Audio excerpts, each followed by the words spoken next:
On a typical Tuesday morning in New York City, the sun shone through the glistening glass towers, igniting the hustle and bustle of the day. Yet, amidst the orderly chaos, chaos was brewing, though not in the way anyone expected. In a cramped hangar somewhere beneath the metropolis, Captain Jamie "Rocket" Rhodes was in the midst of what could only be described as a spectacular disaster. Launch sequence initiated, chirped the ship's computer, its voice eerily calm against the backdrop of Jamie's pandemonium. "Wait, no. Stop!" Jamie shouted, flailing his arms like a windmill caught in a storm. His cat, Astro, had somehow commandeered the cockpit and, in a fit of feline mischief, accidentally triggered the autopilot. A moment later, the hangar door began to open, revealing the expansive blue sky above. "Abort! Abort!" Jamie's voice echoed through the hangar as he sprinted towards the controls, but it was too late. The ship lurched forward, sending a cascade of tools and equipment flying. A wrench clattered to the ground, followed by a toolbox that decided to make a break for it, rolling past Jamie as he dove for the control panel. "Is this what they mean by feline intervention?" he muttered, half exasperated, half amused. Just then, the ship jolted, and Jamie heard the unmistakable sound of laughter. His crew had gathered to witness the spectacle, and their chuckles only fueled his embarrassment. As the ship soared upward, Jamie couldn't help but glance back at his crew.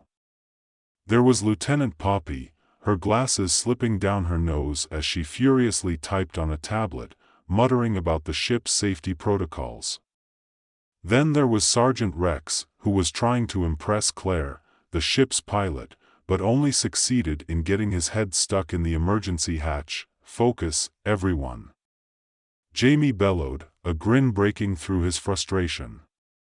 "We're not just taking a joyride here. We have a planet to defend." No sooner had he said this than a global emergency alert blared through the ship's intercom, cutting through their laughter. "This is not a drill. Alien fleet detected. Defense systems compromised. Repeat, alien fleet detected."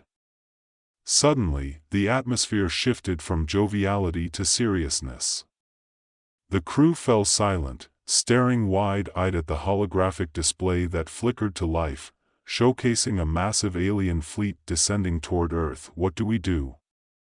Poppy exclaimed, her voice quavering slightly. "We fly up, we fly fast, and we don't crash into anything," Jamie said, half joking, though his heart raced with the weight of responsibility. "Gather the squad, we've got to meet with the general." The ship's controls settled under his command as they rocketed toward the command center, and soon they found themselves in a sleek, sterile room filled with military brass, most of whom wore expressions of grave concern. General Hart, an imposing figure with a penchant for overdramatic hand gestures, stood at the head of the table. "Captain Rhodes," he barked, his voice cutting through the tense air. "We need a strategy, and fast." "The aliens—" "Wait," Jamie interjected, raising a hand. "Before we proceed, can we talk about my accidental launch?" He gestured toward the damage they'd caused in the hangar. "It was just a little hiccup. Now is not the time for jokes." Hart snapped, a vein pulsing in his temple. "The fate of Earth rests on our shoulders." "Exactly," Jamie replied, suddenly serious. "And that's why we need to use the element of surprise. They're probably expecting a full military assault. What if we send a small fleet, a distraction?" "Distraction?" Hart frowned, crossing his arms. "You think a handful of ships can turn the tide? With a little creativity, we can do anything." Jamie insisted. "I mean, if you've seen the way these aliens operate. They've got to be predictable." The room fell silent, and then one of the officers spoke up. "Well, what do you suggest?" Simple, Jamie said, a mischievous glint in his eye. We distract them with chaos. As the plan began to take shape, Jamie couldn't help but notice the skeptical glances exchanged among the officers. Trust me, he said, smiling, this will be the worst idea we've ever had. Hours later, after a frantic scramble to assemble a small fleet, Jamie stood at the helm of his ship, the Star Chaser, flanked by his crew. We're ready, Claire announced, her voice steady despite the chaos around them. All right, team, Jamie said, rallying them with a grin. Remember, the plan is to confuse and outmaneuver. Let's give those aliens a taste of Earth's finest, unpredictability. As they launched into the void, a strange mix of excitement and trepidation filled the air. The stars sparkled in the distance, and for a moment, Jamie felt a rush of exhilaration. That was quickly replaced by a sense of impending doom as they approached the alien fleet. We've got incoming. Poppy shouted, her fingers flying over her console. They're deploying holograms? In a surreal twist, the alien ships projected massive images of Earth pop culture icons, from superheroes to celebrities, all dancing and twirling through space. Jamie stared in disbelief as the aliens blasted his crew with catchy pop songs from decades past. What is happening? Rex shouted, trying to stay focused as he dodged an alien ship. It's a distraction. Jamie realized. They're trying to throw us off. All right then, Claire said, her eyes sparkling with mischief. Let's give them a show of our own. Using the holographic technology on their ship, they transformed their vessel into a parade of Earth's quirkiest figures, dancing hot dogs, disco balls, and, of course, a giant inflatable version of Jamie's cat. The aliens, caught off guard by the absurdity, began to falter. Jamie seized the moment. Charge, he yelled, leading the charge into the heart of the alien fleet. In a spectacular display of chaos, they managed to navigate the dance of fire and confusion, taking down alien ships left and right. Jamie's unorthodox tactics confused both his crew and the aliens, but somehow, it worked. They pushed forward toward the mothership looming in the distance. As they approached the alien mothership, a palpable tension filled the air. Jamie gathered his crew for one last pep talk. This is it. We go in, take out their command center, and end this madness. The crew nodded, adrenaline pumping through their veins. They initiated a boarding sequence, and as they infiltrated the mothership, Jamie could hardly believe what he saw. The interior was a bizarre blend of advanced technology and surreal decoration. Glowing orbs floated like strange jellyfish, and walls pulsated with light. It was as if they had stepped into a dream. Stay sharp, Jamie instructed, though his heart raced with excitement. They moved cautiously, their footsteps echoing in the strange corridor. Suddenly, they stumbled into the alien commander's chamber, where the towering figure glared down at them. You dare invade our ship? It boomed, its voice echoing off the walls. Hi. Jamie said, raising a hand in a mock greeting. We're here to, negotiate. What do you want? The commander sneered, visibly annoyed. Listen, Jamie said, his confidence wavering but determination unwavering. We thought you were here to destroy Earth, but it seems you just want to have a little fun. How about this? We challenge you to a culinary competition instead. The alien commander blinked, clearly baffled. A culinary competition? Yes. You know, cooking.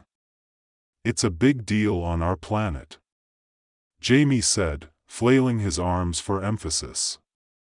We'll bring our best dishes, you bring yours, and we'll see who comes out on top.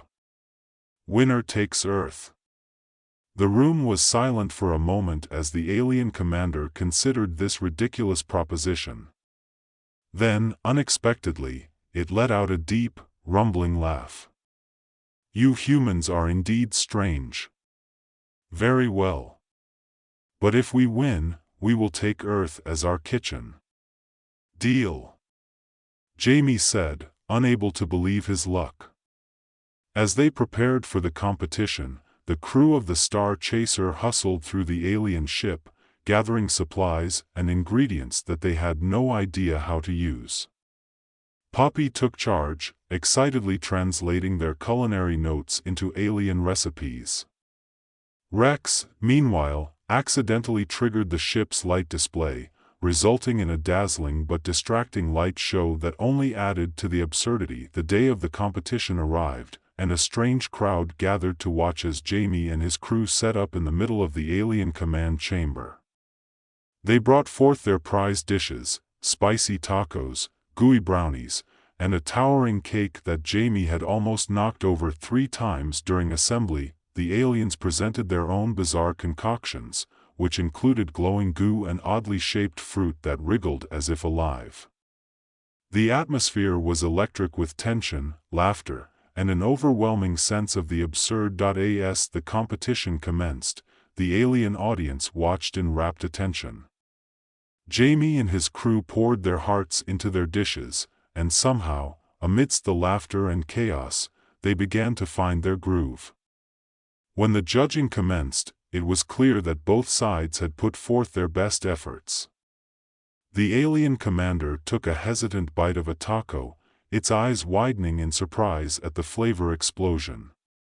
"This is delicious," it exclaimed, shocking both Jamie and the crew. With the tension breaking, the competition transformed into a chaotic food fest, blending the two cultures in unexpected ways. Aliens and humans alike were soon feasting together, laughter ringing through the chamber. Finally, after what felt like hours of culinary creativity and laughter, the alien commander stepped forward, raising a fork in the air. "I declare a draw. We shall share our recipes and unite our worlds." The chamber erupted in cheers. Jamie's heart soared. He had not only defended Earth but had forged an unexpected alliance with these bizarre creatures. As they returned to Earth, Jamie stood on the deck of the Star Chaser, feeling a wave of pride wash over him. The crew, now more like a family than a mismatched group of misfits, gathered around him, smiles plastered on their faces. "Do you think we'll ever have to face them again?" Claire asked, her voice playful. "Only if they want a rematch in the kitchen." Jamie laughed, looking out into the stars. "But whatever happens, I know we'll face it together, with humor and a whole lot of chaos." As the ship cruised through space, Jamie couldn't help but feel a sense of hope and excitement for whatever awaited them. After all, in a universe filled with uncertainty, laughter and camaraderie were the best weapons of all. As the Star Chaser cruised through the void of space, Jamie couldn't shake the feeling that this was just the beginning of something monumental.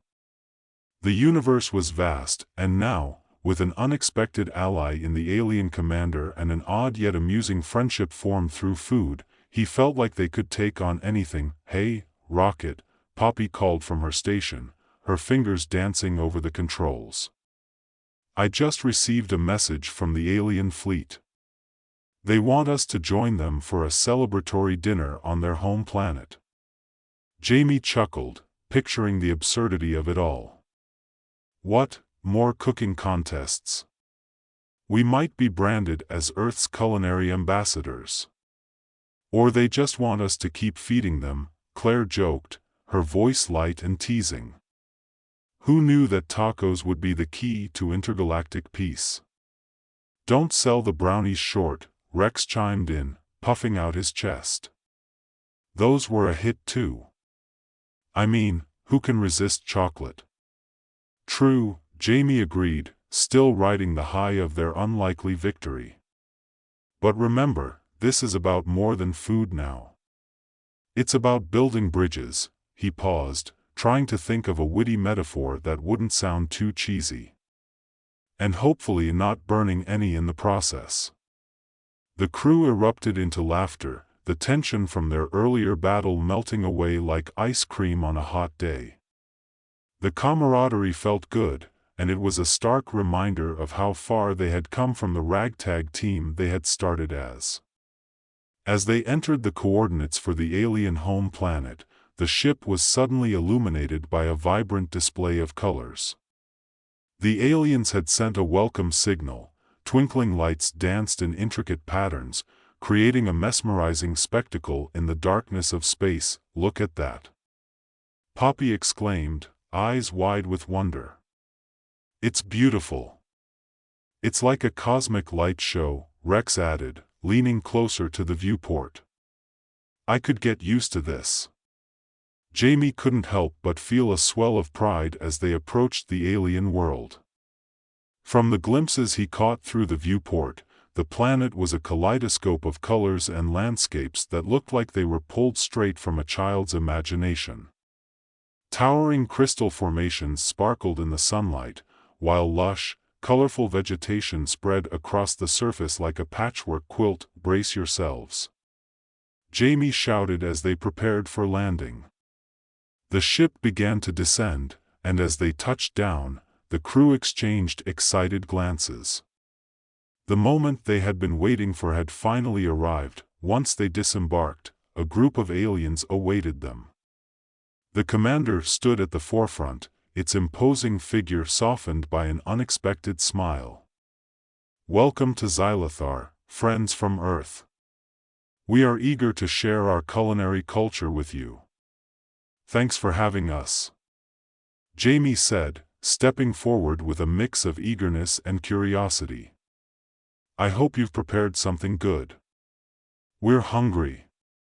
The aliens led them through a bustling marketplace filled with vibrant colors and strange aromas.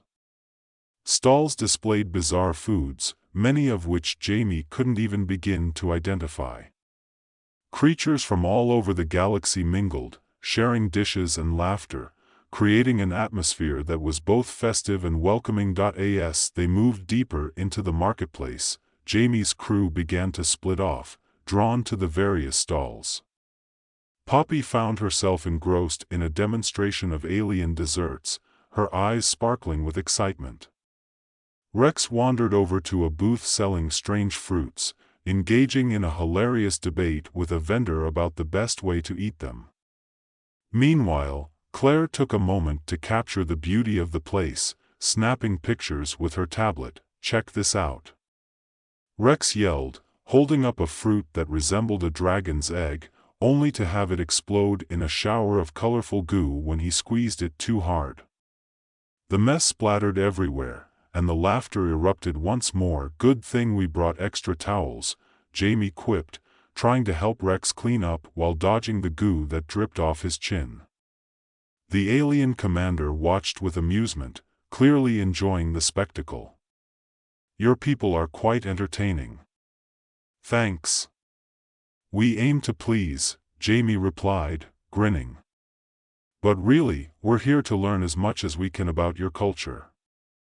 We want to bridge our worlds through food, laughter, and friendship."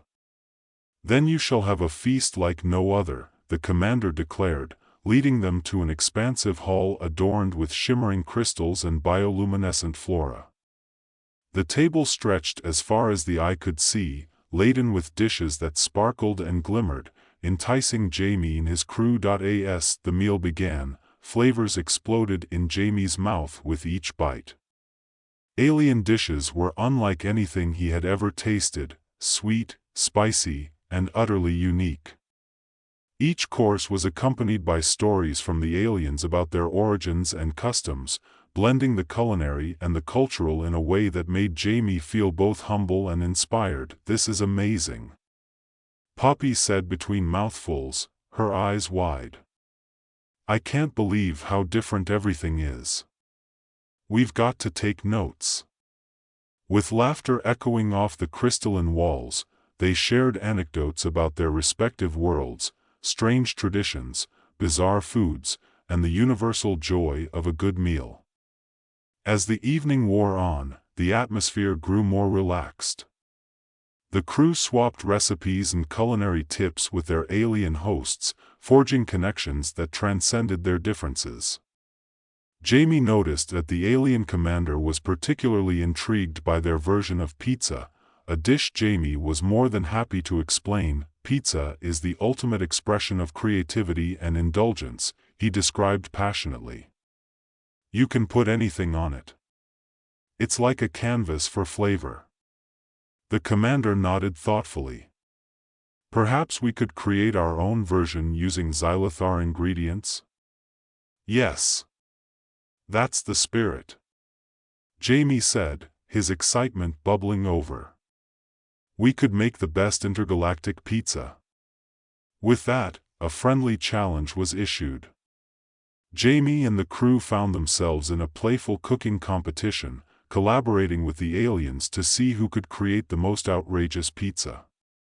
The laughter rang out as they tossed ingredients into the air, some landing perfectly on the dough while others ended up on Rex's face. Culinary art requires a certain finesse, Claire said, suppressing laughter as Rex tried to juggle toppings, only to fumble and drop everything onto the floor. By the time they pulled their masterpieces from the makeshift oven, they were all breathless with laughter. Jamie's team presented a pizza that was half classic, half completely outrageous, topped with everything from pepperoni to glowing alien fruits. As they presented their creation to the alien commander, Jamie couldn't help but feel a sense of pride. This is our best effort, he said, gesturing dramatically. The true embodiment of Earth cuisine. The commander inspected the pizza with exaggerated seriousness before taking a bite. A silence fell over the group as they awaited its verdict. The commander chewed thoughtfully, its eyes widening in surprise, then bursting into laughter. This is incredible. I have never tasted anything like it. With that, the hall erupted in cheers. They toasted to new friendships and culinary adventures, and Jamie felt a warmth in his heart. This was what he had hoped for when he had launched into the unknown, unity and laughter, fueled by the love of food. As the night wore on, Jamie found himself reminiscing about how improbable it all was, their journey, their strange friendship with the aliens, and the shared laughter that seemed to echo through the universe. In that moment, he realized that the galaxy wasn't just a vast, empty void, it was filled with potential, laughter, and the promise of countless new adventures. Later, as the festivities began to wind down and the stars twinkled above Xylothar, Jamie stepped outside for a moment of reflection. The night sky was unlike anything he had ever seen, with colors dancing and swirling across the cosmos. "Hey, Rocket!" Claire called, stepping out to join him. "What's on your mind?" "Just thinking about how this all began," he replied, gazing up at the stars. "We started with chaos and ended up here, bridging worlds through food and friendship. Who would have thought a cooking contest could save the planet?" she said, leaning against the wall beside him. "Right? But it's more than just food. It's about connection, understanding, and maybe even a little humor along the way." He turned to her, a grin on his face. "And maybe I'm a culinary genius after all." Claire laughed, shaking her head. "As long as you don't accidentally launch the pizza into space." Jamie chuckled. "No promises there." As they stood together under the expansive sky, Jamie felt a surge of hope. Whatever challenges lay ahead, he knew they could face them together. Their crew was now more than just a team, they were a family bound by laughter and shared experiences. And as the stars shone brightly overhead, he realized that the universe was a place filled with possibilities, waiting to be explored, one outrageous adventure at a time. And as they prepared to return to Earth, he felt a spark of excitement for what awaited them in the stars, confident that the best was yet to come. The journey back was filled with tales of the absurd and the extraordinary. Jamie and his crew had become legends, not just for their antics but for the joy they spread in a time of uncertainty. As they navigated through space, the ship was alive with laughter, stories, and dreams of future culinary escapades. The message from Xylothar resonated deep within Jamie. The bonds formed through shared meals and laughter transcended the stars, reminding him that no matter the distance, connection was universal. As Earth came into view, Jamie felt a sense of accomplishment swell within him. They had turned a potential disaster into a delightful adventure and forged friendships that would last a lifetime. "Captain, incoming transmission from Earth," Poppy announced, breaking into his reverie. "Let's hear it." Jamie said, ready to relay their success. The screen flickered to life, revealing General Hart, looking both relieved and slightly bewildered.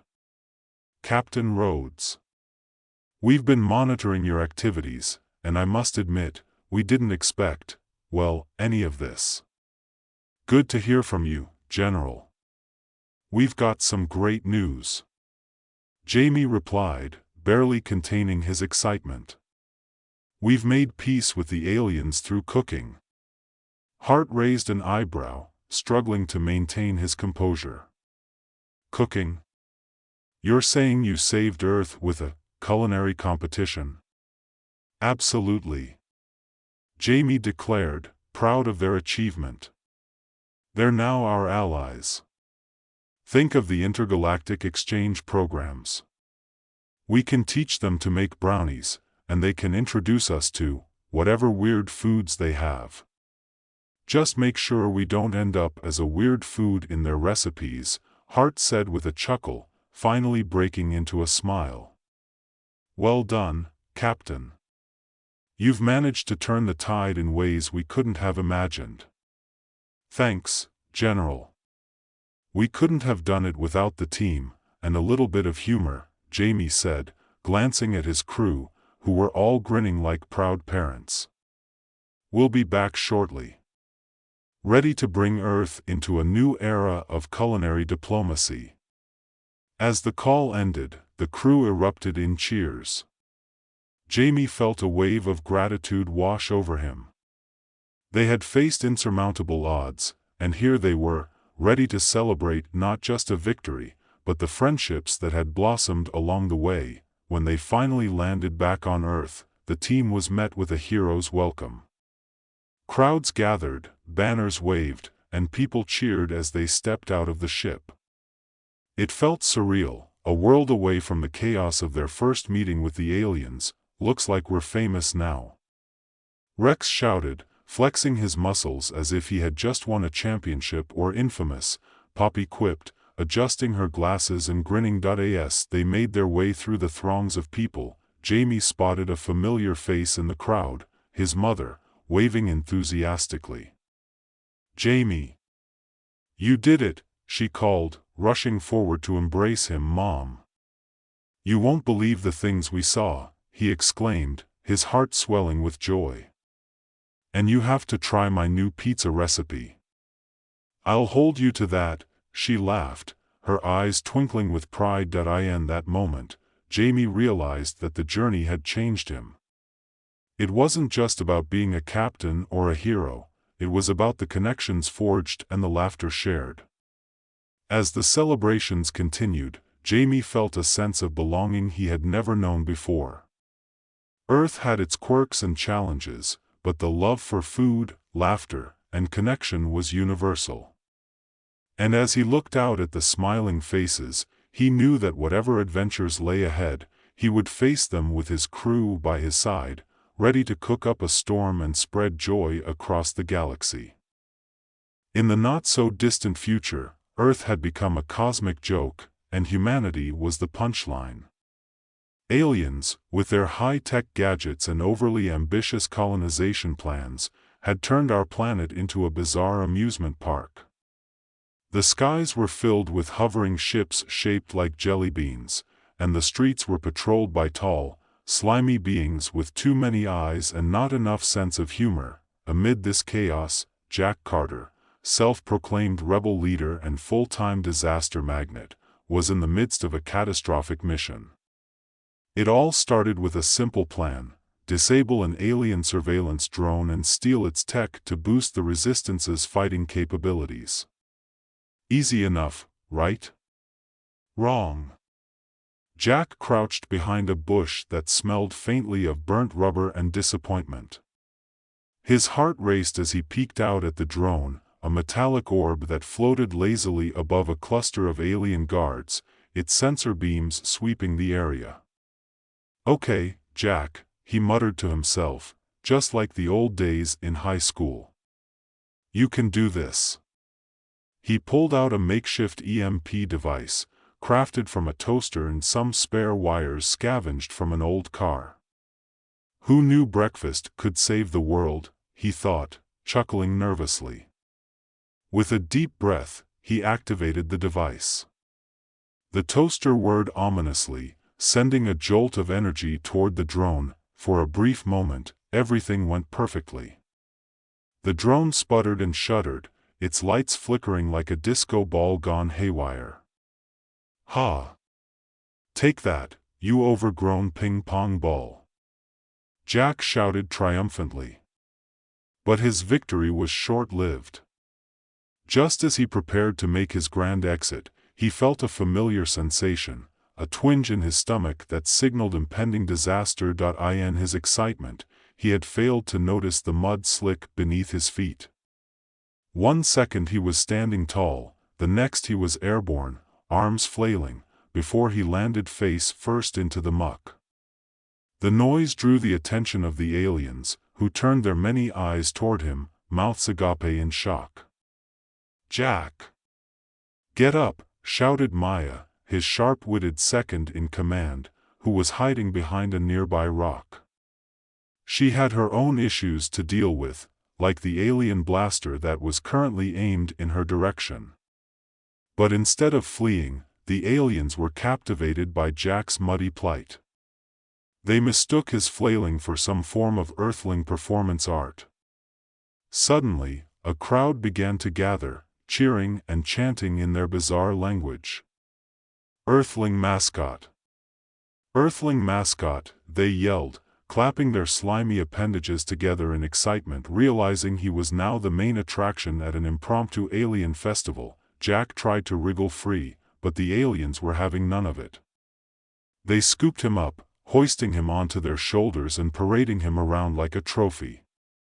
"Well, this is awkward," Jack thought, struggling to maintain a shred of dignity while coated in goo. Maya, desperately trying to hold back laughter, shouted, "This is not how we plan to win the war, Jack." As the aliens carried him through the makeshift camp, Jack could only roll his eyes at the absurdity of it all. Here he was, the supposed leader of the resistance, being celebrated for, what? Falling into a mud pit? Just then, an alien approached him with a glittery crown made of strange, writhing worms and placed it on his head. Great, Jack thought. Now I'm a king of the mud. The aliens cheered louder, mistaking his groans for enthusiastic approval. If only his mother could see him now. Back at their hideout, Maya was frantically trying to locate Jack. She had no time to waste. The aliens were preparing to obliterate Earth, and she was left to find their missing leader, who was probably off becoming the alien overlord's favorite pet. She kicked a rock in frustration and muttered, "You can't make this stuff up." As the parade continued, Jack finally caught a break. An alien named Gloop, who had developed a strange fascination with Jack's antics, decided to set him down, much to the disappointment of the crowd. "Earthling, why are you dirty?" Gloop asked, his many eyes blinking in confusion. It's a Earth thing," Jack replied, trying to sound convincing. "A ritual for future kings. You wouldn't understand." Gloop tilted his head, clearly intrigued. "Then you must teach us this dirt dance." "Oh boy," Jack sighed. I think I've just become the ambassador of mud." As the aliens began to imitate his every move, Jack seized the opportunity. Amidst the chaos, he spotted Maya sneaking toward the alien command center. She'd cracked the code to their communication system and was ready to intercept vital information about their plans. Jack grinned. Maybe this mess wasn't a total loss after all. "Hey, Gloop! Want to learn how to dance like a true Earthling?" he shouted, attempting to distract the aliens while Maya made her move. The alien crowd erupted in excitement, mimicking his awkward dance steps. Meanwhile, Maya slipped into the command center, her heart pounding. She was determined to find out what the aliens were planning. She located a terminal and began tapping away, accessing classified files. Within moments, her face drained of color. "No, they're planning to annihilate us entirely. They want to turn Earth into their playground and eliminate all of humanity." She cursed under her breath, knowing they had little time to act. Back outside, Jack was still busting out ridiculous dance moves, feeling oddly empowered despite the ludicrousness of the situation. But as he glanced at the alien guards who had been so amused moments ago, he realized they were now turning their attention to Maya's location. "Oh," Jack muttered. "We've got company." With a swift kick, he launched himself from the improvised stage and dashed toward the command center, doing his best to avoid being caught in the crossfire of dancing aliens. "Maya! We need to get out of here." As they reunited, Maya quickly briefed him.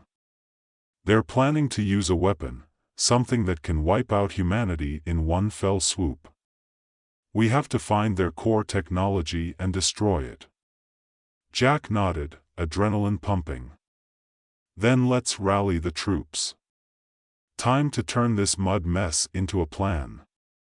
Gathering their ragtag group of misfits, a former baker who now fashioned explosive pastries and a conspiracy theorist who insisted that the aliens were merely after Earth's pizza, the duo laid out their strategy. The plan was equal parts absurd and clever, a true testament to the chaos they had lived through. "Here's the deal," Jack announced, leaning on the table that had seen better days. "We're going to infiltrate the alien base, grab their tech, and blow it up before they turn Earth into a cosmic resort." Maya raised an eyebrow. "And how do you propose we do that? With your amazing dance moves?"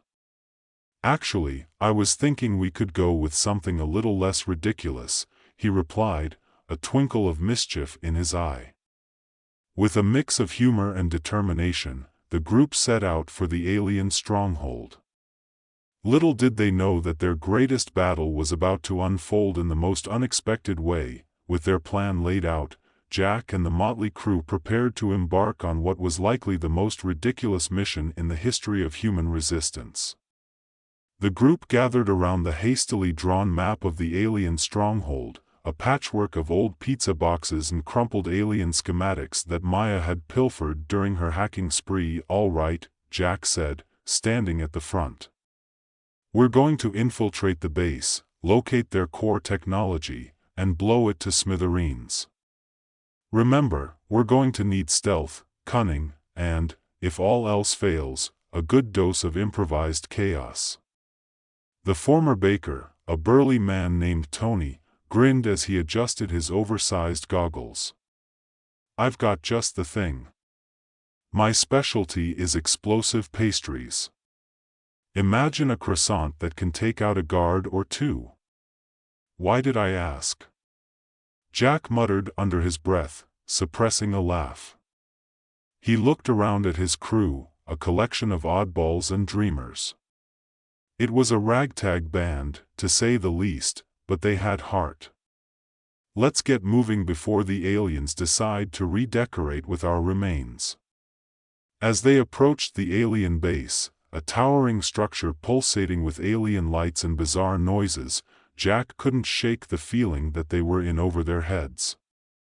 But then again, when had they ever done anything normal?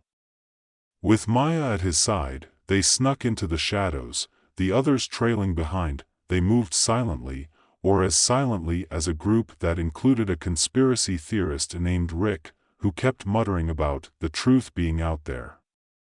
The closer they got to the core technology room, the more tension crackled in the air. Every corner they turned revealed more bizarre alien artifacts, each more confusing than the last.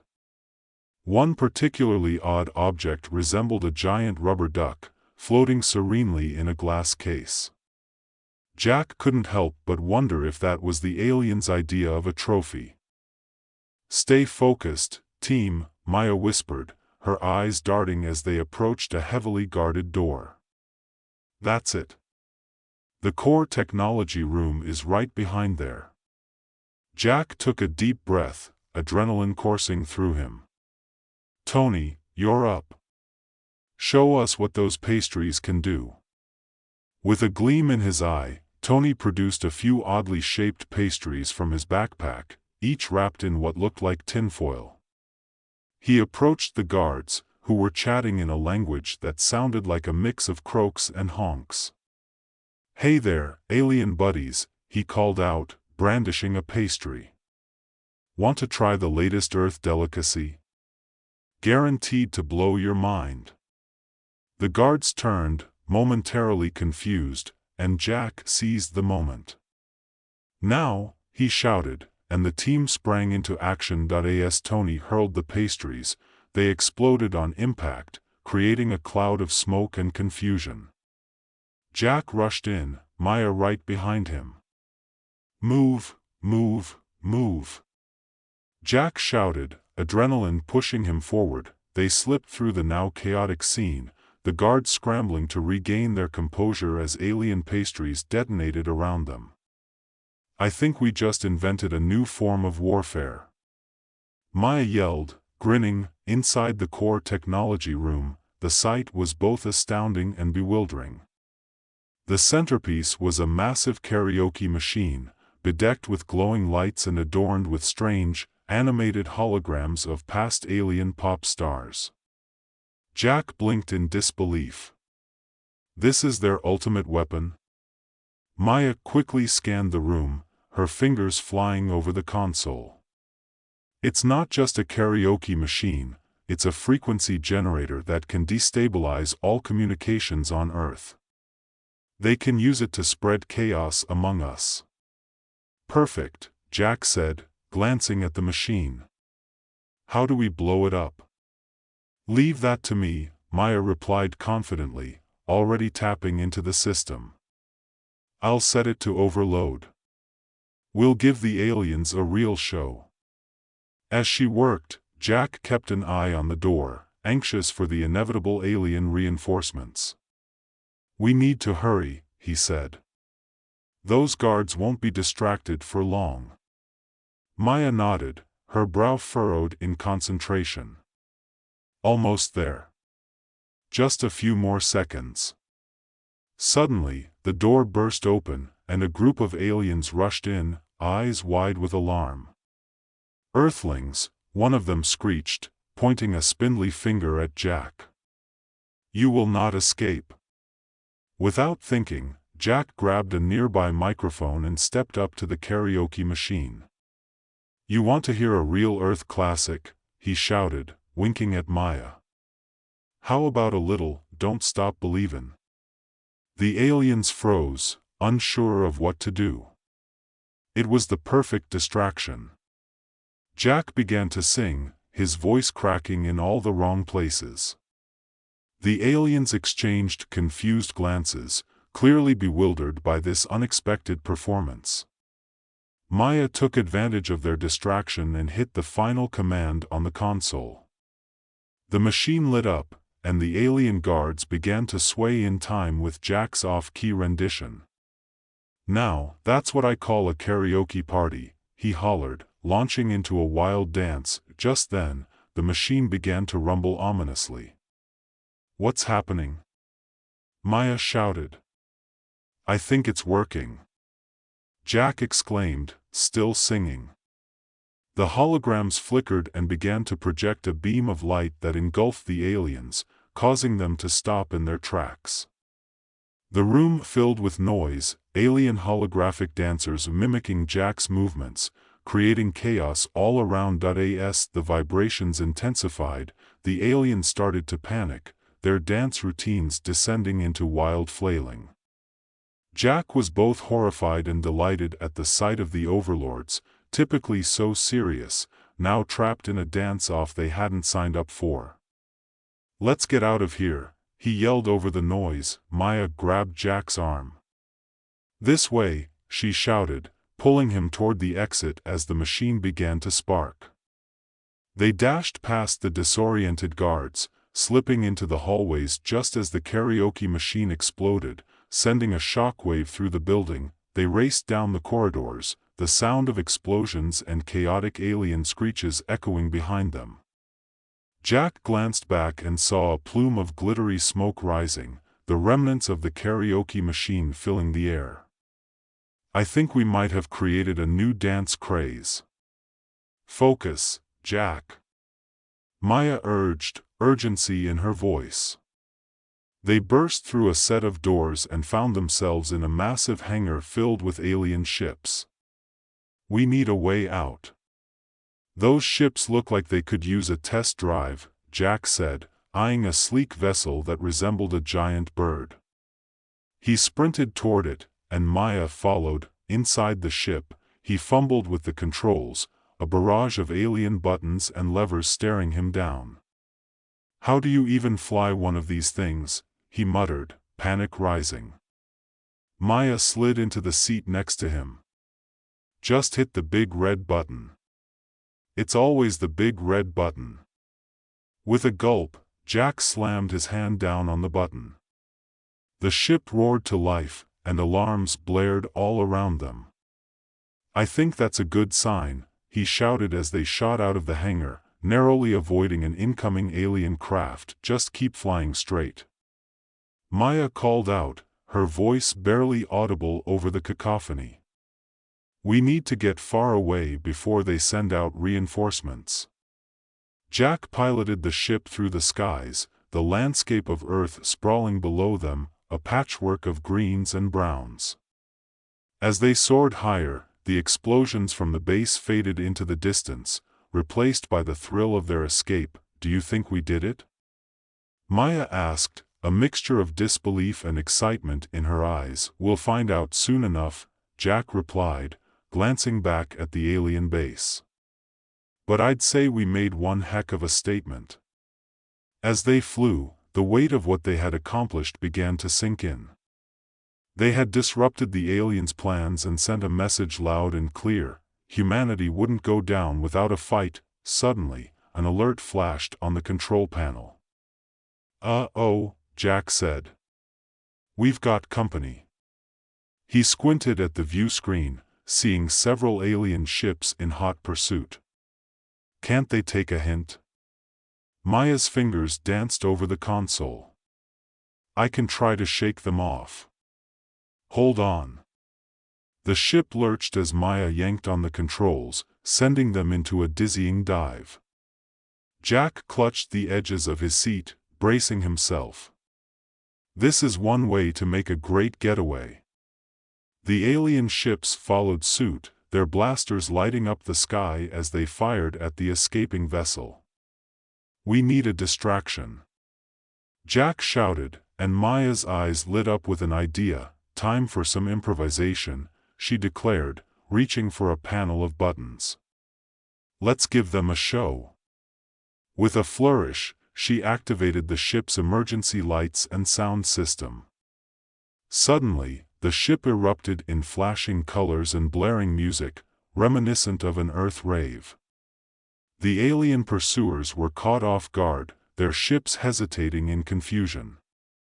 "Now's our chance," Jack yelled, taking advantage of their distraction. He yanked the controls hard to the left, sending their ship into a tight turn that took them off the direct path of their pursuers. "Keep the music going," Jack shouted as they barreled through the clouds, zigzagging through the sky. The alien ships struggled to follow, their pilots bewildered by the sudden sonic spectacle. As Jack piloted the ship toward the alien overlord's invitation, he couldn't shake the feeling that this was a setup. "You think they're trying to trap us?" he asked Maya, glancing at her with a mix of concern and curiosity. "Honestly? Maybe," she replied, her fingers deftly working the console as she monitored their trajectory. "But we can't ignore the chance to gather intel. If they really want a cultural exchange, we could learn a lot about their technology and tactics." Jack nodded, though unease gnawed at him. "Just remember, if it feels too good to be true, it probably is." Maya grinned, her eyes glinting with excitement. "Welcome to the Resistance, Jack. We live for the absurd." The alien ship, their new rendezvous point, loomed ahead, a sleek structure that shimmered with otherworldly colors. As they approached, the doors slid open, revealing a docking bay filled with strange, floating orbs and sleek alien vehicles. Jack couldn't help but marvel at the spectacle. "Here goes nothing," he muttered, guiding their ship inside. As they landed, the engines hummed to a stop, and a moment of silence fell over them. "Ready for this?" Maya took a deep breath. "Let's show them what Earthlings are made of." They stepped out of the ship, immediately greeted by a throng of curious aliens. The creatures, with their multitude of eyes and vibrant colors, chattered excitedly amongst themselves, pointing at Jack and Maya. "Is this what they call a welcoming committee?" Jack whispered, his heart racing. "More like an alien fan club," Maya replied with a smirk. "I guess we really made an impression back at the base." An alien representative, distinguished by a dazzling array of ornaments hanging from its many tentacles, approached them. "Welcome, Earthlings," it announced in a voice that sounded both melodic and slightly screechy. "We are thrilled to have you join our cosmic cultural exchange. I am Zarkon, your liaison." "Great to meet you, Zarkon," Jack said, forcing a smile. "So, what exactly does this exchange entail?" Zarkon's eyes gleamed. "We wish to learn about your customs, art, and food." It waved a tentacle dramatically. "Our chefs are eager to experience your pizza." Maya stifled a laugh, nudging Jack. "Looks like we found our first lesson plan." "Right," Jack replied, trying to sound enthusiastic. "Pizza it is. I hope you like toppings." Zarkon's eyes widened in excitement. "We have observed your Earth culinary practices through your broadcasts. The concept of cheese intrigues us greatly." "Cheese is a cornerstone of many great cuisines," Jack explained, warming up to the idea. "It's all about balance, cheese, sauce, toppings. You can customize it however you like." "Fascinating. Please, come with me." Zarkon gestured grandly, leading them deeper into the ship. As they walked, Jack and Maya exchanged incredulous glances. The interior was a bizarre fusion of organic shapes and shimmering technology, with walls that pulsed like living creatures. Everywhere they looked, alien art adorned the walls, abstract sculptures that twisted and turned, seemingly alive. "Are they really going to let us teach them how to make pizza?" Jack asked, half amused and half apprehensive. Maya shrugged. "Why not? This might be our chance to understand how they operate." Finally, they arrived at a vast kitchen area that smelled oddly sweet. A team of aliens stood at workstations, wearing oversized aprons that seemed to glow. Jack's stomach growled at the sight of colorful ingredients laid out across a long counter. "Welcome to the culinary chamber," Zarkon announced, pride swelling in its voice. "Prepare for your first lesson." "Okay, team," Jack said, stepping forward with renewed confidence. Let's show them how it's done. First, we need dough. Zarkon waved a tentacle, and a group of aliens produced a large bowl filled with a sparkling substance that shimmered in a variety of colors. This is our Ziplon flour. It has unique properties. It can rise up to 3 times its size. Maya raised an eyebrow. This could be interesting. Jack took a handful, kneading it in his hands. Let's start with the basics. We mix flour, water, and some yeast, and then we let it rise. Maya chimed in, demonstrating with exaggerated enthusiasm. The aliens watched intently, eyes wide, taking notes with their tentacles. As they progressed through the steps of pizza making, the atmosphere in the kitchen transformed from skepticism to excitement. The aliens were surprisingly quick learners, though their attempts at tossing the dough resulted in a few errant splats against the walls. Jack and Maya couldn't help but laugh, the sound ringing out in the chamber. Remember, it's all in the wrist. Jack said, demonstrating the motion again. Like this. Earthlings are so entertaining, one alien exclaimed, its eyes swiveling in delight. Hours passed as they shared stories and laughter, the culinary chamber filled with the sense of cooking dough and bubbling sauce. They talked about Earth, their lives, and the bizarre encounters that led them to this very moment. Jack found himself genuinely enjoying the aliens' company, their earnestness and willingness to learn infectious. Finally, it was time for the grand reveal. The pizzas, some brilliantly topped with what looked like alien vegetables and others adorned with more traditional Earth ingredients, were ready to be cooked. Jack wiped his brow, taking a step back to survey their creations. All right, everyone. Prepare for the best pizza experience of your lives. Zarkon clapped its tentacles together in anticipation. We cannot wait. As they slid the pizzas into a large alien oven that resembled a glowing orb, Jack felt a strange thrill. This was more than just a culinary lesson, it was a bridge between 2 worlds. They were showing the aliens the joys of Earth, one cheesy slice at a time. The pizzas emerged, perfectly golden and bubbling. The aroma wafted through the air, drawing everyone's attention. Time to taste. Jack announced, slicing the first pie with a flourish. When the first alien took a bite, its eyes widened, and it emitted a sound that resembled a mix between a purr and a screech. Incredible! This flavor. It is unlike anything we have ever experienced. More aliens eagerly lined up for a taste, each reacting with delight as they savored the concoctions. Laughter and cheers filled the chamber, and for a brief moment, the differences between them seemed to fade away. This is working, Maya whispered, her eyes sparkling. We're really doing it. But as they celebrated, an alarm blared throughout the ship, cutting through the revelry like a knife. The aliens froze, confusion spreading across their faces. What's happening? Jack shouted, panic rising in his throat. Zarkon rushed to a control panel, its tentacles flying over the buttons. Intruders. Our defense systems are being compromised. Great, Jack muttered, glancing at Maya. So much for a peaceful exchange. Let's regroup. Maya yelled, rallying their new friends. We need to protect this ship. They hurried toward the control center, where a scene of chaos unfolded.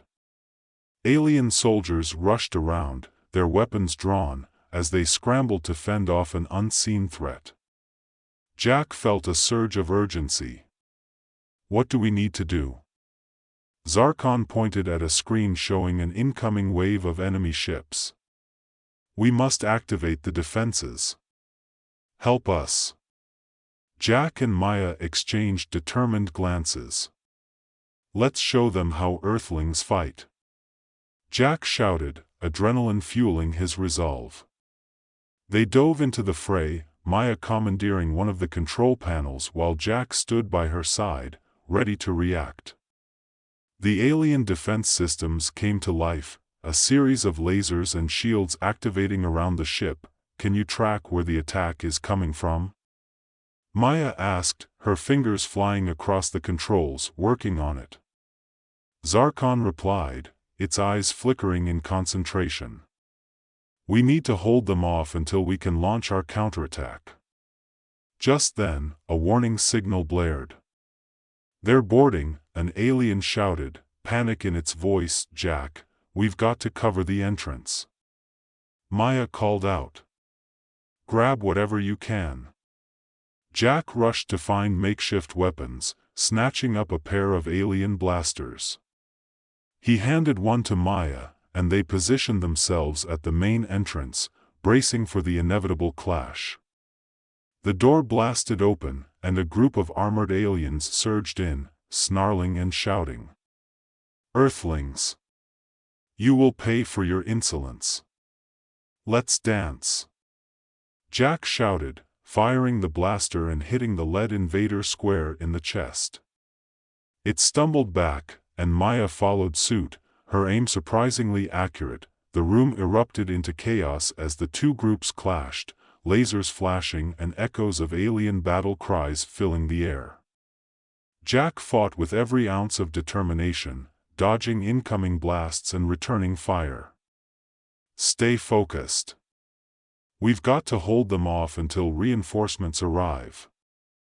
Maya shouted, her voice steady amidst the chaos. They held their ground, the aliens' attempts to breach the control room thwarted at every turn. Jack couldn't believe how well they were working together. This is it, he yelled, a surge of adrenaline pushing him forward. We can't let them take this ship. As the fight raged on, the tide began to shift. The alien soldiers, once confident, began to falter under the combined efforts of Jack, Maya, and their new allies. Zarkon's forces joined the fray, their unique fighting style surprising the invaders. Finally, after what felt like an eternity, the last of the enemy soldiers retreated, their escape marked by shouts of disbelief. Jack and Maya exchanged exhausted yet triumphant glances. Did we just win? Jack panted, leaning against the console. Looks like it, Maya said, breathing heavily but grinning. I can't believe we actually fought off an invasion. Zarkon approached them, its eyes gleaming with admiration. You Earthlings are formidable warriors. This will be spoken of in the annals of our history. Jack chuckled, still catching his breath. Just a typical Tuesday for us. But as they celebrated, Jack's thoughts turned to the larger implications of what they had just experienced. We can't let our guard down, he said, suddenly serious. They'll be back. Then we'll be ready, Maya replied, her eyes sparkling with determination. We can't stop now. We need to rally our forces, share what we've learned, and prepare for whatever comes next.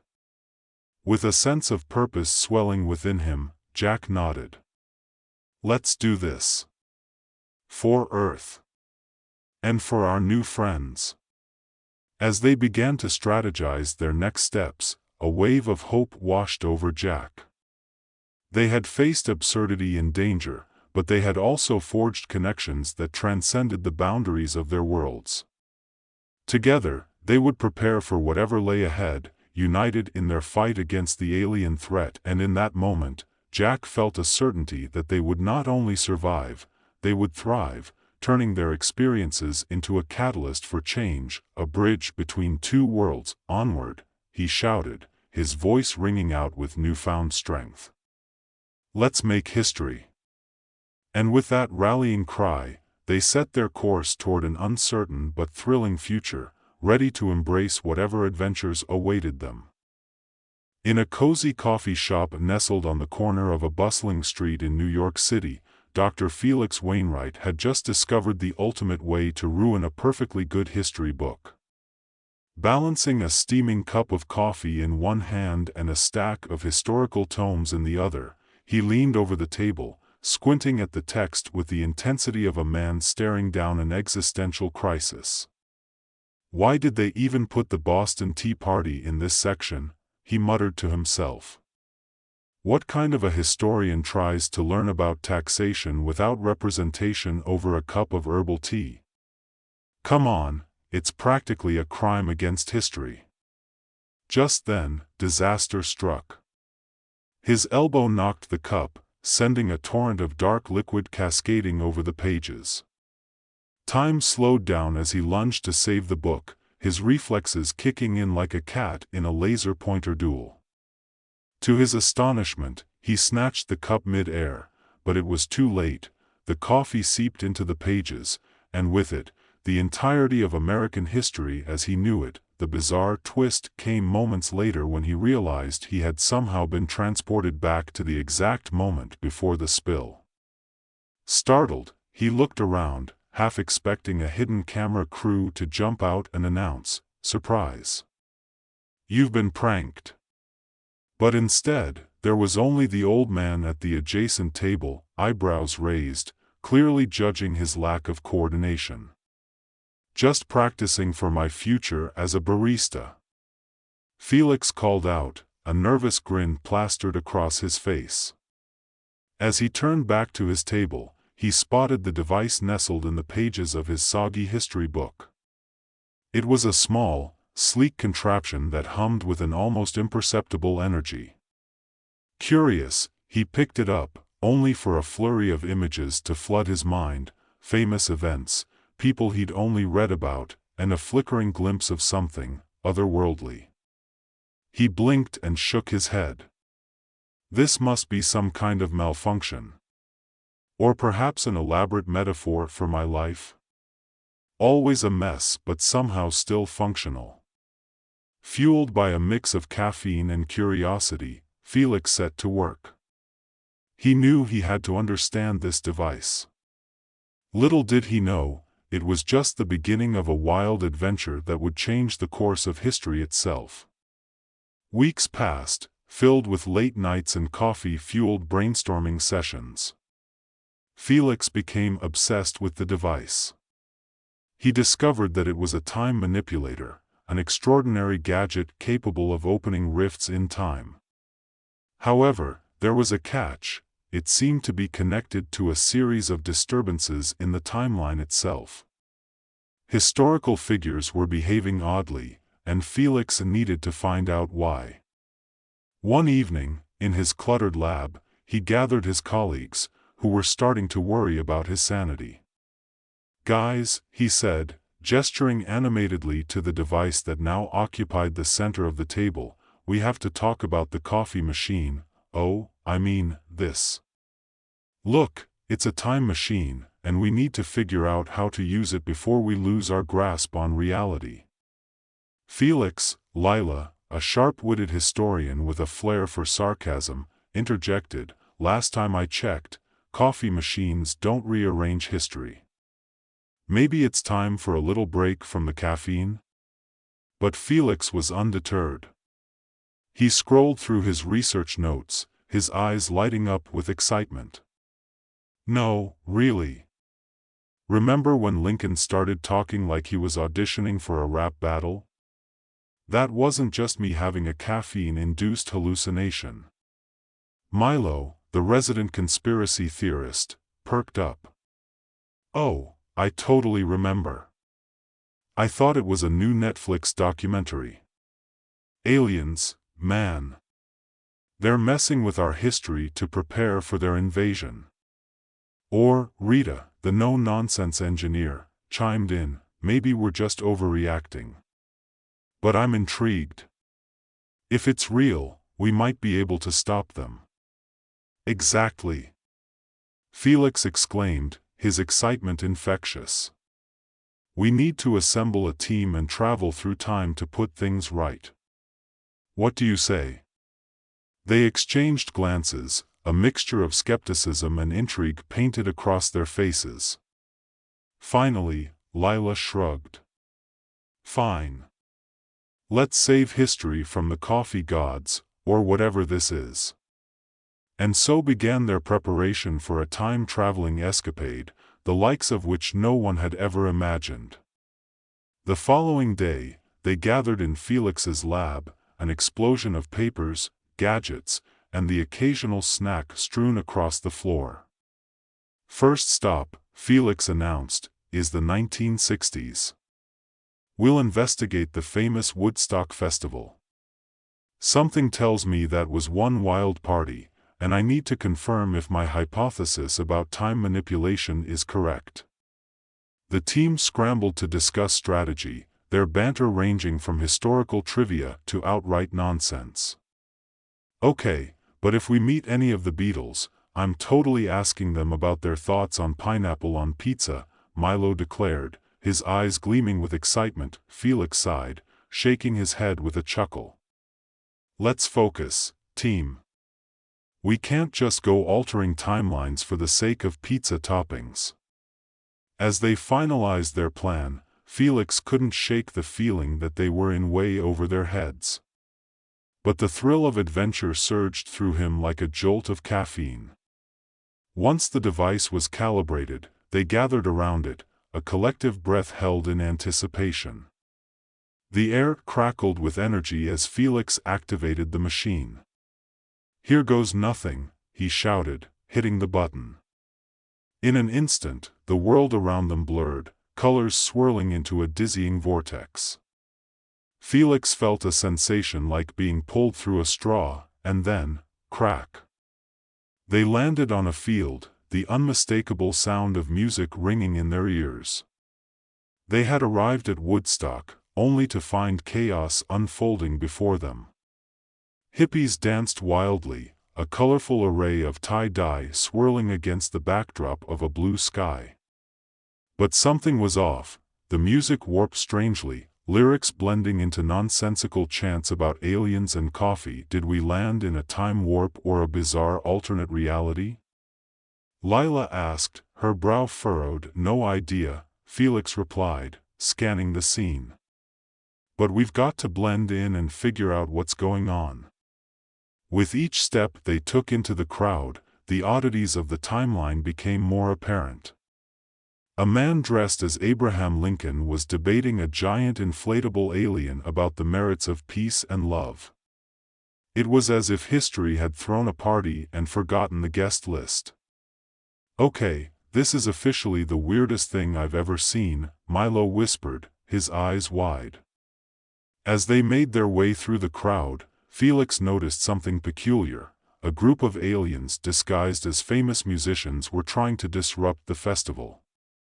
With every song they played, it seemed they were planting seeds of confusion into the minds of the attendees. "We need to stop them," Felix shouted, urgency lacing his voice. "If they can manipulate these events, the entire course of history could change." The team sprang into action, weaving through the throngs of people, dodging frisbees and peace signs. Lila, ever the history buff, recognized the moment they needed to intervene. They're about to hijack the stage. Felix nodded, adrenaline pumping through his veins. "Let's go." They rushed toward the stage just as the aliens were about to take over, their instruments buzzing with an eerie glow. The crowd was entranced, swaying mindlessly, oblivious to the threat at hand. Felix reached into his backpack, pulling out the time device. "Hey, extraterrestrial party crashers," he yelled, brandishing the gadget. "How about a little history lesson?" The aliens turned, their expressions a mix of surprise and confusion. Felix felt a wave of confidence surge through him. "You can't just come here and mess with the timeline. This festival is about peace, love, and," he hesitated, glancing at Milo, who nodded enthusiastically, "great music." With that, the stage erupted into a showdown of musical proportions. Felix activated the device, sending a burst of energy into the air, causing the aliens' instruments to malfunction spectacularly. The crowd snapped out of their stupor, gasping at the sight before them. "What's happening?" a woman shouted, her flower crown slipping askew. "Don't worry. Just some good old-fashioned time-traveling heroics," Felix yelled, his voice booming over the chaos. As the aliens scrambled, trying to regain control of their instruments, Felix and his team coordinated a plan.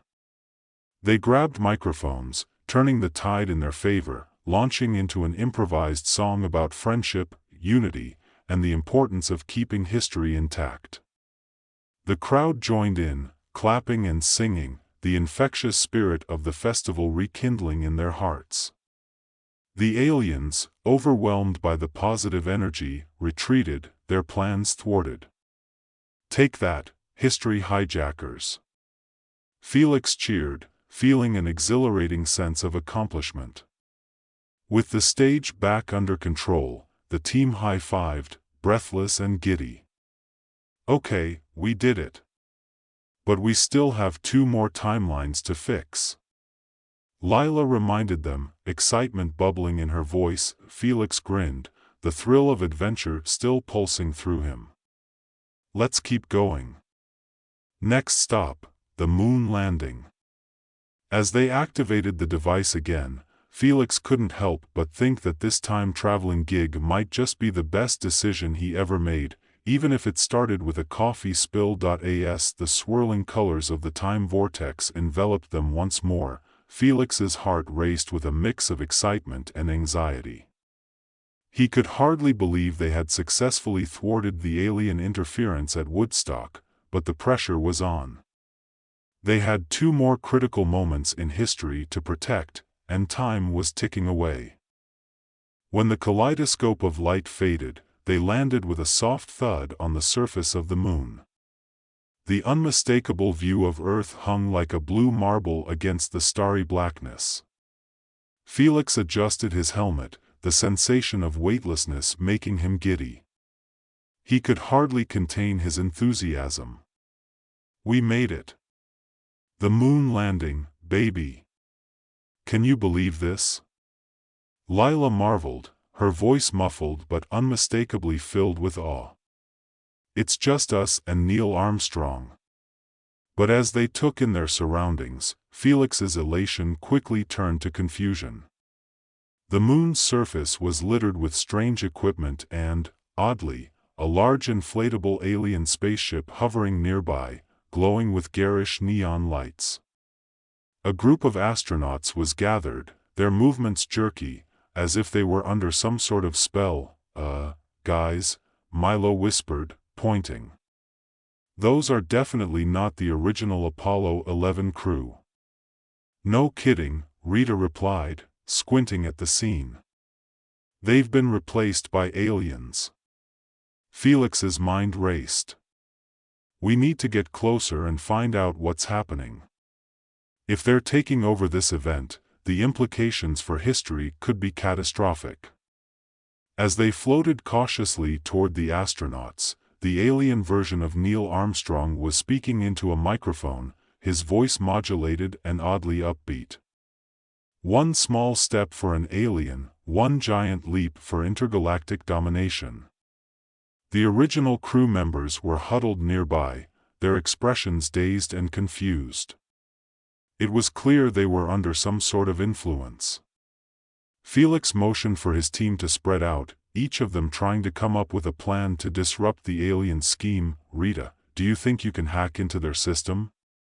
Felix asked, his eyes darting around for any semblance of technology that looked hackable. "Give me a minute," she replied, her fingers deftly working over her portable gadget. "If I can just access their frequency, I might be able to reverse the signal that's controlling the astronauts." Meanwhile, Lila and Milo positioned themselves behind a rock formation, peering out at the scene. "I can't believe this is happening," Milo said, shaking his head in disbelief. "The aliens are literally stealing one of humanity's biggest achievements." "Focus, Milo," Lila snapped. "We need to figure out how to get the real astronauts back in charge." If we can break the aliens' hold, we might be able to restore the timeline. Just then, Felix spotted an unusual energy beam emanating from the inflatable spaceship. That's it. If we can disable that beam, we might free the crew. Right. I'll distract them, Lila said, determination sparking in her eyes. She grabbed a moon rock and hurled it toward the aliens. Hey! Look over here, she shouted, her voice carrying in the low gravity. As the aliens turned, surprised by the commotion, Felix seized the moment. Now, Rita. Rita hit a few buttons on her device, and a series of sparks flew from it. The aliens' communication system crackled with feedback, and suddenly, the control they held over the astronauts faltered. The Real Neil Armstrong, blinking and bewildered, regained his composure. What's happening? Who are you? He called, catching sight of Felix and the team. Just your friendly neighborhood time travelers. We're here to help. Felix shouted, urging the astronauts to join them. With their combined efforts, they rushed toward the energy beam, but the aliens quickly regrouped, their leader squawking orders. Stop them. They're interfering with our mission. In the chaos, Felix lunged forward, slamming the time device against the control panel of the spaceship. The device flared to life, sending a wave of energy surging through the area. The aliens screamed in dismay as their equipment sparked and short-circuited. Let's go! Felix shouted, and with a swift motion, he directed the device to create a feedback loop. The beam recoiled, and with a flash, the aliens were zapped back to their inflatable spaceship, which began deflating dramatically. With the energy beam dismantled, the astronauts shook off the last remnants of confusion. Thanks for the assist, Armstrong said, regaining his confidence. Now, let's show these intergalactic goofballs who's boss. As the remaining aliens scrambled to escape, the astronauts joined Felix's team, creating a united front against the intruders. Together, they advanced, the moon's surface tremoring with the combined determination of human ingenuity and a desperate desire to preserve history. Felix grinned as he watched the original Apollo crew reclaim their place. It's like the ultimate reboot of the moon landing. With one final push, the aliens scrambled back into their spaceship, attempting to escape through a portal. But Felix was ready. He activated the time device once more, locking onto the coordinates of the alien craft. Not so fast, he yelled, hitting the button as a flash of light enveloped the area. With a last, disgruntled yelp, the aliens disappeared, their spaceship collapsing into a heap of deflated plastic on the lunar surface. We did it! Milo cheered, throwing his arms up in victory. Can you believe it? The moon landing is safe. Felix, feeling the exhilaration wash over him, nodded. We've managed to save two pivotal moments in history. What's next? The team shared triumphant smiles, their energy renewed as they prepared to leap through time once more. The device activated, and they were drawn back into the vortex. When the world settled around them again, they found themselves standing in front of the Berlin Wall, an imposing structure that represented division and struggle. The air was thick with tension as they realized this moment would be more difficult than the last two. The wall loomed over them, a stark reminder of the challenges they faced. Voices could be heard, some chanting for freedom while others shouted in anger. Felix's heart raced at the thought of what could happen if they didn't intervene in time. Okay, we need a plan, Felix said, scanning the area. It looks like tensions are high here, and if the aliens are involved, they might be trying to manipulate public sentiment. Let's split up, Lila suggested, her voice steady. Milo and I can try to blend in with the crowd and gather intel. Felix, you and Rita can look for the alien presence. Maybe they've set up some sort of interference point. Right. Let's do it.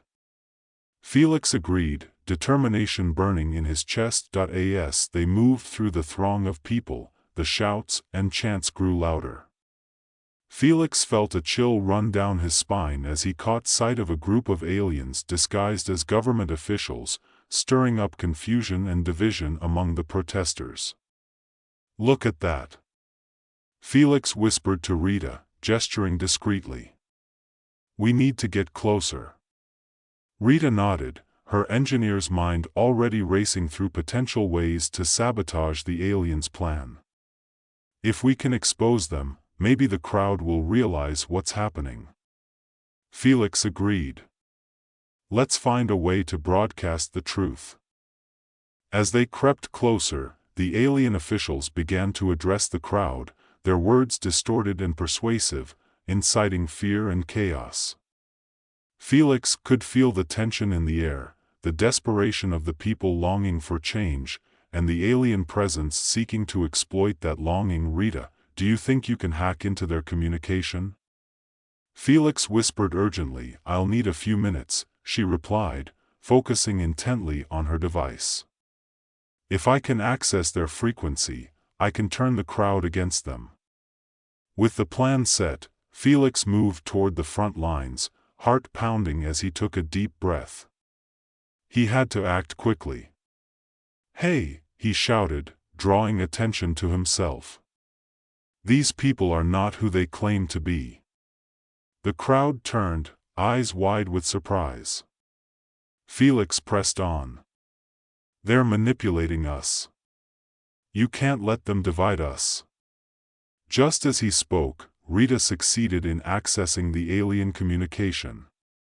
A loud crackling noise echoed through the air, and suddenly, the alien's distorted voice was replaced by a booming message. "Attention! The truth is," before they could finish, the crowd erupted into a frenzy. People were shouting, trying to understand the revelation. The aliens, realizing their cover was blown, began to panic. Felix seized the moment. "This is our chance. Rally together. We have to show them we won't be divided." The crowd, energized by his words, began to chant for unity, their voices echoing through the streets. "Freedom. Unity. Together." With their plan unraveling, the aliens scrambled to regain control. But Felix's heart swelled as he saw the determination in the faces around him. It was a moment of collective power, and it fueled his resolve. "Now, Rita. Let's finish this." Felix shouted, urging her to act. She pressed a few buttons on her device, and a surge of energy rippled through the air. The aliens faltered, their forms flickering as they struggled against the energy. In one swift motion, Felix activated the time device once more. "You can't manipulate us anymore." With a brilliant flash, the aliens were caught in a time loop, swirling back into the void from which they came.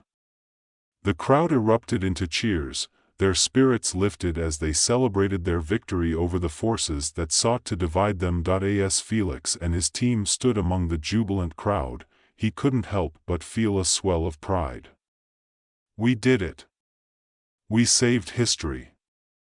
The cheers echoed around them, a chorus of voices united in celebration. They had fought against impossible odds, and together, they had triumphed. Felix glanced at his team, their faces beaming with joy. "I can't believe we actually pulled it off. From Woodstock to the moon to the Berlin Wall, we've made history together."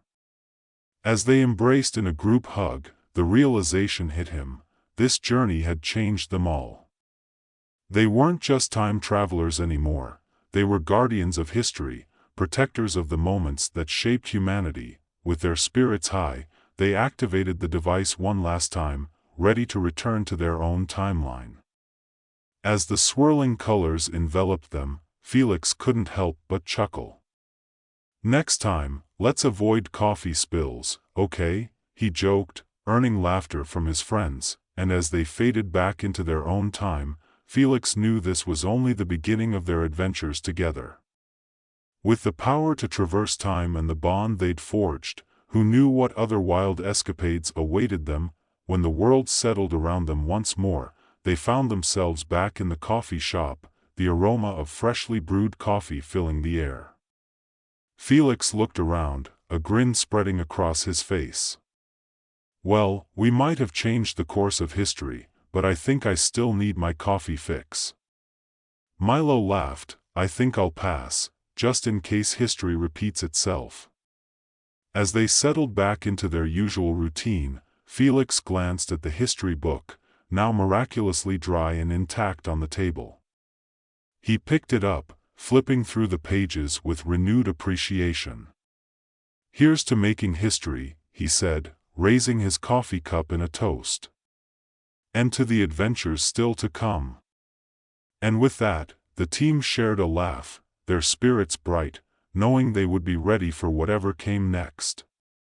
They were time travelers, after all, and the past was just the beginning of their extraordinary journey. Dr. Felix Thompson had always preferred the company of stars over people. On this particularly mundane Wednesday night, he sat in the small observatory that smelled faintly of old coffee and slightly burnt toast. The observatory was crammed with outdated equipment and scattered star charts that looked like a tornado had whipped through a thrift store. Felix, in his slightly rumpled lab coat, peered through the telescope, his favorite instrument, as he mused over the latest celestial happenings. "Ah, yes, the Perseids," he muttered to himself, adjusting the focus. "A delightful shower of meteors. Too bad I can't shower the world with my stellar jokes." He chuckled, and the only response was the echo of his own laughter bouncing off the walls. Just then, the radio crackled to life. Felix rolled his eyes. It was probably another instance of the local rock band jamming nearby. The signal faded in and out, mixing distorted guitar riffs with static. Felix made a face as if he had just tasted sour milk.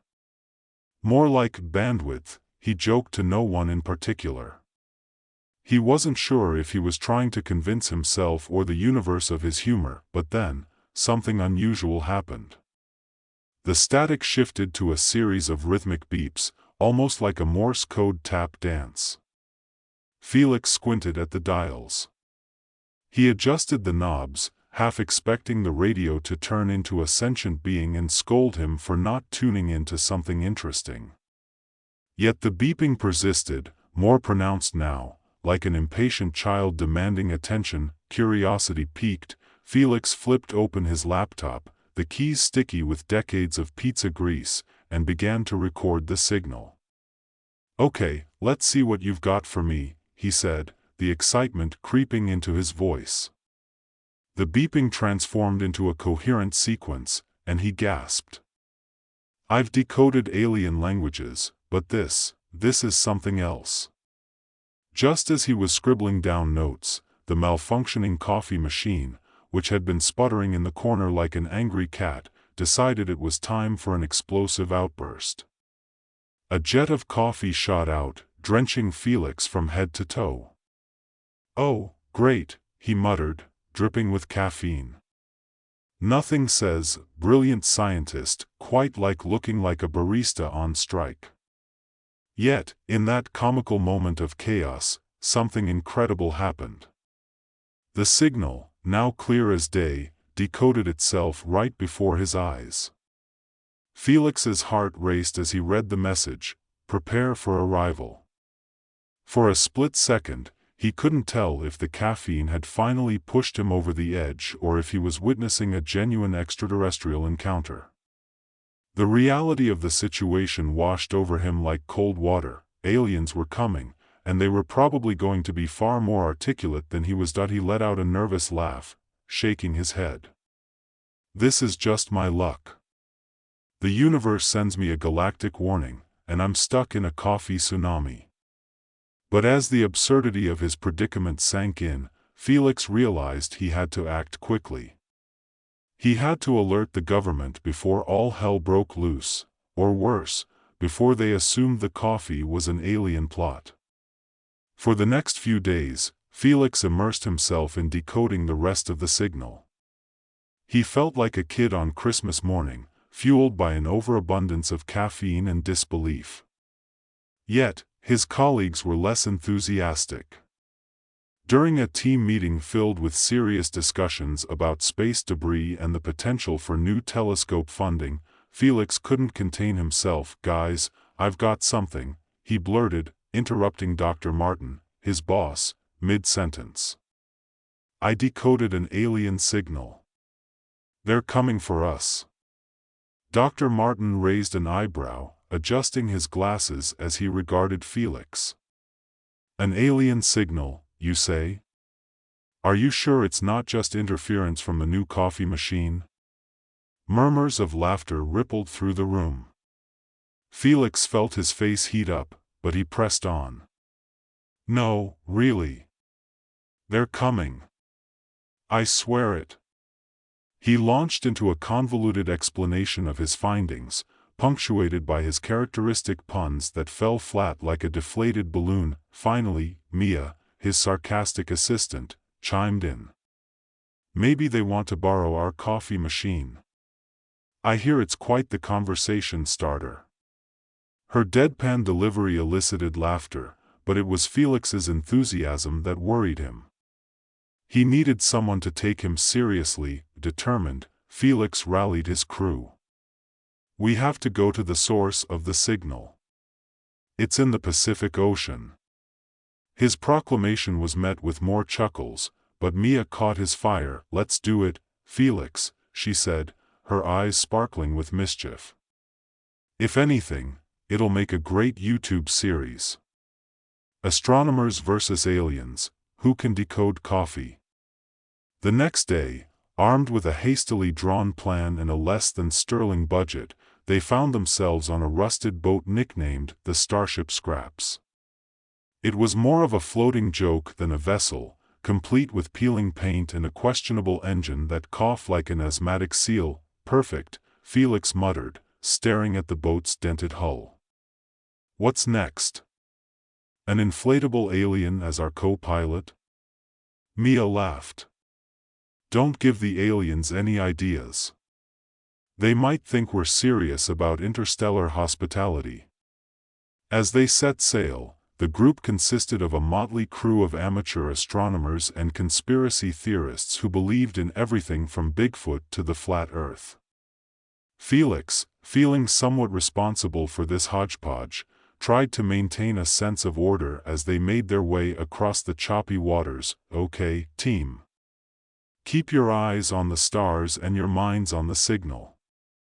Felix yelled over the wind, which promptly whipped his hair into a frenzy. "More like keep your eyes on the fish," one of the conspiracy theorists shouted, casting his line. "They might be aliens in disguise." Mia rolled her eyes. "If they are, I hope they don't ask for coffee."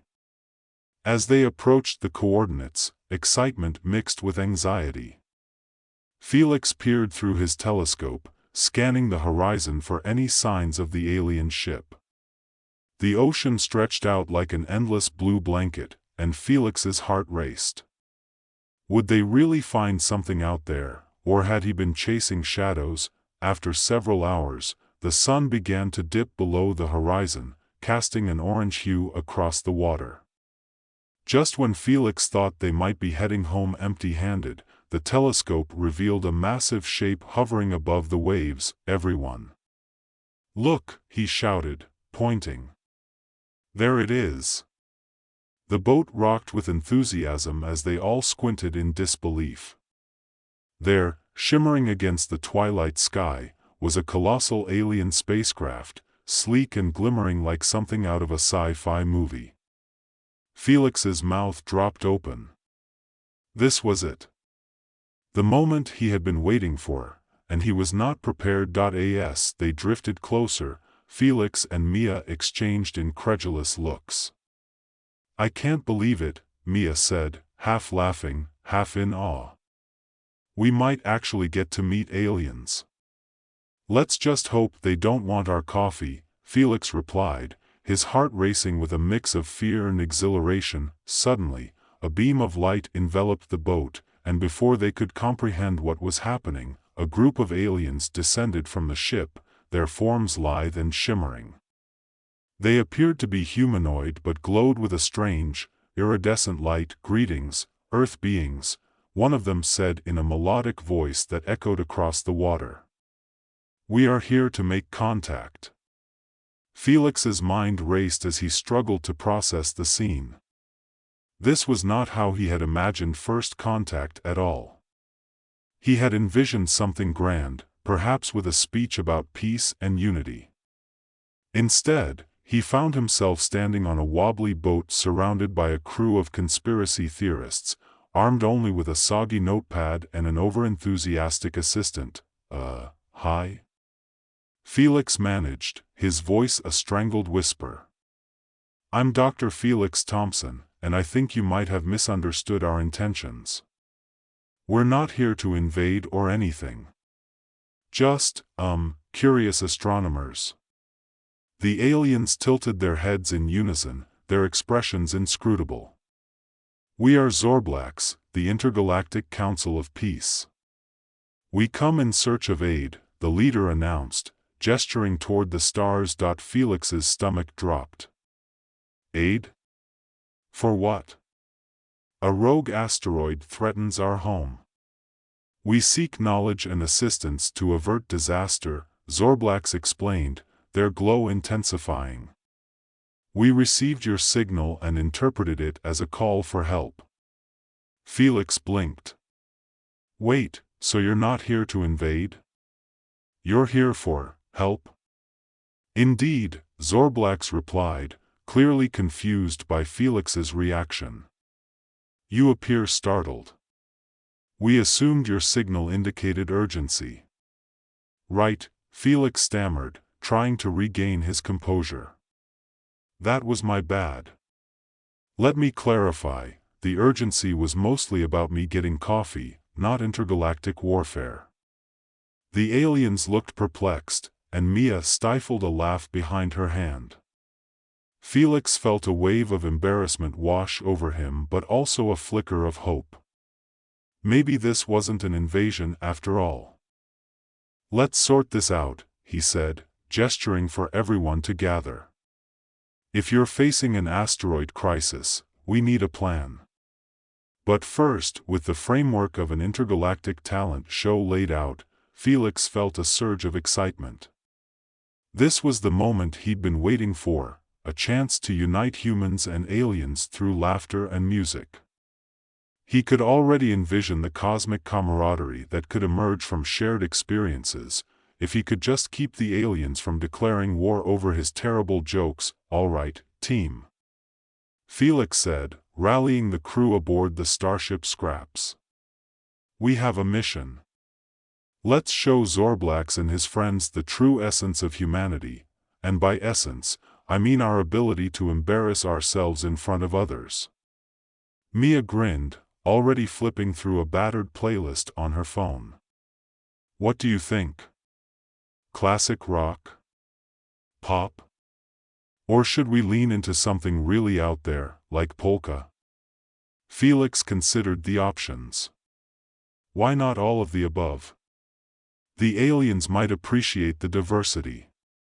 Plus, if they get bored, we're toast. As they began to prepare for the event, Felix and Mia encountered various challenges. Zorblax's crew was keen on showcasing their own skills, but their understanding of human entertainment was as off-kilter as Felix's coffee-drenched shirt. They produced strange instruments that looked like they were made from recycled spaceship parts.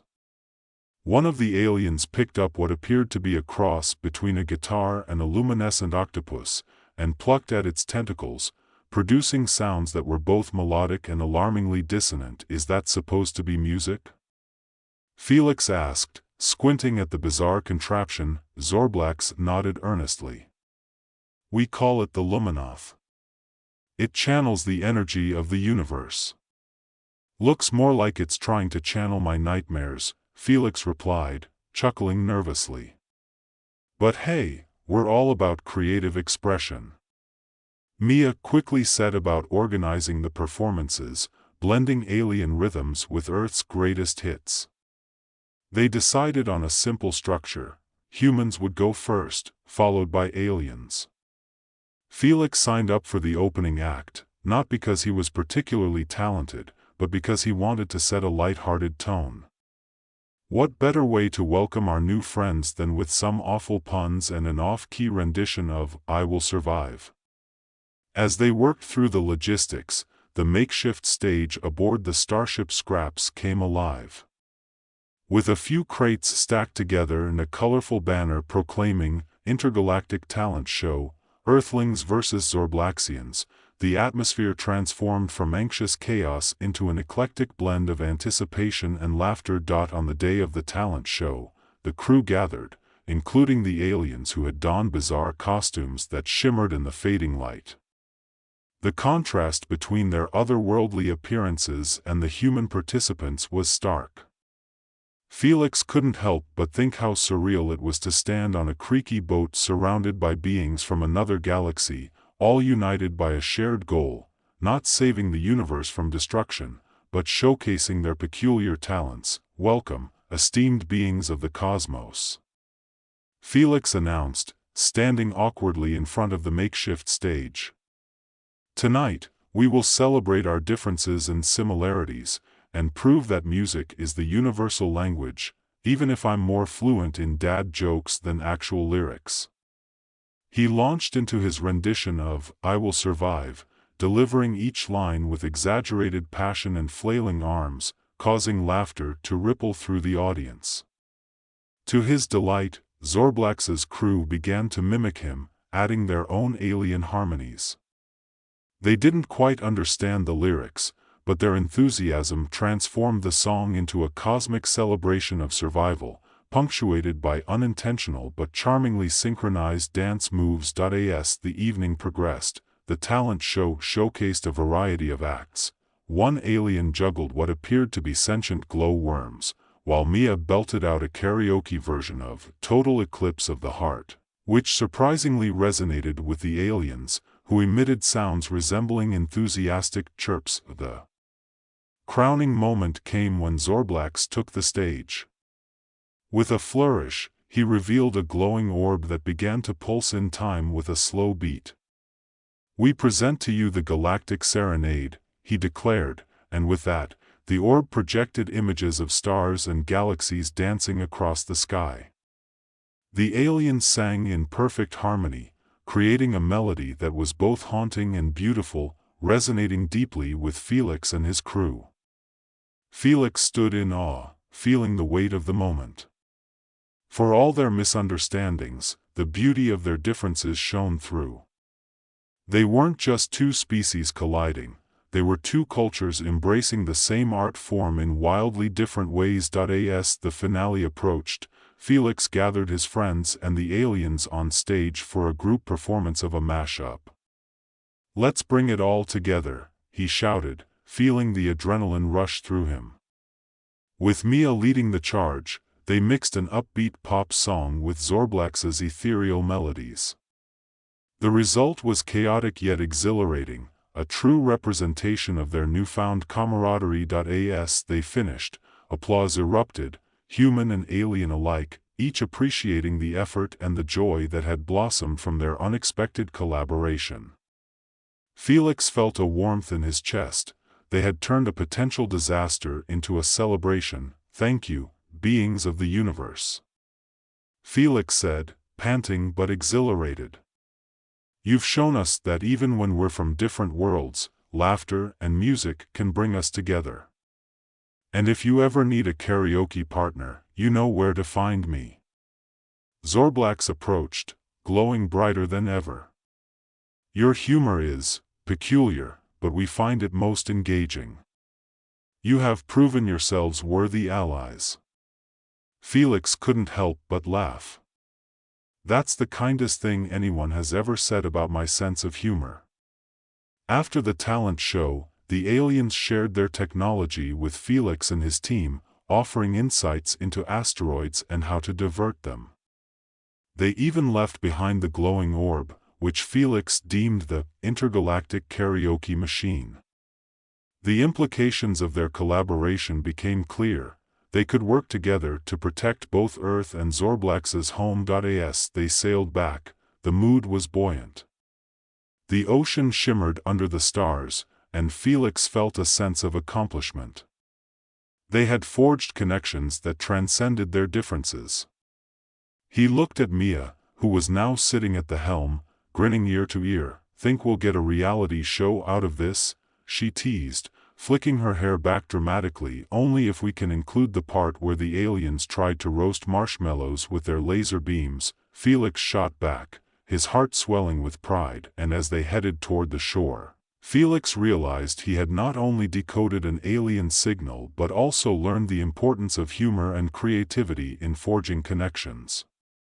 Perhaps the universe had a plan for him after all, a cosmic comedy of errors that turned into a beautiful collaboration. As they docked, Felix looked up at the stars, filled with hope.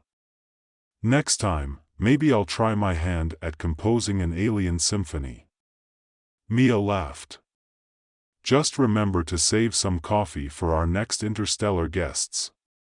And with that, Felix felt ready for whatever absurdity awaited him next. In a cluttered apartment that looked more like a tech junkyard than a living space, Leo stared at his computer screen, the glow illuminating his scruffy hair and sleep-deprived eyes. He was a self-proclaimed hacker, though lately, his skills seemed more suited for pranking neighbors than saving the world. Today was different, though.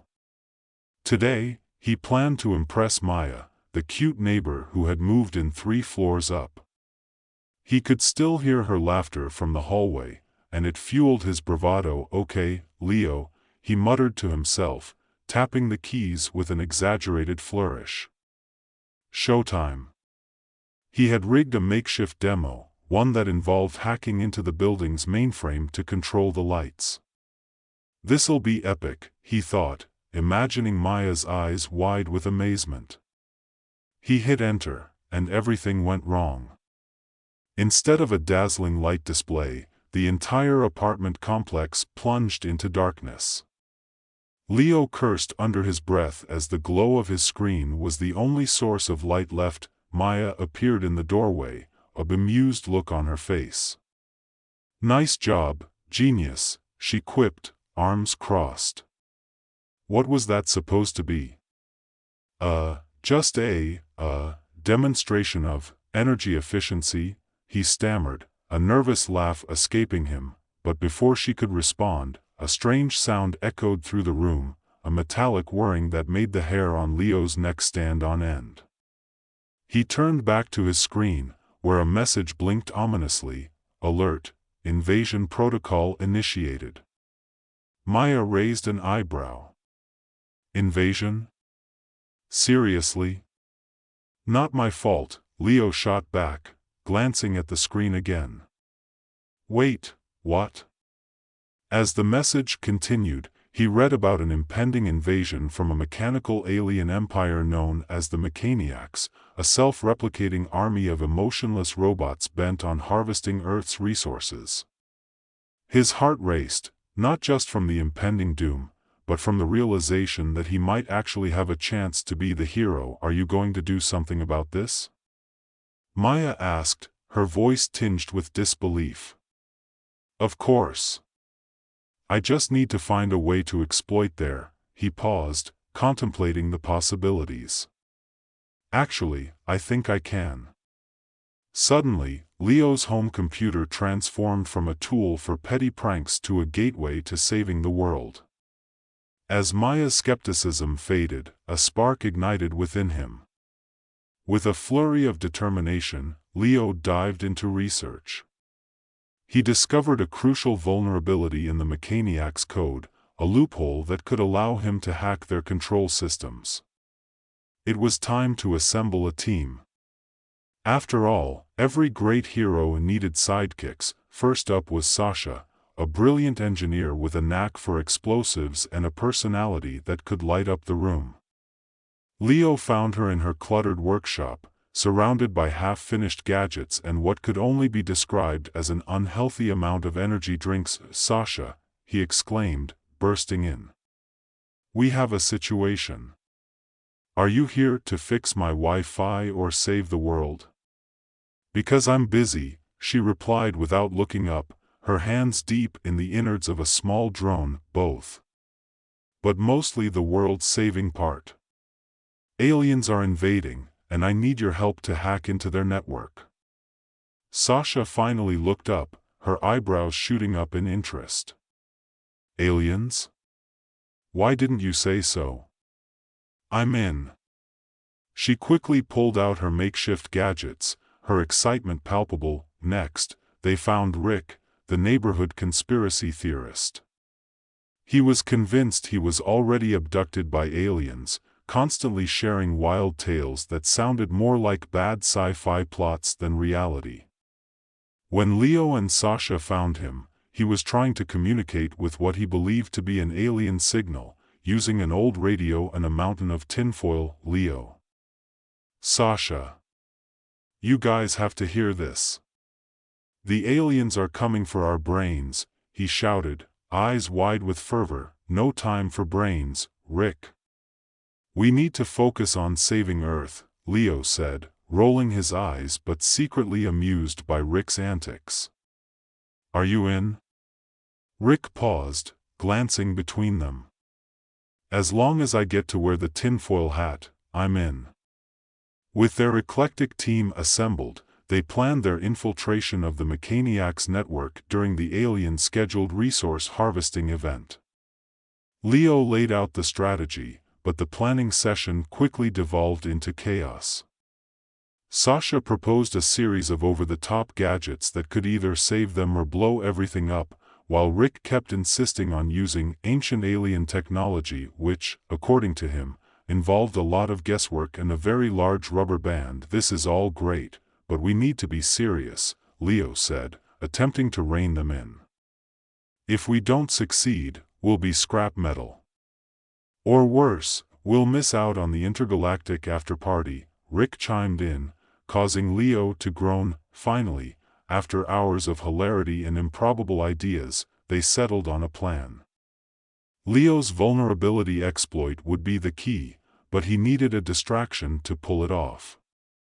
Sasha suggested setting up a series of small explosions to draw the Mechaniac's attention while he hacked in. The plan was sound, if executed correctly. As the day of the invasion approached, Leo felt a mix of dread and excitement. He couldn't help but think of how surreal this all was. One minute, he was trying to impress a girl, and the next, he was on the brink of saving the world. When the Mechaniacs finally arrived, they descended from the skies in sleek metallic ships, making a low humming noise that filled the air with tension. Leo and his team watched from their makeshift command center, a series of screens flickering with data. "They look impressive," Sasha said, her eyes wide with a mix of fear and fascination. "Yeah, impressive at ruining my evening," Leo replied, trying to keep his voice steady. The invasion started with the aliens systematically dismantling buildings to harvest materials. The chaos was both awe-inspiring and horrifying. In a moment of levity, Rick exclaimed, "I told you they were coming for our brains. They're harvesting the whole place." "Focus, Rick." Leo snapped, adrenaline pumping through his veins. "Sasha, are we ready?" "Ready as we'll ever be," she shouted, adjusting her goggles and grinning manically. With a deep breath, Leo initiated the first phase of their plan. He sent out a series of calculated bursts through the Mechaniac's systems, causing momentary confusion among the ranks. Lights flickered, and for a moment, the invaders halted, which felt like a small victory. "Now, Sasha." Leo yelled, and she pressed the button to detonate a series of small charges around the perimeter. The explosions drew the Mechaniac's attention, and they swarmed toward the noise. "Let's go, go, go!" Leo shouted as they sprinted toward the heart of the enemy's operations. They navigated through the chaos, dodging mechanical arms that swung wildly. Leo's heart raced as he neared the main control hub. He felt alive, every nerve tingling with energy and fear. But just as he plugged in his device, the aliens countered with a series of defenses he hadn't anticipated. The screen flashed red, warning him of a shutdown. "No, no, no," he shouted, frantically typing as the countdown began. Just then, one of the mechaniacs began to glitch, its movements jerky and erratic. It turned towards Leo, its eyes flashing a mix of colors that made it look almost confused. What's happening?" Sasha asked, incredulous. "I think it's malfunctioning," Leo said, staring in disbelief. The mechaniac stumbled forward, making a series of bizarre mechanical noises. It suddenly pointed at Leo and, in a robotic but oddly charming voice, exclaimed, "Error. Engage human humor protocols."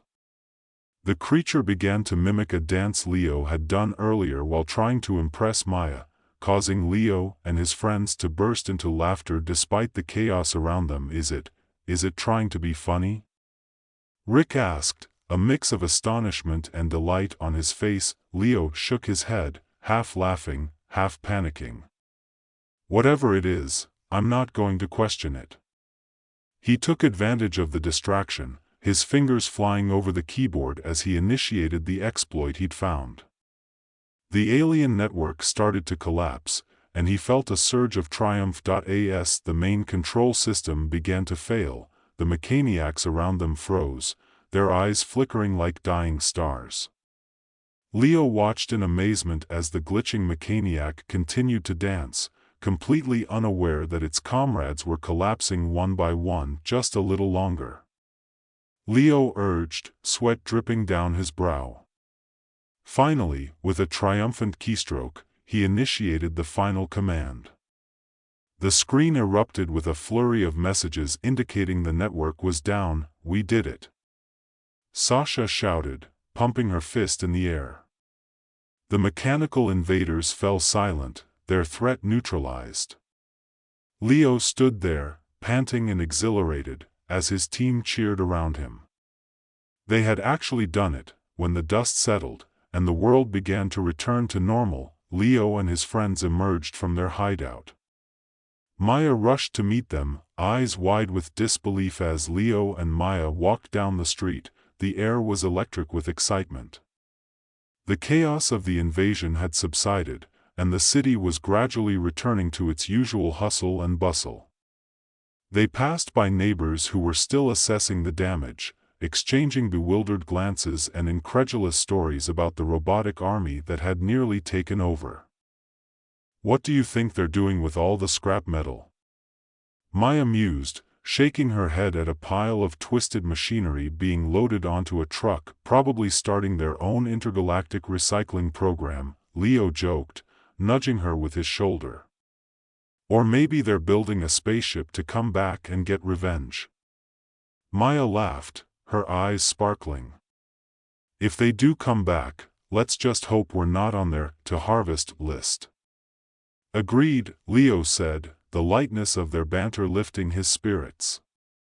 "Next time, I'll be sure to install some emotional intelligence into our defenses. Maybe then they'll understand humor." As they reached the corner of their street, Leo spotted Sasha and Rick arguing animatedly by a newsstand, which was plastered with headlines about the invasion and the mysterious heroes who had thwarted the alien takeover. "There they are," Leo said, gesturing toward his friends. "The other half of the brain trust. More like the half that can't agree on what toppings to put on a pizza," Maya teased, her laughter infectious. They approached just as Rick waved his arms dramatically, a familiar scene. "I'm telling you, the aliens were clearly just misunderstood. They wanted to learn about our culture. That's why they started harvesting resources." Right, because nothing says, let's be friends like dismantling buildings, Sasha shot back, hands on her hips. Hey, it's called a cultural exchange. Maybe they just wanted to redecorate Earth, Rick insisted, a gleam of stubbornness in his eyes. Leo stepped in, shaking his head. What's this about redecorating? Rick thinks the mechaniacs were just looking for good interior design ideas, Sasha replied with an exaggerated eye roll. But he doesn't seem to grasp that we're not exactly on their Pinterest board. Okay, I see your point, Rick said, finally relenting, though his expression was still earnest. But we could have negotiated with them. I'm telling you, if I had just had my tinfoil hat on earlier. Let's not go down that rabbit hole again, Leo interrupted, raising his hands as if to ward off the impending debate. We just saved the world. Can we at least take a moment to enjoy our victory? Speaking of which, Sasha said, her eyes narrowing in determination, we need to celebrate. Like, right now. Good idea. We should hit up that new arcade that just opened, Rick suggested, suddenly animated. I bet they have some sick alien shooter games. Perfect, Maya agreed, her excitement bubbling over. It's been ages since I've played a good game. As they made their way to the arcade, Leo felt a warmth of camaraderie wash over him. Despite their earlier differences, they were united in this bizarre experience, and it felt right to celebrate their success together. The sun was setting, casting a warm glow over the city, and the streets buzzed with life and energy. Inside the arcade, the sounds of beeping machines and excited voices filled the air. Neon lights flashed, and the smell of popcorn mixed with the sweet scent of cotton candy wafted through the space. Leo felt like a kid again, the excitement palpable. First round is on me, Leo declared, scanning the room for their favorite games. Only if you promise not to hack the machines, Sasha quipped, smirking. Last time, we lost half our tickets because you couldn't resist. Okay, that was one time. Leo protested, but he couldn't help grinning. I was just trying to optimize our score.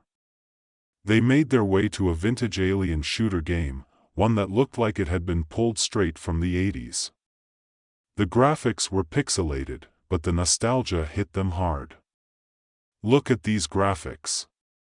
They're amazing, Rick exclaimed, as if viewing a masterpiece. Truly a reflection of our technological evolution. Or lack thereof, Maya countered, rolling her eyes playfully. They all gathered around the machine, and Leo slid in a quarter. The screen flickered to life, and they each grabbed a joystick, ready for battle. The first wave of pixelated aliens appeared on screen, and the group began to shoot at them furiously. Take that, Space Invaders! Leo shouted, laughing as he furiously pressed buttons. Sasha was surprisingly good, her reflexes sharp as she scored hit after hit.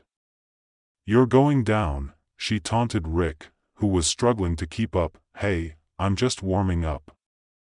Rick shot back, focusing intently on the screen. As the game progressed, their laughter and playful jabs created an atmosphere that felt both familiar and exhilarating. They were no longer just survivors of an alien invasion, they were heroes in their own right, relishing this moment of victory and normalcy. After several rounds and a mountain of arcade tickets that could almost buy them a small prize, they decided to take a break. Sitting at a table with slushies in hand, the adrenaline slowly wore off, replaced by a sense of satisfaction and contentment. Not bad for a bunch of misfits, Leo said, leaning back in his chair.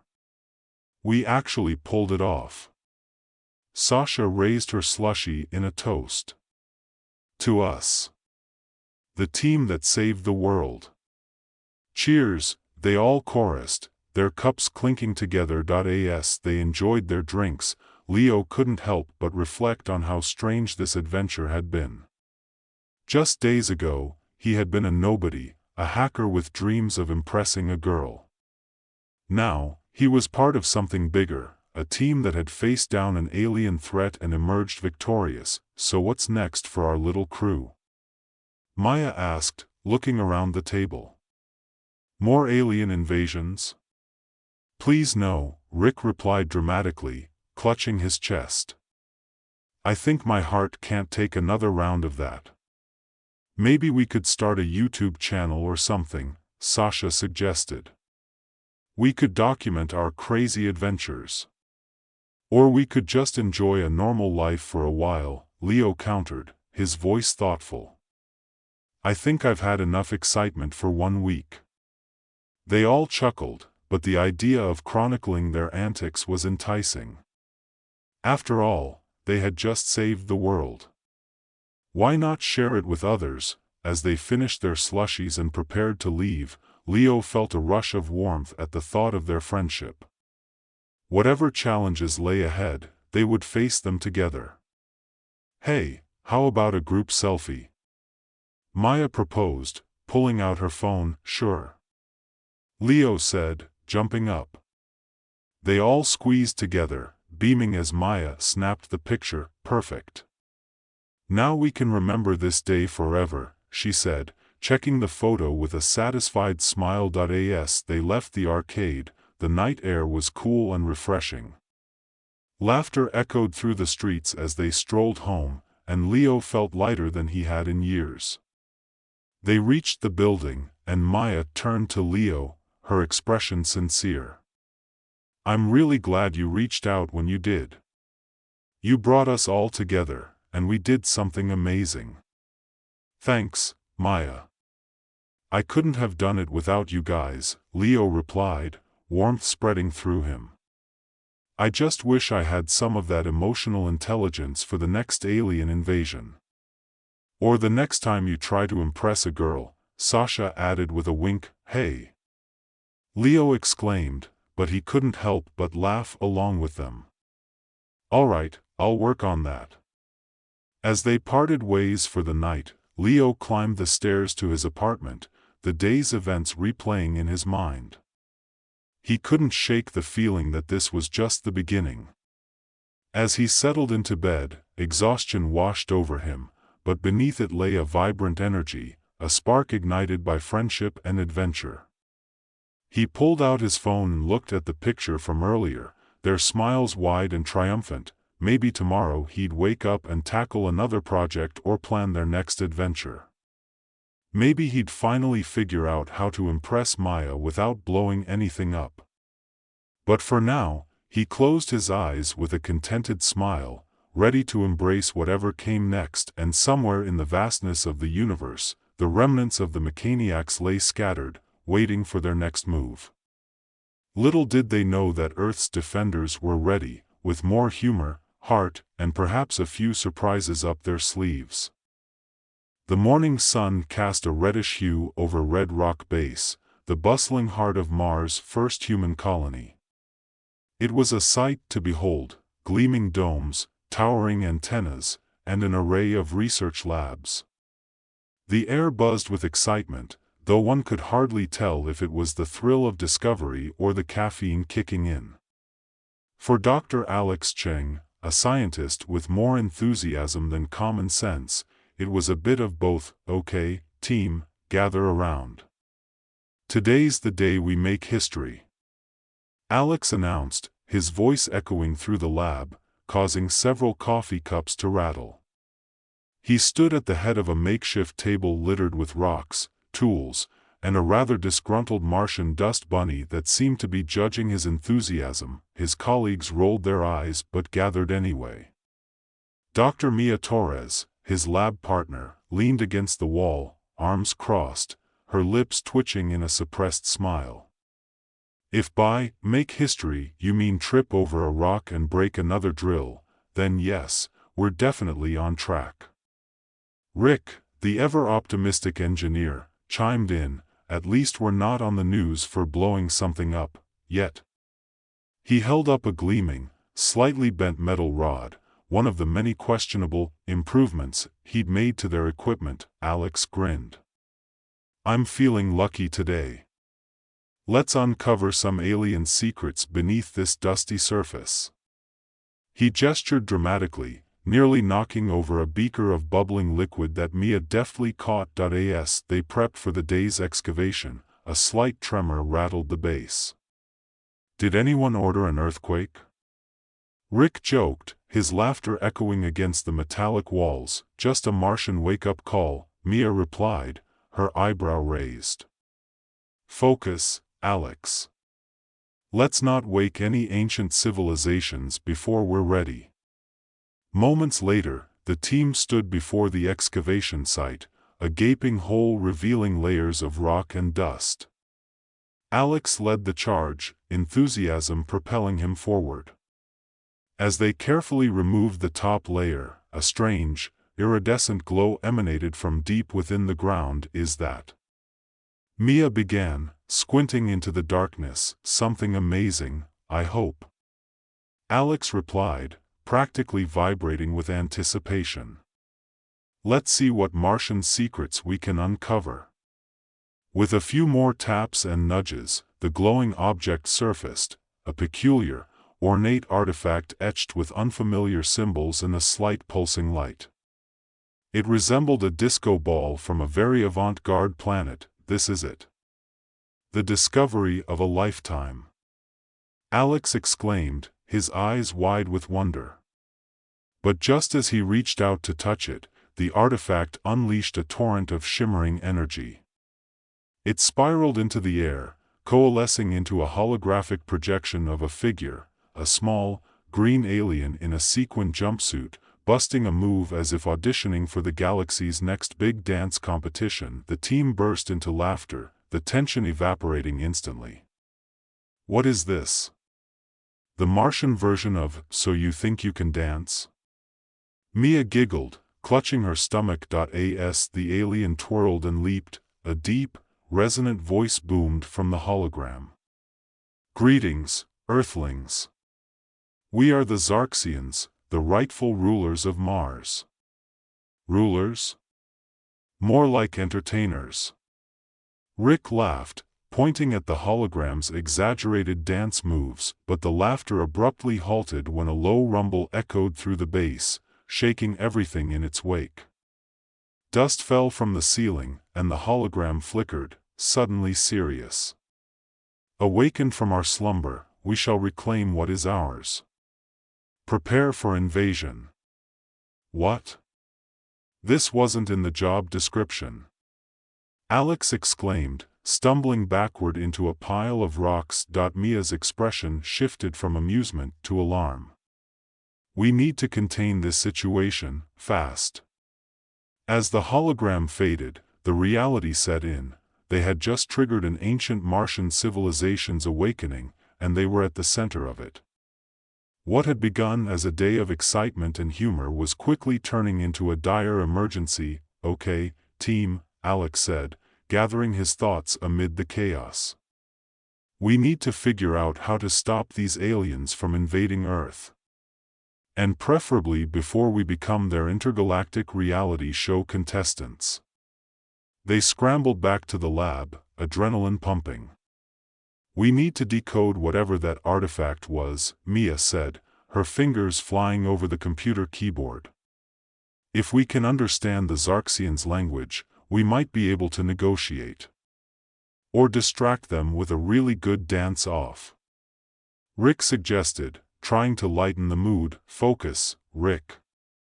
Mia snapped, though a smile crept onto her face. Hours passed as they sifted through ancient texts, charts, and Rick's increasingly ludicrous ideas. Just as frustration began to mount, Mia stumbled upon a passage that referenced a cultural exchange program between the Xarxians and Earth. "It looks like they valued creativity and entertainment. If we can convince them that we have something unique to offer, we might stall their plans." Alex's eyes sparkled with inspiration. "What if we host a competition? A showcase of Earth's best talents, music, dance, comedy." We could even invite them to participate. Rick's enthusiasm kicked into high gear. And I could build a stage. With lights. And smoke effects. Mia couldn't help but laugh at the absurdity of it all. Right, because nothing screams peaceful negotiation like a smoke machine. Okay, Alex said, trying to rein in the excitement. Let's get this plan together. We need to impress them and buy time to figure out a more permanent solution. With newfound determination, the team dived into preparations. They scoured the base for anything they could use for their showcase: old video equipment, musical instruments, even a dusty karaoke machine that had seen better days.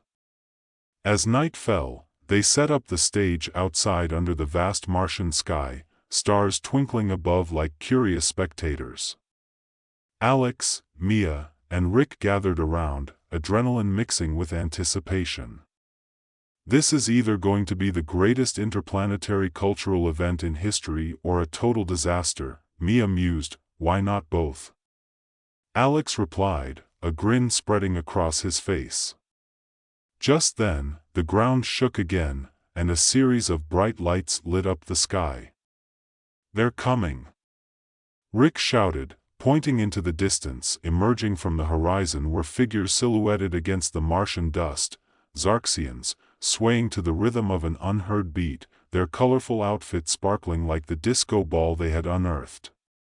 As they approached, Alex took a deep breath, ready to embrace the ridiculousness of it all. Welcome, Xarxians. We present to you the Earth Talent Showcase. Prepare for a night of fun and laughter.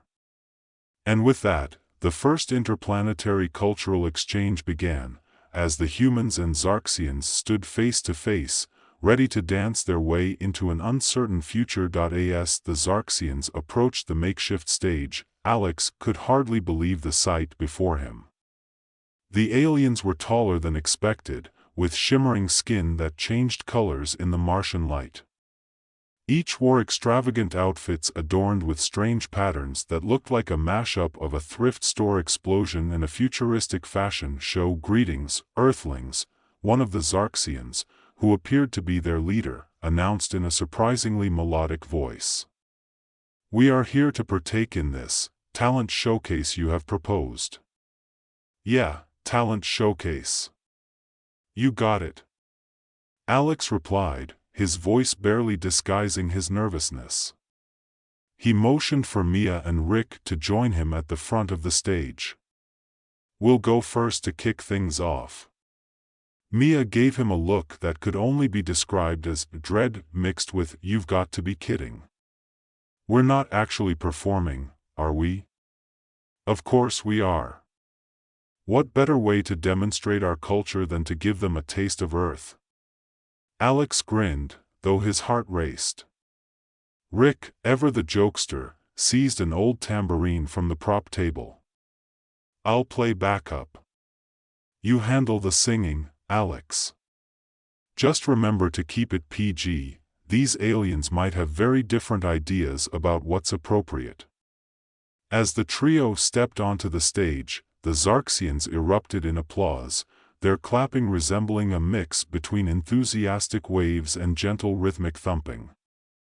Ladies and gentlemen, beings of all dimensions, we present to you an Earth classic. Alex declared, grabbing the tambourine from Rick and signaling for the music to start. Mia shot him a panicked look as the opening chords of "Don't Stop Believin'" filled the air.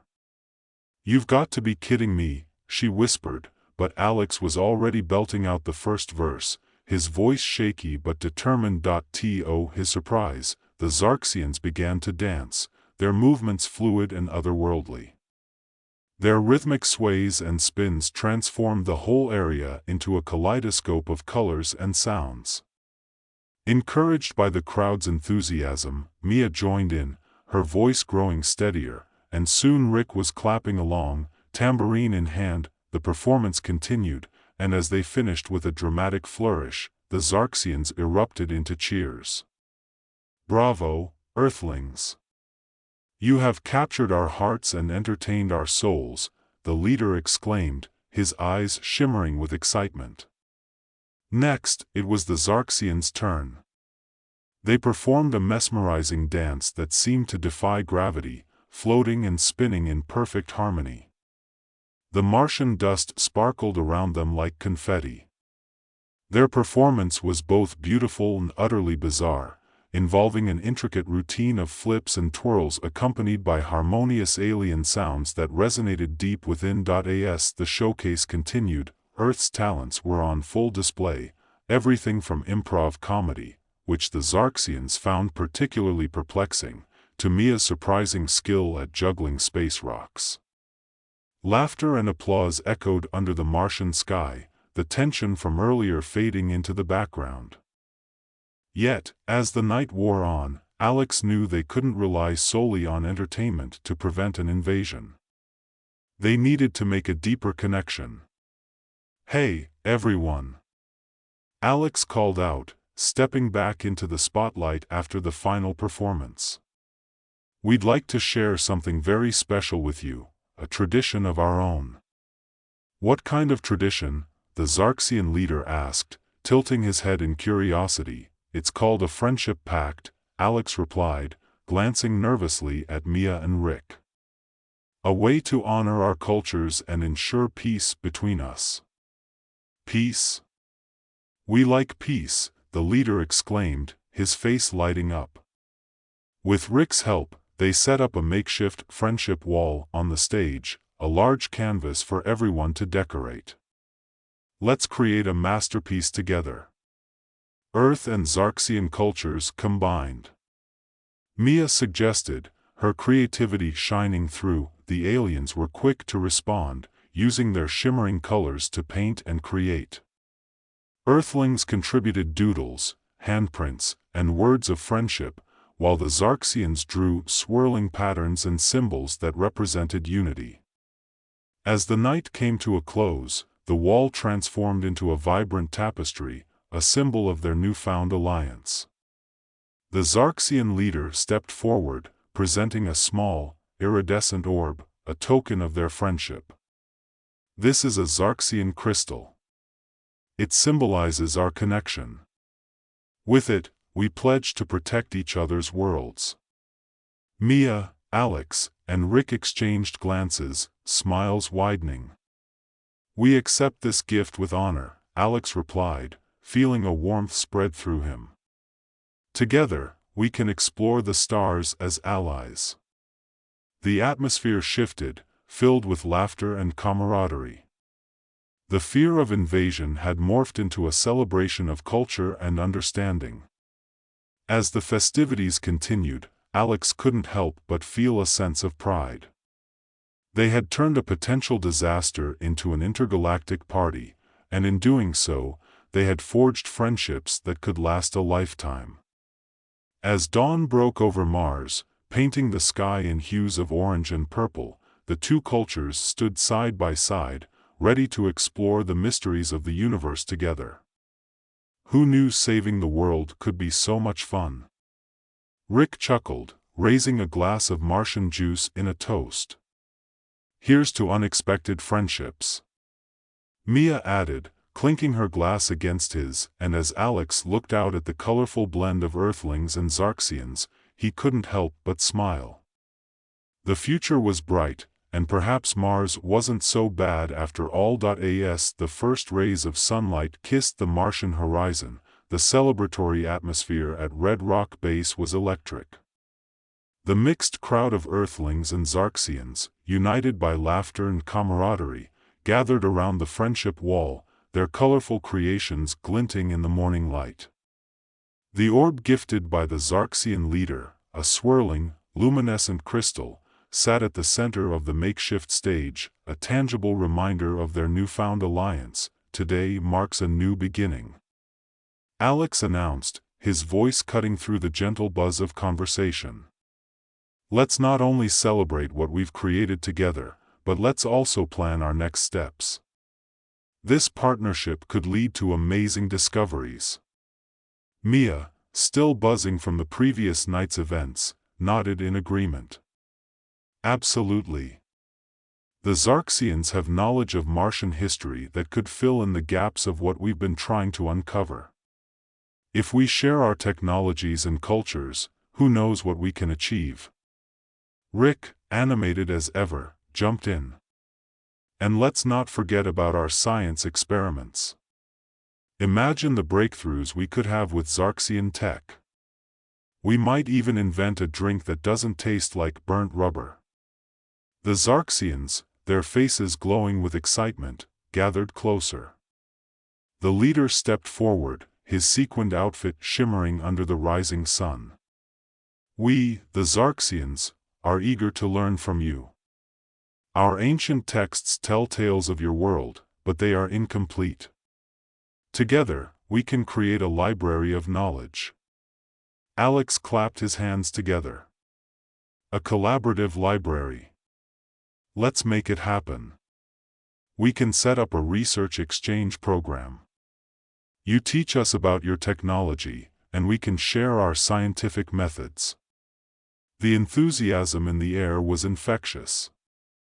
Mia turned to Rick, her eyes sparkling. And how about a cultural festival? We can showcase Earth's music and arts while the Zarxians display their unique traditions. Count me in. Rick exclaimed. I'll get to work on some wild sound systems. We'll need lights, holograms, everything. Great. Let's brainstorm ideas right now, Alex said, pulling out a tablet. We'll sketch out the details and gather everyone's input. As they huddled together, brainstorming ways to integrate their cultures, the Zarxians revealed their own plans. We have unique art forms that utilize bioluminescence. They could illuminate your celebrations in a way you have never seen, one of the Zarxians chimed in, a wide grin spreading across his face. Mia's eyes lit up. Bioluminescent art? That sounds incredible. It would be amazing to combine our music with your visuals. They began to map out ideas, sketching notes and drawings on the tablet, excitement building with each suggestion. The atmosphere was charged with possibility, the walls of their respective cultures beginning to dissolve with every shared thought and laugh. As they worked, Alex felt a sense of hope swell within him. They were not just saving themselves from an impending alien invasion, they were creating something beautiful. Together, they were writing a new chapter for both Earth and Mars, one filled with collaboration and understanding. Hours later, a sudden beep from Alex's communicator interrupted their creative frenzy. He glanced at the screen and frowned. Oh, it's command. I think they're finally catching wind of the unusual happenings here. The group fell silent, exchanging glances. Should we answer it? Mia asked, her voice tinged with apprehension. We might not have a choice, Alex replied, swiping to accept the call. The screen flickered to life, revealing a stern-looking commander with a furrowed brow. Dr. Cheng, report, the commander said, his voice clipped. We had a little incident with an artifact, but, Alex began, only to be interrupted. An incident? You mean an alien invasion? You're on the line for this, Cheng.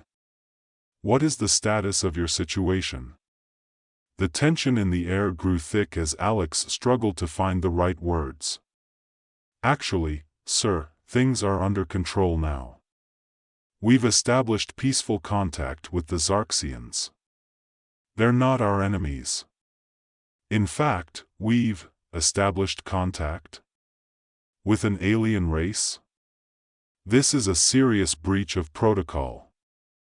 You should have reported immediately. Alex raised a hand to stop the tirade. With all due respect, Commander, if you'd seen what we've accomplished, you'd understand. The Zarxians are eager to cooperate.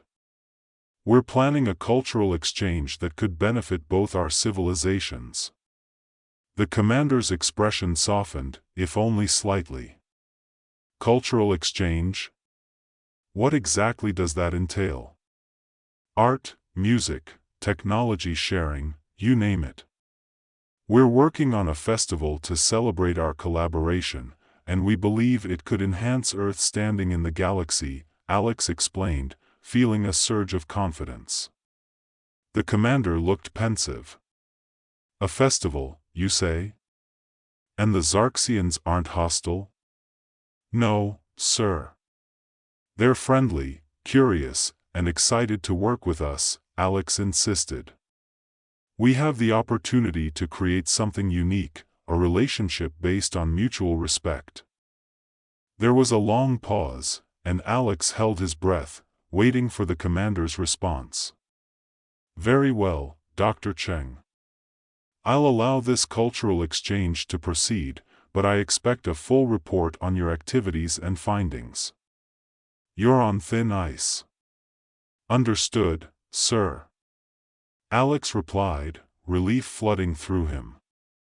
The screen went dark, and the group erupted in cheers, excitement igniting once more. We did it! Rick shouted, throwing his hands in the air. The commander is on board. Mia laughed, shaking her head in disbelief. I can't believe we pulled that off. Now let's get to planning this festival. We need to make it unforgettable. With a renewed sense of purpose, they returned to their brainstorming, ideas flowing freely. As they planned the festival, they envisioned colorful displays, music that resonated with the heartbeats of two worlds, and laughter that transcended the vastness of space. Days turned into weeks, and the preparations accelerated. Both Earthlings and Zarxians worked side by side, sharing their knowledge and talents. The base transformed into a vibrant hub of creativity, with banners and decorations that reflected the unique blend of both cultures. Finally, the day of the festival arrived, and excitement buzzed through the air like static electricity. The once sterile environment of Red Rock Base was now adorned with glowing lights, bioluminescent art, and eclectic booths showcasing everything from Zarxian cuisine to Earth's beloved snacks. As night fell, the stage was set for the grand opening. Alex stood backstage, his heart racing with anticipation. He glanced at Mia and Rick, who were adjusting their makeshift costumes. Rick had donned a ridiculous alien outfit complete with antennas, while Mia wore a flowing gown that shimmered like the Martian surface. Are you ready for this? Alex asked, a grin spreading across his face. Mia took a deep breath, her eyes sparkling. Ready as I'll ever be. Let's show them what Earth has to offer. With a nod, Alex stepped out onto the stage, the spotlight bathing him in light. The crowd, a vibrant mix of Earthlings and Zarxians, erupted in applause, their cheers echoing through the night. Welcome, everyone, to the first-ever Earth-Zarxian Cultural Festival. Alex announced, his voice strong. Tonight, we celebrate not just our differences, but our shared love for creativity and collaboration. The crowd cheered, and as the first performers took the stage, an Earthling band playing a lively tune intertwined with Zarxian melodies, the atmosphere burst with energy. People danced, laughed, and mingled, bridging the gap between two worlds with every step. Mia joined the band on stage, her voice soaring above the music, harmonizing with the Zarxian singers. Together, they created an enchanting sound that filled the air, weaving a tapestry of culture that echoed through the Martian night. Rick, meanwhile, was busy at a booth showcasing Earth's most famous snacks. Come try these. Popcorn from Earth. The best snack for a galactic adventure, he shouted, waving his arms enthusiastically. The Zarxians approached, their curiosity piqued. What is this? Popcorn, one asked, their voice melodic. Only the best. Watch this. Rick said, tossing a handful into the air. The fluffy kernels rained down, and the Zarxians gasped in delight, their colorful outfits shimmering in the festival lights. As the festival continued, the atmosphere grew more festive. People gathered around to share stories, dance, and explore each other's cultures. The joy of collaboration was palpable, and the night seemed to hum with the promise of a bright future. Later, as the evening began to wind down, Alex found himself standing beside the friendship wall, now adorned with even more vibrant art. The colors blended beautifully, symbolizing the bond forged over the past few weeks. Mia joined him, her expression contemplative. "I can't believe how far we've come. From an impending invasion to this, an incredible festival." Alex nodded, watching the crowd dance under the Martian stars. "It's amazing what can happen when you open yourself up to the unexpected. We've built something real here." A gentle hand on his shoulder turned him around to see the Xarxian leader approaching. "Dr. Cheng, your people have shown us the beauty of your culture. This night will be remembered for generations to come." Alex smiled, feeling a warmth spread through him. "And it's just the beginning. We have so much more to explore together." As the festival reached its peak, the stage lit up one final time, casting a glow that illuminated the faces of everyone present. Alex stepped forward, microphone in hand, ready to share the last message of the evening. "Tonight, we celebrate unity, creativity, and friendship. Let's continue to build on this foundation as allies and friends." The crowd erupted into cheers, and the night sky filled with laughter and song. Under the Martian stars, two worlds had come together, and in that moment, everything felt possible. As the last notes of music faded into the night, Alex couldn't help but think of the adventures still ahead. With the Xarxians by their side, they were ready to face whatever the universe threw at them. And so, with hearts full of hope and friendship lighting the way, they embarked on a journey that would not only change their lives but perhaps the fate of both Earth and Mars forever. Max stood behind the counter of his favorite coffee shop, been there, done that, where the aroma of freshly brewed coffee usually mingled with the chatter of regulars. Today, however, a heavy silence enveloped the room, interrupted only by the rhythmic grinding of beans and the occasional hiss of the espresso machine.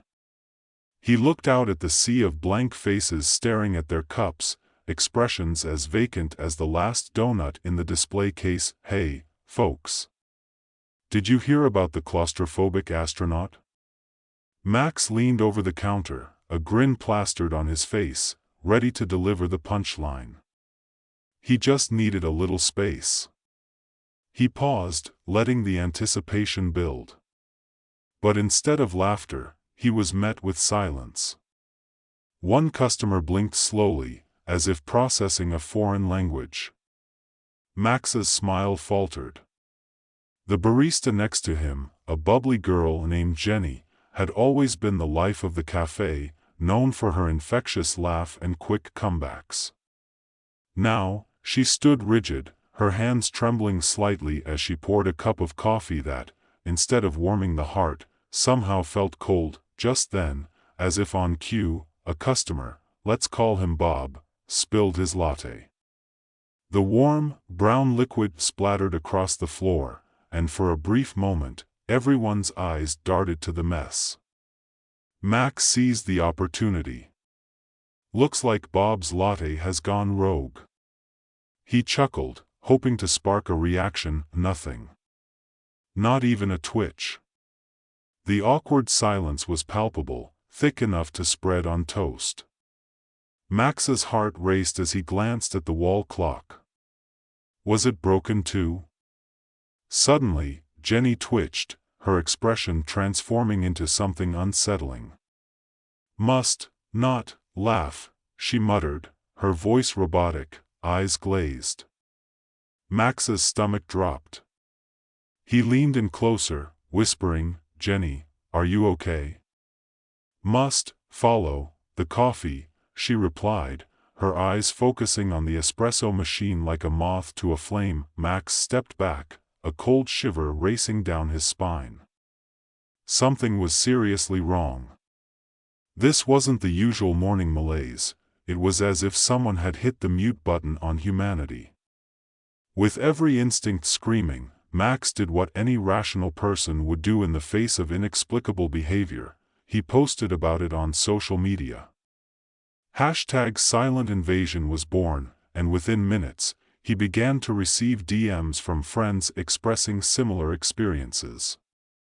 "Max, you're not alone," read one message from his tech-savvy friend Nina. "I think it's a virus. I'm immune. Let's meet up." Max gathered his thoughts as he rushed out of the cafe, leaving the eerily silent customers behind.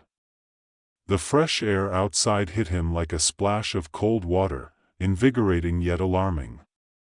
He navigated the bustling street, where laughter and chatter echoed, only to find it felt like a cruel joke compared to the coffee shop. Nina met him in a small park nearby, her wild curls bouncing as she gestured animatedly. "I was watching this documentary about alien viruses, and I think we might actually be under attack." "Under attack? By aliens?" Max raised an eyebrow, skeptical but intrigued. "Not just any aliens. They're using a virus to control our minds. Think about it, look at all the quiet people." She pointed dramatically, and Max couldn't help but laugh. "Right, because that's what aliens do, start a silent revolution through overpriced coffee." He rolled his eyes but then caught a glimpse of an old man feeding pigeons. The birds circled him, cooing softly, while the man stared blankly ahead. The humor faded. Okay, but seriously," Nina pressed. "We've got to find other people who aren't affected. I've heard rumors about immunes, people like us." Max's heart raced. "And how exactly do we find these people?" "By throwing a party," she declared, her eyes shining with mischief. "You know, a rally, bring them together and figure this out. We'll broadcast it on social media." "A party?" Max laughed again, shaking his head. "What are we, high schoolers planning a prom?" "No, listen," Nina said, now practically bouncing on her feet. "We can make it themed. Fight the silence. Everyone loves a theme. Fine, let's do it. But if anyone shows up in a tinfoil hat, I'm out." He paused, a grin creeping back onto his face. "And no karaoke." Nina clapped her hands, already pulling out her phone. "I'll make the event page. We'll even have refreshments, though I don't think we should serve coffee." As the days passed, Max and Nina transformed the local community center into a hub of chaos and excitement. Posters plastered the walls, declaring, "Join the resistance." #Silent Invasion. Laughter bubbled up among the immunes, who started showing up in droves, each one as quirky as the next. There was Frank, a conspiracy theorist with a penchant for aluminum foil hats and a wild beard that looked like it had its own agenda. "It's not just a virus, man. The government's in on it. I've got proof," he shouted, waving a stack of papers. Next was Aisha, a punk musician whose colorful hair and loud attire were a stark contrast to the subdued crowd they had witnessed days earlier. "I refuse to let them take my voice," she declared passionately. Finally, there was Eli, the quiet librarian who preferred the company of books over people. He wore glasses that magnified his eyes to an almost comical size and held an entire book on virology under one arm. "I might be able to help," he muttered shyly. "Great. We have a team," Max exclaimed, feeling a rush of adrenaline. "Let's save humanity." As the group gathered around a rickety table, Nina laid out their plan. "So, we know the aliens are communicating through some sort of frequency, right? Aisha, what if we disrupt that with music? Music? Aisha raised an eyebrow. What do you mean? Like a live concert. We'll jam their signals. Nina explained, her enthusiasm infectious. Sounds great, but what if they bring their drones? Eli interjected, his voice barely above a whisper. Drones? Like, for taking photos? I thought we were having a concert, not a school play. Frank grinned, but Max could see the tension in his eyes. We'll figure that out later, Max said, raising a hand for calm. First, we need to organize a practice session and test our music. And thus began their training montage. It was a hilariously chaotic affair, with Aisha teaching the group to play instruments they barely knew, Frank attempting to build makeshift alien detectors out of soda cans, and Eli scouring the internet for ways to amplify their sound. The rehearsal space was filled with noise, some good, most bad, but all of it peppered with laughter. As they practiced, the laughter lightened the weight of the impending battle against the unknown threat looming over them. Max felt an unfamiliar warmth spreading through him. He was not just brewing coffee anymore, he was brewing hope, but as their concert date approached, a nagging doubt wormed its way into his mind. What if they failed? What if the aliens were watching? Relax, Max. Nina said, catching his anxious glance. We're going to save the world, one off-key note at a time. Right. Just as long as we don't make the aliens laugh themselves to death, Max replied, a grin breaking through his worry, and thus, with the spirit of rebellion and the power of laughter, the group prepared for their ultimate showdown against the silent invaders. As the day of the concert approached, a palpable mix of excitement and anxiety filled the air. The community center buzzed with energy as people arrived to support the cause. The colorful posters proclaiming, "Fight the Silence," adorned the walls, and a makeshift stage was hastily assembled. Max adjusted the microphone, his palms sweaty, nerves simmering beneath his bravado. Are we really doing this? He asked Nina, who was busy tuning a guitar. Absolutely. This is our moment, she said, her enthusiasm unwavering. Besides, if we go down singing. Max chuckled, but the weight of their mission pressed heavily on him. They had gathered a small but determined audience, friends, family, and a few curious souls drawn in by the odd theme. Frank had set up his makeshift alien detection system, which mostly consisted of blinking lights and a cardboard cutout of a UFO. Aisha had commandeered the sound system, testing the speakers to ensure they could project their music loud enough to disrupt the alien frequencies. The lights dimmed, and the crowd cheered as Aisha stepped onto the stage, vibrant and fierce. Welcome to the first ever Fight the Silence concert, she declared. Tonight, we're not just jamming, we're taking back our minds. Are you with us? The audience erupted in cheers, and Max felt his heart swell. They were united in this strange, desperate fight against an unseen enemy. The atmosphere was electric, and the weight of fear started to lift. As the band began to play, Aisha's voice soared over the music, powerful and raw. The sound filled the room, reverberating through the walls. Max watched as people danced, shaking off the silence that had bound them. The music surged, a wild cacophony of energy that ignited the crowd. Halfway through the first song, an unexpected shift occurred.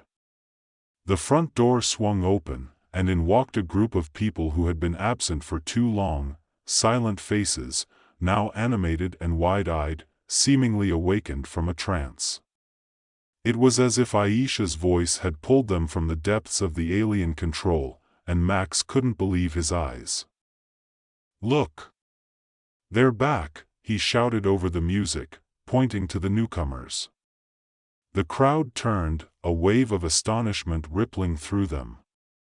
Laughter and shouts erupted, reinforcing the energy in the room. Just then, Frank's alien detection system let out a series of beeps and flashes, drawing attention. "What's happening? Are they here?" he shouted, panic in his eyes. The laughter quickly subsided, replaced by a tense silence. The sound of the music continued, but Max could feel the atmosphere shift, a collective apprehension settling over them. "Focus. Keep playing," Aisha commanded, her voice unwavering. The band pressed on, the notes reverberating like a rallying cry. Suddenly, a deep, humming sound filled the air, cutting through the music. It resonated in their chests, and Max felt the vibrations as if the ground itself was warning them. The crowd shifted, unease palpable as they turned their gaze toward the windows. Outside, a shadow passed over the street, a sleek, metallic drone hovering ominously above them. The air felt charged, and Max's heart raced. "We've got to turn it up," he yelled, trying to be heard over the din. Nina scrambled to amplify the sound, her fingers dancing over the controls. Aisha pushed her voice higher, unleashing a note that pierced the tension, wrapping around them like a protective cocoon. The drone buzzed, its sensors locking onto the source of the noise. As the song reached a fever pitch, a strange thing began to happen. One by one, the faces of the people who had been silent began to crack, smiles broke through the tension, and laughter bubbled up, rich and full. It was as if the music had released a dam, pouring forth their emotions. "Keep it going," Max urged, buoyed by the sight of his friends and neighbors reclaiming their laughter. It was a small victory, but it felt monumental. Frank, still frantically monitoring his alien detection system, shouted, "They're reacting. The drones are," but before he could finish, the drone emitted a piercing sound that drowned out the music, sending a shockwave through the center. The lights flickered, and the crowd gasped. Max steadied himself, adrenaline surging. "Don't stop. Aisha, take it up another level," he shouted, with a fierce determination. Aisha began belting out a new tune, a battle anthem that surged with raw energy. The audience rallied, clapping and cheering, their voices joining hers. It was chaos, but it was beautiful. The drone, seemingly overwhelmed, began to tremble and sway. Max couldn't help but feel a strange satisfaction at the sight. "Look! It's responding to the sound," he exclaimed, his heart racing with hope. But then the drone shot forward, directly toward the stage. Max's blood ran cold. "Get down," he shouted, instinctively stepping forward to shield Aisha. In an instant, chaos erupted. People screamed and scattered, and the music came to an abrupt halt. The drone unleashed a beam of light, striking the ground near the stage, sending up a cloud of dust and debris. "Back! Everyone back!" Nina yelled, rushing to grab Aisha and pull her away from the blast zone. Max's heart raced as he scanned the crowd, trying to make sure everyone was safe. "We need to regroup," he shouted, adrenaline coursing through him. "Get to the back." They hurried away from the stage, but as they retreated, Max glanced back to see the drone hovering, almost curiously, as if it was assessing the situation. "Frank!" Max yelled, "Do something with that alien detector." Frank scrambled, frantically pressing buttons. "I'm trying. But it's not responding." Nina was by his side, trying to help him make sense of the chaotic readings. "We need to distract it. Buy us some time." Max's mind raced. "Aisha, can you play something else? A noise that'll confuse it?" "Sure," Aisha shouted, her voice steady despite the chaos. She snatched up her guitar and began to play a wild, dissonant melody, something that wove in and out of harmony, confusing and compelling all at once. The drone seemed to wobble, the beam of light flickering as if caught off guard by the sudden shift in sound. The crowd, sensing a shift, began to cheer, rallying behind Aisha's bold performance. Max felt a spark of determination ignite within him. Everyone, back her up. Clap, cheer, anything. Make noise. And just like that, they joined in, a chorus of clapping and shouting, a defiant rebellion against the alien threat. The drone buzzed wildly, caught in the cacophony, its sensors unable to process the unexpected onslaught of sound. Max could see it losing stability, and he felt a surge of triumph. "We can do this," he shouted, urging the crowd onward. "This is our world. Not theirs." The drone began to sputter, lights blinking erratically. Aisha's music soared higher, a triumphant anthem against the silence. Suddenly, with a final, shuddering buzz, the drone spun wildly and then shot up into the sky, disappearing into the night. Cheers erupted from the crowd, the tension melting away as laughter and relief filled the room once more. They had done it, together, they had fought back. Max turned to his friends, their faces bright with exhilaration. "We did it. We actually did it." But as the celebration began, something shifted in the atmosphere. Max felt a chill creep in as he looked around. The crowd, once so vibrant, was now caught in a strange stillness. Eyes glazed, they turned toward the exits, as if drawn by an invisible force. "No, not again," Max murmured, dread pooling in his stomach. "Not now." "Max, what's happening?" Nina's voice trembled, her gaze darting around the room. The lights flickered, and a new sound filled the air, an eerie, rhythmic pulsing that seemed to resonate from everywhere and nowhere all at once. Max's heart raced as he watched the faces of his friends, now blank again, drifting towards the doors. "Get them back." "Aisha," he shouted, desperate. "Play something. Anything." But Aisha stood frozen, her guitar limp in her hands, as the pulsing intensified. It was as if the very essence of their fight was being siphoned away. Max rushed forward, gripping her shoulders. "Aisha. We need you. You're the one who can break this." She blinked slowly, and for a moment, he saw a flicker of recognition in her eyes. "The music. It's the only way," she whispered, as if recalling a distant memory. "Then play. Play like your life depends on it." With a sudden surge of determination, Aisha snapped back into focus, her fingers flying over the strings. She unleashed a powerful riff that cut through the pulsing sound, weaving a tapestry of rebellion and hope. Max joined in, rallying the others, pulling them away from the clutches of the alien control. "Fight it. Remember who you are." As the music soared, the crowd began to sway, and gradually, one by one, they shook off the silence.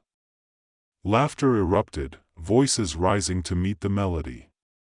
It was a beautiful chaos, a rebellion that transformed fear into strength. With every note, Max felt the grip of the aliens weakening.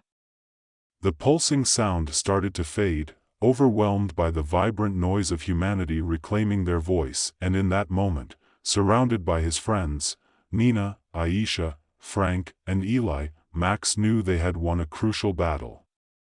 They weren't just a band of misfits anymore, they were a force to be reckoned with, united against the silent invasion. As the music crescendoed, Max glanced out at the crowd, their faces alight with joy, and he felt a renewed sense of purpose. This wasn't just about fighting off an alien virus, it was about celebrating their individuality, their voices, and the power of laughter. The night wore on, filled with music and laughter, and though they knew the battle wasn't over, they felt invincible.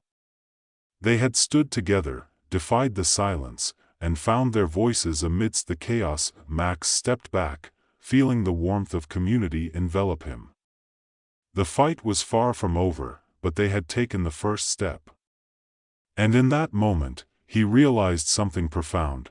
The greatest weapon against any invasion was not just courage or strategy, but the unwavering spirit of laughter, music, and togetherness. As the final notes rang out, the crowd erupted in applause, cheers echoing into the night. Max raised his arms, feeling the joy around him, a bond forged through struggle and triumph. They had fought the silence, and for the first time in a long time, the world felt alive, and somewhere in the shadows, he could almost hear the distant laughter of the universe echoing back in appreciation. Max Hunter had always believed he was destined for greatness. He envisioned himself as a celebrated military arms expert, recognized not just for his knowledge of weaponry, but for his innovation and heroism. Instead, the reality was more like a slapstick comedy. On the battlefield, where chaos reigned, Max stood out, not for his bravery, but for his uncanny ability to trip over his own feet while trying to salvage a conventional weapon from the debris of a city under alien siege. It was a bright, albeit grim, morning when Max found himself crouched behind the remains of a blown-up alien tank. The air was thick with smoke and the faint echoes of distant explosions. As he peered over the edge of his makeshift cover, he spotted a group of aliens, their forms grotesque and imposing, moving with an eerie grace that only heightened the absurdity of his situation. Max's heart raced, not with fear but with the thrill of opportunity. He spotted a human-made weapon lying nearby, his chance to shine. "Just grab it, Max," he muttered to himself, as if coaxing a cat out of a tree. With a deep breath, he darted towards the weapon, his mind racing through a plethora of overly complicated strategies that had never worked before. "Max! Watch out!" a voice yelled from behind him, too late. In his quest for glory, Max had managed to step right into the line of fire of an alien energy beam. The weapon fired, illuminating the field with a blinding light, but instead of hitting him, it struck a nearby alien tank, obliterating it in a spectacular explosion that sent shockwaves through the ground. Max fell backward, landing unceremoniously in a puddle of muddy water. He blinked, half in shock and half in awe of the unexpected turn of events. The dust settled, and as the smoke cleared, he heard laughter. His fellow soldiers, who had witnessed the entire ordeal, were doubling over, pointing at him. "Max the Destroyer," one of them bellowed. "That's the bravest thing I've ever seen." Bravest? Max glanced at the remnants of the tank and back at his comrades, who were cheering him on as if he had just single-handedly saved the world. He raised a muddy thumb, feeling both ridiculous and oddly proud. As Max scrambled to his feet, he realized he'd stumbled onto something bigger than himself. Among the debris of the battle, he caught sight of something glimmering, an intact alien weapon. It was sleek, like a piece of high-tech jewelry, and it beckoned him with its otherworldly allure. Ignoring the voices of caution in his head, he snatched it up, feeling the weight of destiny, or perhaps just bad luck, pressing down on him. The moment he touched it, the weapon hummed to life, vibrating in his hand, sending a jolt of energy up his arm. "Whoa!" he exclaimed, his eyes widening. "This is cool." As he made his way back to base, he couldn't shake the feeling of elation. The alien weapon could be the key to turning the tide of the war. Just as the thought crossed his mind, the weapon unexpectedly activated, sending him soaring into the air in his car, a vehicle that had seen better days. "Max!" yelled his buddy Tom from the passenger seat, panic etched on his face. "What did you do?" "I don't know." Max shouted, wrestling with the steering wheel as the car spun wildly. Before he could finish, they landed with a thud, the car miraculously intact but now on its side. Max climbed out, brushing himself off, while Tom clung to the roof, eyes wide. Okay, so that didn't go as planned, Max said sheepishly, trying to play it cool. The weapon buzzed in his pocket, almost as if laughing at him. Back at the military base, he was greeted by a mixed bag of reactions. The commanding officer looked at him with a blend of disbelief and annoyance. "Hunter, what the hell happened?" "I found this," Max declared, holding up the alien weapon like a trophy. "Why are you always covered in mud and chaos?" the officer sighed, but even he couldn't hide the flicker of interest in his eyes. "Because chaos is my middle name," Max said with a grin. It didn't take long for word to spread about Max's latest, heroic act. Before he knew it, he was in the lab with Dr. Lila Zhang, a genius scientist with frizzy hair and an infectious enthusiasm for all things explosive. She was bent over a table cluttered with tools and half-finished experiments, muttering to herself. "Max, what did you bring this time?" she asked without looking up, her glasses perched precariously on the tip of her nose. "Only the most advanced alien weapon known to mankind," he announced proudly, setting it down with a thud.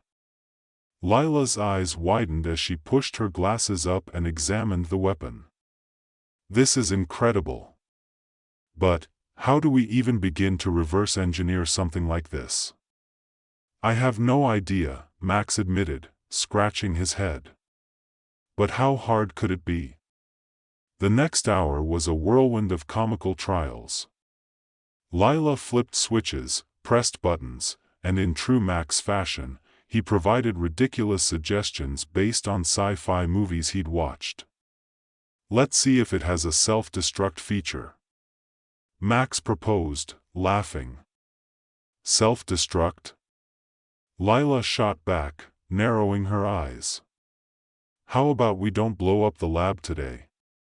Amidst the chaos, they somehow made progress, at least in the form of mishaps that resulted in colorful explosions. As the weapon sparked and buzzed ominously, Lila sighed. "We might be in over our heads." "I love being in over my head," Max replied, grinning. But unbeknownst to them, the alien forces were closing in. Commander Zarn, a tall alien with an oversized ego and a penchant for dramatic entrances, had already noticed the disruption. He stood among his troops, glaring down at Earth through a holographic display. "They have the weapon," he growled, slamming a fist on the table. "Find it. Bring it to me."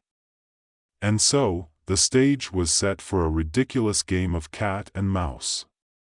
Max and Lila, armed with nothing but their wits and a malfunctioning alien weapon, were about to plunge headfirst into an adventure that would redefine their ideas of heroism, ingenuity, and, perhaps most importantly, how to avoid turning themselves into a pile of goo. Max and Lila worked late into the night, surrounded by gadgets and the faint glow of monitors displaying alien schematics. Every time Max pressed a button, there was a new flash of light and sound, as if the weapon itself were enjoying the chaos they created. Okay, let's focus," Lila said, adjusting her glasses again, which had slipped down her nose. "We need to figure out how to harness this thing. If Zarn's forces find us..." I know, Max interrupted, waving a hand dismissively. "But it's hard to concentrate when the fate of humanity is riding on an alien weapon I accidentally blew up a car with." Lila shot him a withering look.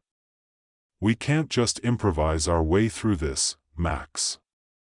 We need a plan." "Right, a plan." Max nodded, looking thoughtful. "How about we lure Zarn into a trap? Like in the movies. We could set up a decoy weapon, something shiny and new, and when he shows up, we..." "Wait," Lila said, her eyes lighting up. "That could actually work. If we make a decoy that looks like this weapon, we might be able to catch Zarn off guard." But we'll need to make it convincing. Max grinned, his enthusiasm returning. I've got some ideas. We can use that old blender from the break room, some of that reflective foil, and, are you serious? Lila chuckled, shaking her head. A blender? Why not? It'll give us that sleek, high-tech look. Plus, we can rig it to explode or something when Zarn gets close. As they brainstormed, the tension in the air was palpable. They knew the clock was ticking. Zarn's forces were out there, and they had already begun searching for the weapon that Max had unwittingly claimed as his own. In the darkness outside the lab, shadows moved stealthily. Alien soldiers patrolled the perimeter, their high-tech sensors scanning for any signs of human activity. Zarn, furious at having lost the weapon, was determined to regain control, and he had his best agents on the job. Meanwhile, back in the lab, Max and Lila transformed the old blender into a shiny, faux alien weapon. They wrapped it in foil, painted it a dazzling blue, and attached a few blinking lights they scavenged from an old computer. Lila had to suppress her laughter as Max dramatically posed with the decoy. Behold the future of Earth's defenses, he proclaimed, waving the blender around like a knight with a sword. Just don't get too carried away with your speeches, Lila teased, stifling a giggle. We're not ready for a victory parade yet. Fine, but when we win, I'm expecting at least a parade float, Max replied, his grin infectious. The next step was to set up the decoy in a nearby abandoned building, a crumbling structure that had been a thriving cafe before the invasion. As they prepared to leave, Max couldn't shake the feeling that they were about to make the biggest mistake of their lives. Ready? He asked, glancing at Lila, who was checking her gear one last time. Let's do this, she said, her expression a mix of determination and apprehension.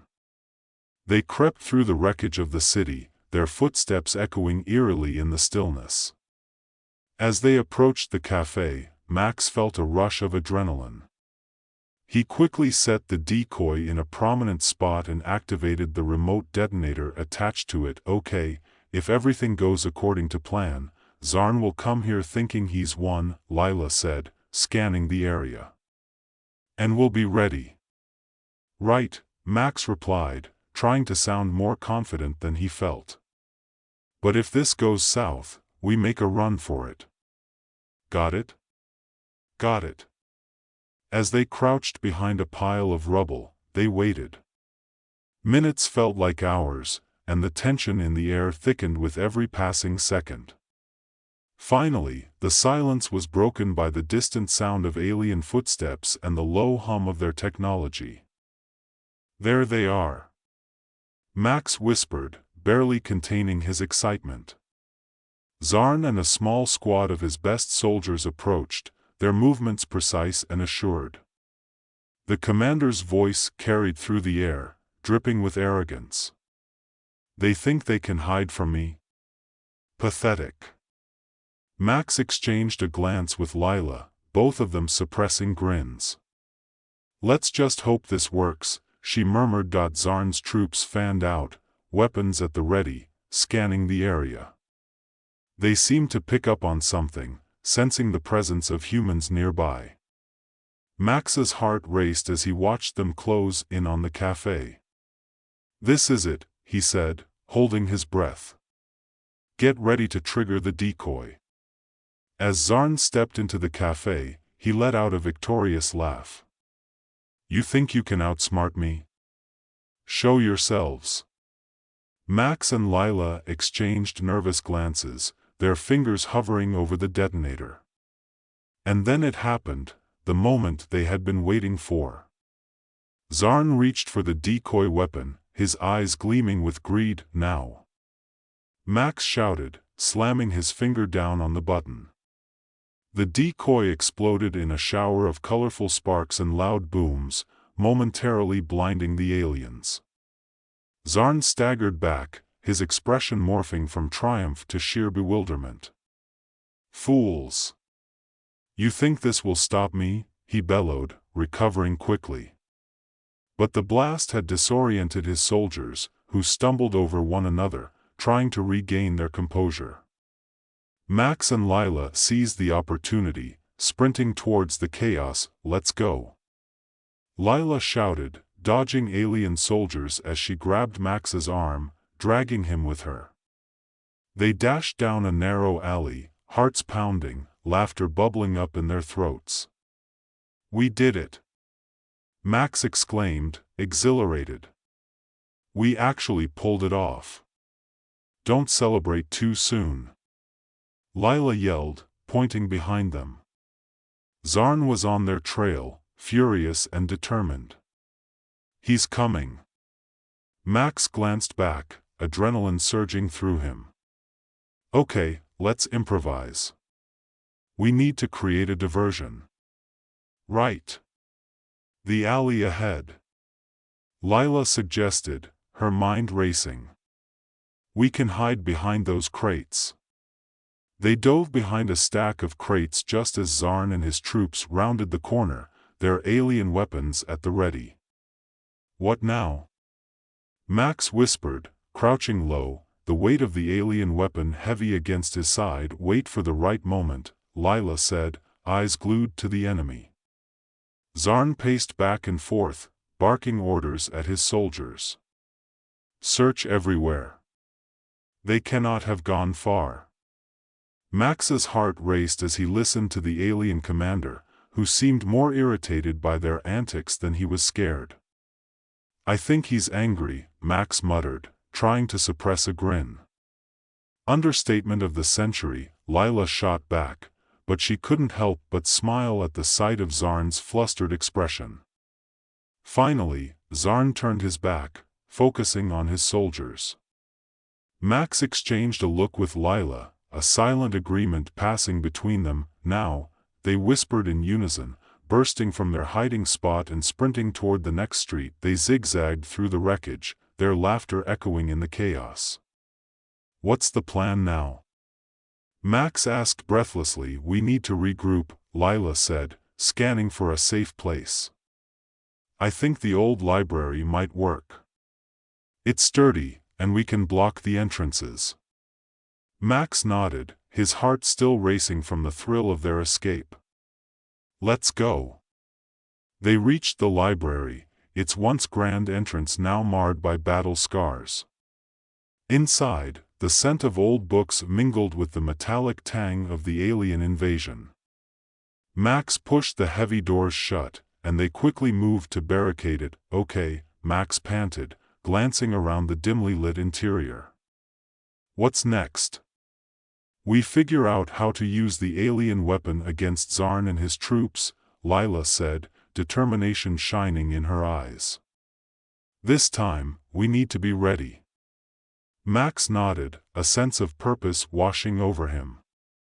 "I think I've figured out how to charge it based on what I saw earlier." "Great.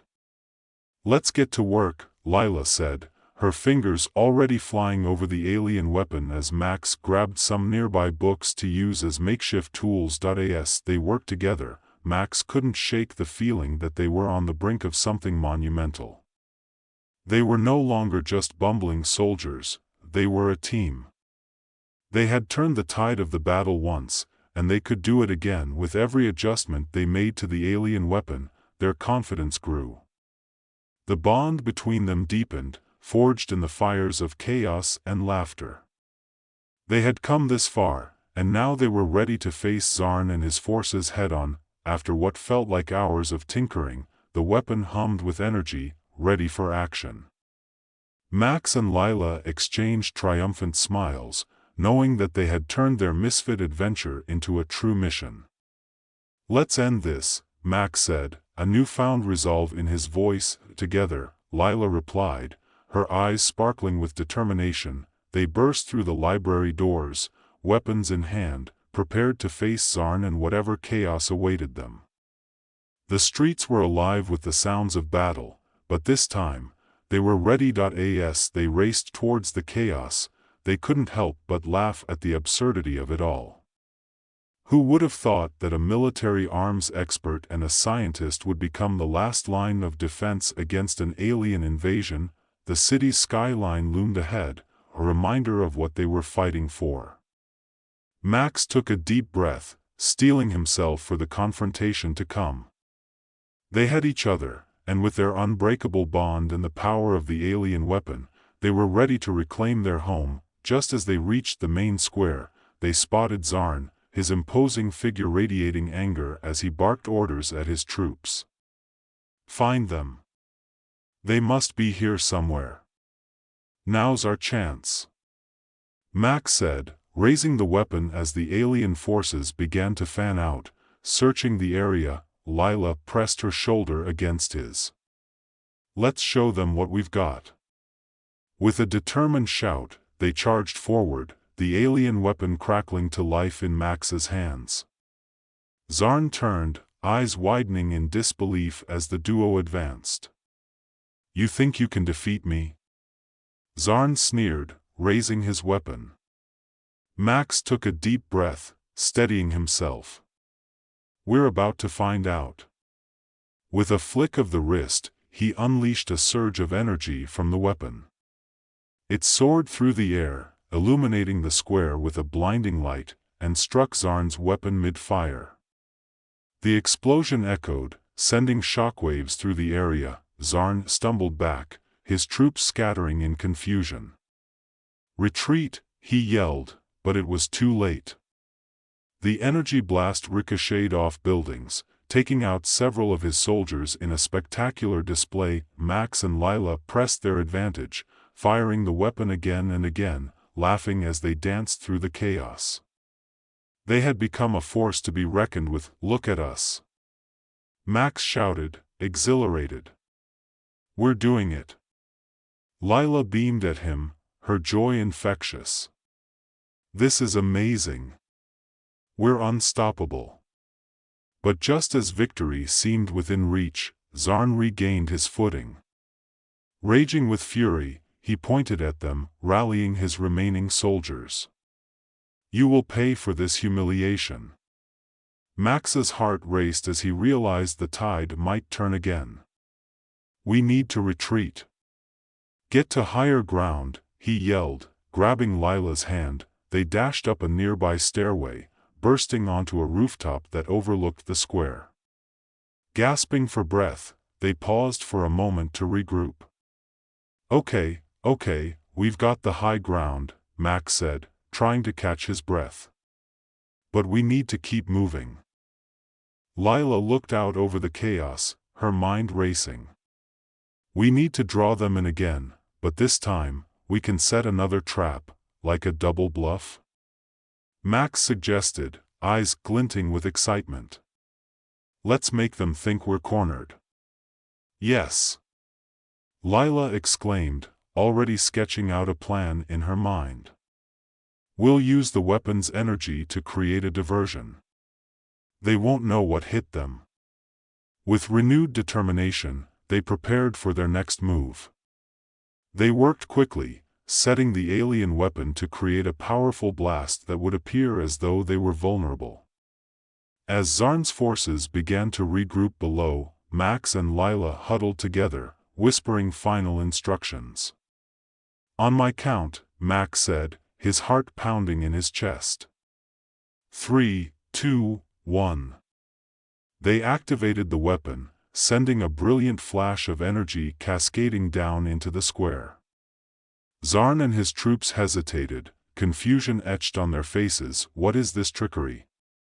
Zarn shouted, but it was too late. The energy blast erupted, catching them off guard and sending them reeling. "Now!" Max yelled, and they charged down from the rooftop, the alien weapon crackling with energy as they dove into the fray once more. In the chaos, they fought side by side, laughter mingling with determination as they dodged incoming blasts and unleashed their own. The power of the alien weapon surged with every use, and with each successful shot, their confidence grew. "Look out!" Lila shouted, pulling Max out of the way just as an alien soldier lunged at them. "Thanks." Max grinned, firing the weapon at the soldier and watching as it disintegrated in a shower of sparks. This is better than any video game. As they fought their way through the remnants of Zarn's forces, they began to realize something remarkable: they were making a difference. With every alien they took down, the tide of the battle shifted. Finally, they faced Zarn one last time, the alien commander glaring at them with a mixture of fury and disbelief. "You think you've won? I will not be defeated by two insignificant beings." Mechs stepped forward, raising the weapon defiantly. "You messed with the wrong humans, Zarn." With a final surge of energy, they unleashed everything they had left. The blast struck Zarn directly, and in a dazzling explosion of light, he was thrown backward, crashing into the remnants of his own forces. As the dust settled, Mechs and Lila stood together, breathing heavily, their eyes wide with disbelief. They had done it. They had defeated Zarn and his troops. Cheers erupted from the remaining human forces, their voices rising in jubilation. "We did it. We actually did it." Mechs turned to Lila, their shared excitement palpable. "We really pulled that off, didn't we?" "Together," she said, her smile brighter than ever. As they stood amidst the celebration, surrounded by friends and allies, Mechs felt a profound sense of fulfillment. They had taken on an overwhelming enemy and emerged victorious, not as traditional soldiers, but as unlikely heroes, and in that moment, he realized that perhaps his destiny wasn't about being the celebrated military expert he had always imagined. It was about connection, collaboration, and the laughter shared in the face of danger. With the remnants of the alien invasion behind them, Mechs and Lila looked to the future, knowing that whatever challenges lay ahead, they would face them together, two misfits turned champions, ready to tackle anything that came their way. "Let's get back to work," Mechs said with a grin. "I have a feeling this isn't over yet." Lila laughed, already brainstorming their next adventure. "You know what? I think I'm up for it." And so, with hearts full of hope and laughter, they stepped forward into a new chapter, ready to embrace whatever came next. The sun glinted off the surface of the Pacific Ocean, a vast blue expanse that sparkled like a million diamonds scattered across an endless canvas. It was a beautiful day at the naval base, where the hum of activity filled the air. Sailors rushed about, their laughter and shouts blending into a symphony of camaraderie and chaos. Everything seemed perfectly normal, until the aliens showed up. Captain Jake "Bubble" McAllister stood at the helm of the USS Nautilus, a submarine that could only be described as a miracle of misfortune. It was old enough to be considered a museum piece and dilapidated enough that it often inspired sympathy more than respect. Despite its creaks and groans, Jake had a soft spot for the Nautilus. After all, it was the only ship left that could claim him as its captain, mostly because the others had kicked him off. As Jake adjusted his cap, he couldn't help but chuckle at the sight before him. Sailors were crowded around the mess hall, where a heated debate had erupted over who could consume the most MREs, meals ready to eat, in under 5 minutes. He was about to intervene, but then he caught a glimpse of Lieutenant Sarah "Red" Thompson, whose fiery hair matched her fierce intelligence. She was trying to fix a broken piece of equipment, muttering to herself, "I could build a better submarine with a potato and some duct tape." "Hey, Red," Jake called out, walking over. "What's the prognosis? Can we float today, or should I be prepared for an impromptu swim?" Red glanced up, her eyes narrowing. "With your luck, Captain, I'd prepare for the latter." Just then, an enormous shadow loomed over the base. The laughter and shouting faded into an eerie silence as everyone turned to the ocean, where a fleet of sleek, silver submarines erupted from the depths like a scene straight out of a sci-fi movie. They glided effortlessly to the surface, revealing their alien insignia, an odd symbol that resembled a squid wearing sunglasses. Jake's heart raced. "Well, that's new," he said, half joking, but no one laughed. The ships docked and alien soldiers began to emerge, each one clad in strange, shimmering suits. Their leader, Zorgan, stepped forward, a tall creature with 6 limbs and an overconfident grin. "Humans." Zorgan boomed, his voice echoing. "We come in peace, just kidding. Surrender your planet." Jake's mind raced. This was it. His moment to shine. But all he could think of was how he had just ordered a double cheeseburger from the galley. Let's not be hasty, Zorgan," he stammered. "How about a negotiation over lunch instead?" Zorgan blinked, clearly taken aback by the suggestion. The soldiers behind him looked at each other, confused. Was this human really offering a meal? The standoff was comical, and it was only broken by the sound of a nearby sailor tripping over a stack of crates, sending a cascade of boxes tumbling to the ground. "Who's your best cook?" Zorgan asked, his alien brow furrowing. "We require sustenance for our invasion." "Mine's the best," Jake blurted, pointing to Chief Petty Officer Hank "Tank" Johnson, who was busy flipping burgers on a portable grill. "But I recommend you try the nachos first." Zorgan scratched his head, unsure of how to proceed. Meanwhile, the rest of the crew was slowly coming back to life, shock giving way to laughter as they watched their captain negotiate with an alien invader over lunch. In the chaos, Zorgan's bewildered expression shifted to annoyance. "Enough. Your humor is irrelevant. We will take your oceans, your cities, and, hold on, Zorgan."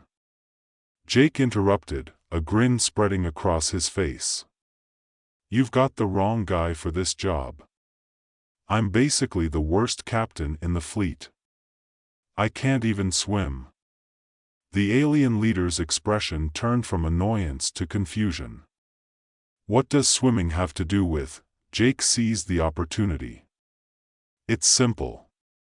You invade, and I'll just sink. It's what I do best." The soldiers erupted into laughter, and even Zorgan's annoyance cracked into a reluctant chuckle.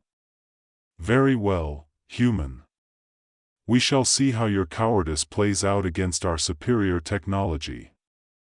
And just like that, Jake found himself promoted from the base's worst captain to the most unlikely savior of Earth. With the battle lines drawn and the universe spinning into chaos, Jake gathered his motley crew for an emergency meeting. He knew he had to come up with a plan, preferably one that didn't involve surrendering. As the remaining naval forces gathered around the Nautilus, Jake glanced at his eclectic team, each with their quirks and talents. "All right, listen up," he shouted, rallying the crew. "We need to regroup and hit back. Red, how long until we can get the Nautilus seaworthy?" She squinted at the control panel, a mixture of exasperation and determination on her face. "With this thing? Maybe a week, unless you're planning to use bubble wrap for propulsion." "Perfect," Jake said, pretending to be serious. "That's exactly what I was thinking. Hank, get the nachos ready, and Felix, don't touch anything." Felix, the overly enthusiastic rookie, nodded vigorously. "I won't, Captain. I promise." The preparations began in earnest, a bizarre mix of military strategy and sheer absurdity. Jake felt a strange sense of camaraderie develop among his crew as they worked together, joking about their collective incompetence while simultaneously forming a bond that would prove crucial in the days to come. As they finalized their plans, Tank stepped forward with a confident grin. "I say we catch them off guard with my secret recipe for courage. It's a family heirloom, straight from my grandma's cookbook. Is it food? Jake asked, raising an eyebrow. More like a potion, Tank said with a wink. Guaranteed to make even the scariest aliens think twice about invading. Great, Red said, rolling her eyes. Let's just make sure Zorgan doesn't accidentally drink it, or we'll end up facing a three-headed monster that thinks it can dance. Can't be worse than our last drill, Jake quipped, grinning at the absurdity of their situation. As laughter erupted again, Jake realized that despite the dire circumstances, they were building something special, a crew that would fight for each other and, ultimately, for their planet. In the following days, they would face the underwater invasion head-on, but for now, they were just a group of misfits banding together in the face of a common enemy. Jake and his crew sprang into action, each member embracing their roles in the most bizarre military operation the world had ever seen. The Nautilus, an aging relic of the sea, buzzed with energy as they prepared for the upcoming battle against Zorgan and his alien fleet. With Red at the helm, the team scrambled to fix the various quirks of their submarine. Jake found himself mesmerized by her focus, her hands deftly working through the controls while her mouth ran a mile a minute, spouting technical jargon that left everyone else scratching their heads. If we can just reroute the power from the emergency systems, we'll have enough juice to give us a fighting chance, she explained, oblivious to the fact that most of the crew had already tuned out. Jake replied, trying to look engaged. Power rerouted, got it. What's our battle strategy, Captain Red? Red shot him a look that could have melted steel. The strategy is not to blow up. I'm not taking you out of the submarine until we have a solid plan. Meanwhile, Tank was busy concocting his infamous, secret recipe for courage. He had set up a makeshift kitchen in the galley, transforming the area into a culinary lab of sorts. The scent of something suspiciously meaty wafted through the Nautilus, mixing with the smell of rust and saltwater. Don't worry, Captain. I'm using my grandma's old family recipe. Tank shouted, his enthusiasm infectious despite the dubious ingredients. Just a little more of this, a pinch of that, and voila. Courage in a bottle. What if it's just a bottle of ketchup? Red called back, her voice laced with skepticism, not just any ketchup. This one has soul. You'll feel invincible after just one sip. Tank boomed, puffing out his chest like a proud rooster. Jake chuckled, the absurdity of it all easing his anxiety. All right, let's get everyone some courage before we head out. As the crew gathered around, Tank poured the concoction into small cups, each one bubbling ominously. Drink up, team, he shouted, his eyes gleaming with excitement. This is the secret to our victory. With a mix of apprehension and curiosity, the crew raised their cups in a toast. To courage, they shouted, downing the strange liquid. A collective grimace followed, each sailor wondering if they had just made a terrible mistake. I feel something, Felix said, his face flushed. But I can't tell if it's courage or just heartburn.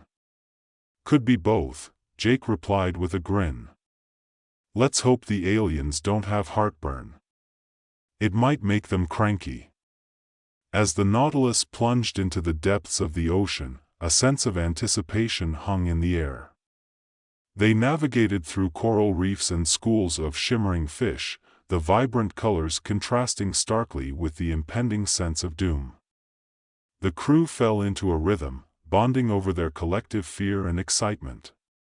They shared stories of past mishaps and failures, fueling their determination to succeed. Suddenly, Red's voice broke through the chatter. Captain, we're approaching the alien fleet. They're positioned just outside their underwater city. Jake leaned forward, his heart pounding. On the sonar screen, blips indicated the presence of Zorgon's submarines, sleek and foreboding. "All right, team. This is it. We'll distract them while Red gets the Nautilus into position. Then we launch the bubble bomb." "Wait," Felix interjected, raising a finger as if he had just discovered a profound truth. "What if the bubble bomb doesn't work?" "Then we'll improvise," Jake replied, his confidence unwavering. "It's not like we've had a solid plan all along." As they drew nearer, Zorgon's ships emerged from the shadows, glowing with ominous light. The aliens seemed to have an otherworldly elegance, their movements fluid and precise, unlike anything Jake had ever seen. "Commence the operation," Jake shouted, his voice steady despite the chaos surrounding them. The crew sprang into action, adrenaline coursing through their veins as they prepared for the assault. Red deftly navigated the Nautilus closer, the controls humming under her expert touch. "Get ready." "On my mark." Jake stood at the edge of his command post, a bubble bomb primed and ready. 3, 2, 1, now. He launched the bubble bomb, a colorful, oversized sphere that shot out into the water like a cannonball. It sailed through the ocean, sparkling in the sunlight, until it collided with one of the alien submarines. The explosion was spectacular, filling the water with a thick foam that billowed outward, engulfing the enemy ships. The aliens screeched in confusion, their elegant formations dissolving into chaos as they struggled to regain control. Jake couldn't help but laugh at the sight. "It worked," Felix exclaimed, his voice bubbling with excitement. "They look ridiculous. Let's keep it going," Jake shouted, buoyed by their unexpected success. "Red, can you steer us into the heart of their city?" "On it," she replied, determination etched on her face. The Nautilus surged forward, weaving through the remaining alien ships as they sputtered and floundered in the foam. "All right, crew," Jake rallied. "We're making history here. Let's show these aliens what Earth is made of." As they closed in on the alien city, Jake's heart raced. The underwater metropolis was a sprawling labyrinth of glowing structures and advanced technology, each building pulsing with energy. It was a sight to behold, both magnificent and terrifying. "Prepare for entry," Red called, focusing on the controls. "We'll need to dock and infiltrate quickly before they regain their footing." The Nautilus slid into a docking bay, the crew's energy palpable as they armed themselves with improvised weapons, kitchen utensils, old dive knives, and, of course, the ever-mysterious courage concoction tank had brewed. "Let's move," Jake ordered, leading the charge as they disembarked from the submarine. The alien city was eerily silent, the glowing lights casting long shadows. They crept forward, adrenaline pumping through their veins. Suddenly, Zorgon appeared, flanked by a cadre of bewildered aliens. "You fools," he shouted, waving his 6 arms. "You think you can invade our home? You are mistaken. Actually, we're here for lunch." Jake shot back, his bravado soaring. "And we brought our own seasoning." With that, he launched into an absurd dance, twirling and flailing his arms as if he were at a high school prom. The aliens blinked, confusion spreading across their faces. "What is this?" Zorgon demanded, his annoyance palpable. "It's called the human distraction dance, a classic. Works every time," Jake replied, still twirling. As the aliens watched in bewilderment, the rest of the crew joined in, their laughter echoing through the city.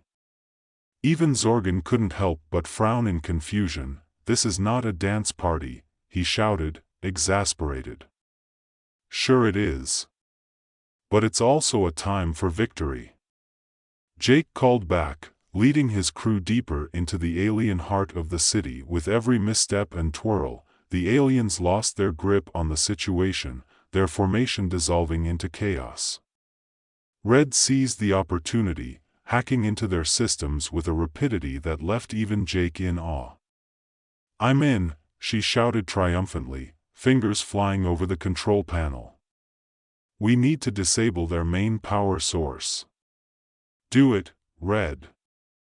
Jake encouraged, still dancing, fueled by an absurd mixture of courage and panic. As Red worked, the crew surrounded Zorgan and his followers, the aliens' confusion morphing into desperation. "This is an act of war." Zorgan sputtered, but it was too late.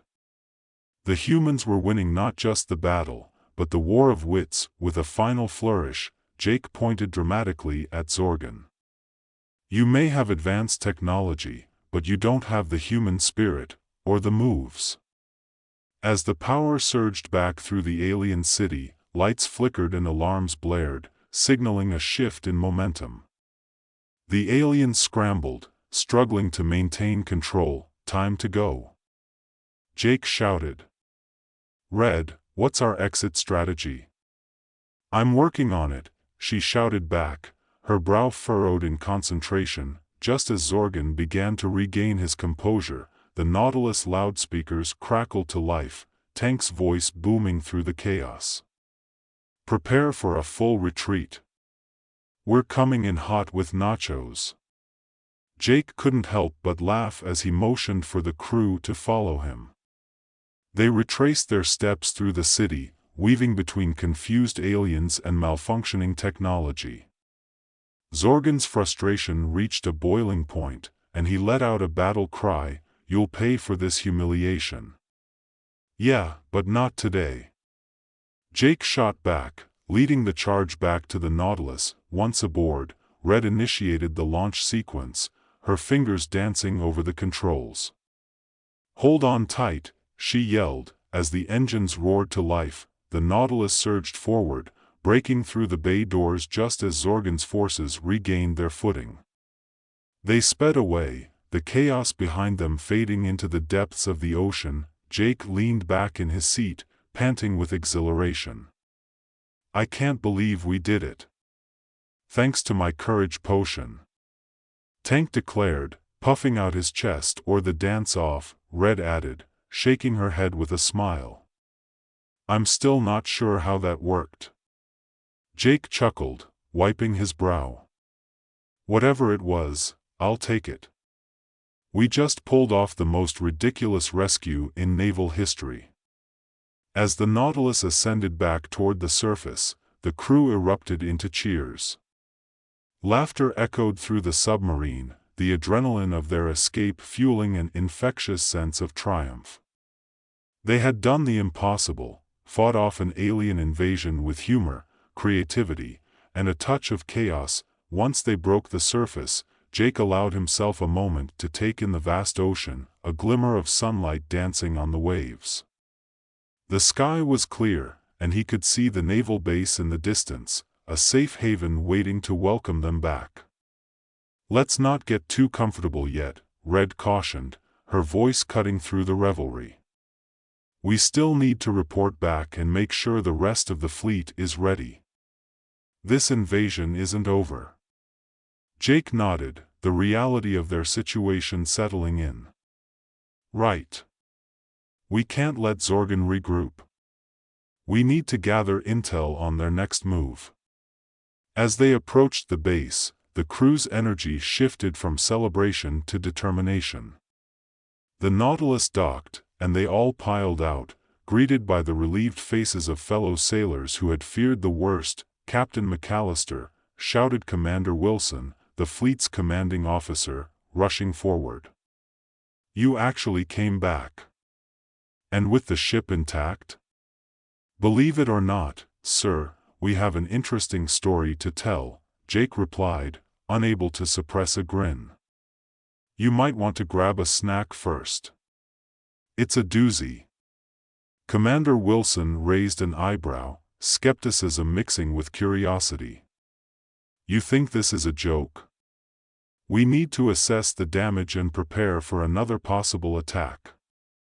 I assure you, it's not a joke, Commander. We defeated Zorgon's fleet using nachos and some spontaneous dance moves. It's a strategy worth exploring. The commander's expression shifted from concern to disbelief, and then to a reluctant smile. All right, I'll bite. But first, we need to debrief you and your crew. We have to figure out what their next move might be. As they gathered in the conference room, the crew recounted their adventure in vivid detail. Jake's animated storytelling kept everyone entertained, from the bubble bomb to the dance-off with Zorgon. The room was filled with laughter, but beneath the humor was an undeniable tension. The aliens were still a threat. After we recovered from the initial shock, we were able to access their technology, Red explained, a gleam of excitement in her eyes. We downloaded some data before we left. It seems Zorgon is planning to launch a second wave from a hidden underwater base somewhere near the Mariana Trench. Great, Tank said, shaking his head. Just when we thought it couldn't get crazier. So we need to strike first, Jake said, his tone shifting to serious. If we can hit them before they launch their attack, we might be able to stop them for good. Commander Wilson nodded. We'll mobilize the fleet and prepare for an assault. You've proven your mettle, Captain McAllister, even if it's in ways we never anticipated. Your crew will join the mission. After the meeting, Jake and his crew found a quiet moment outside the base, gazing out over the ocean. The waves crashed against the shore, a rhythmic reminder of both beauty and danger. Are we really doing this again? Felix asked, kicking at the sand. I mean, we just fought off an invasion. Yeah, but that was just round one, Jake replied, determination lighting his eyes. We're going to need all hands on deck for this next round. If we can catch them by surprise again, we stand a chance. Red folded her arms, a confident smile playing on her lips. We'll have the element of surprise and our bubble bombs. Plus, we now know they can't handle a good dance-off. Or nachos, Tank added, his stomach rumbling. Let's hope they're hungry. As the night fell, the crew gathered one last time before the mission. They stood together on the deck of the Nautilus, the stars twinkling overhead. Jake could see the camaraderie among them, a sense of belonging that he hadn't felt in a long time. Before we head out, he said, his voice serious but warm, I just want to say how proud I am of each one of you. We've faced something unimaginable together, and we're still standing. Whatever happens next, I know we'll face it as a team. The crew cheered, their spirits high despite the impending danger. They shared a round of laughter, the bonds between them stronger than ever. As dawn broke, the Nautilus set out once more into the depths of the ocean, heading toward the Mariana Trench. Jake took a deep breath, ready to face whatever challenges lay ahead. They navigated through the water, the weight of their mission pressing down on them but also filling them with resolve. Coordinates set for the hidden base, Red reported, her fingers flying over the controls. We'll be there in 15 minutes. All right, everyone knows the plan? Jake asked, looking around at his crew. Bubble bomb ready, Tank said, a gleam in his eye. Engineering set, Red added, I'll keep the nachos hot. Felix piped in enthusiastically. Jake chuckled, shaking his head. Let's show Zorgon that Earth isn't just a punchline. We're ready for a real fight. As they approached the trench, the ocean deepened into an almost otherworldly blue. The Nautilus glided silently, its presence hidden beneath the waves. Activating sonar, Red said, her voice steady. The sonar flickered to life, revealing shapes on the screen. Looks like we're not alone down here. Keep us steady, Jake ordered, his heart pounding as he scanned the readings. The shapes multiplied, forming a swarm of alien vessels. Looks like they're already gearing up for an attack. Let's move into position, Red said, her eyes narrowing with focus. We can't let them see us coming. As they navigated closer, Jake felt the weight of responsibility settle on his shoulders. They were the last line of defense, and failure wasn't an option. Prepare for the bubble bomb, he commanded. On my mark. The crew moved with practiced efficiency, adrenaline coursing through their veins. Jake's pulse quickened as he locked eyes with Red, a silent understanding passing between them. They were in this together. 3, 2, 1, now. Jake shouted. The bubble bomb launched into the fray, bursting into a cloud of foam that engulfed the alien vessels. Confusion reigned as the aliens floundered, unable to navigate through the chaos. Let's go, team! Jake shouted, leading the charge. They surged through the foam, weapons ready, the thrill of battle igniting their spirits. Inside the chaos of the alien base, Zorgon's voice echoed, furious and desperate. You think you can defeat us? We are far superior. Superior at what? Jake shouted back, a grin on his face as he dodged an incoming blast. Losing to a dance-off? The battle raged on, Jake and his crew moving through the chaos like a well-oiled machine. Red's expertise kept them one step ahead, and Tank's culinary confidence fueled their resolve. As they pushed deeper into the heart of the base, they discovered a command center bustling with aliens, all scrambling to regain control.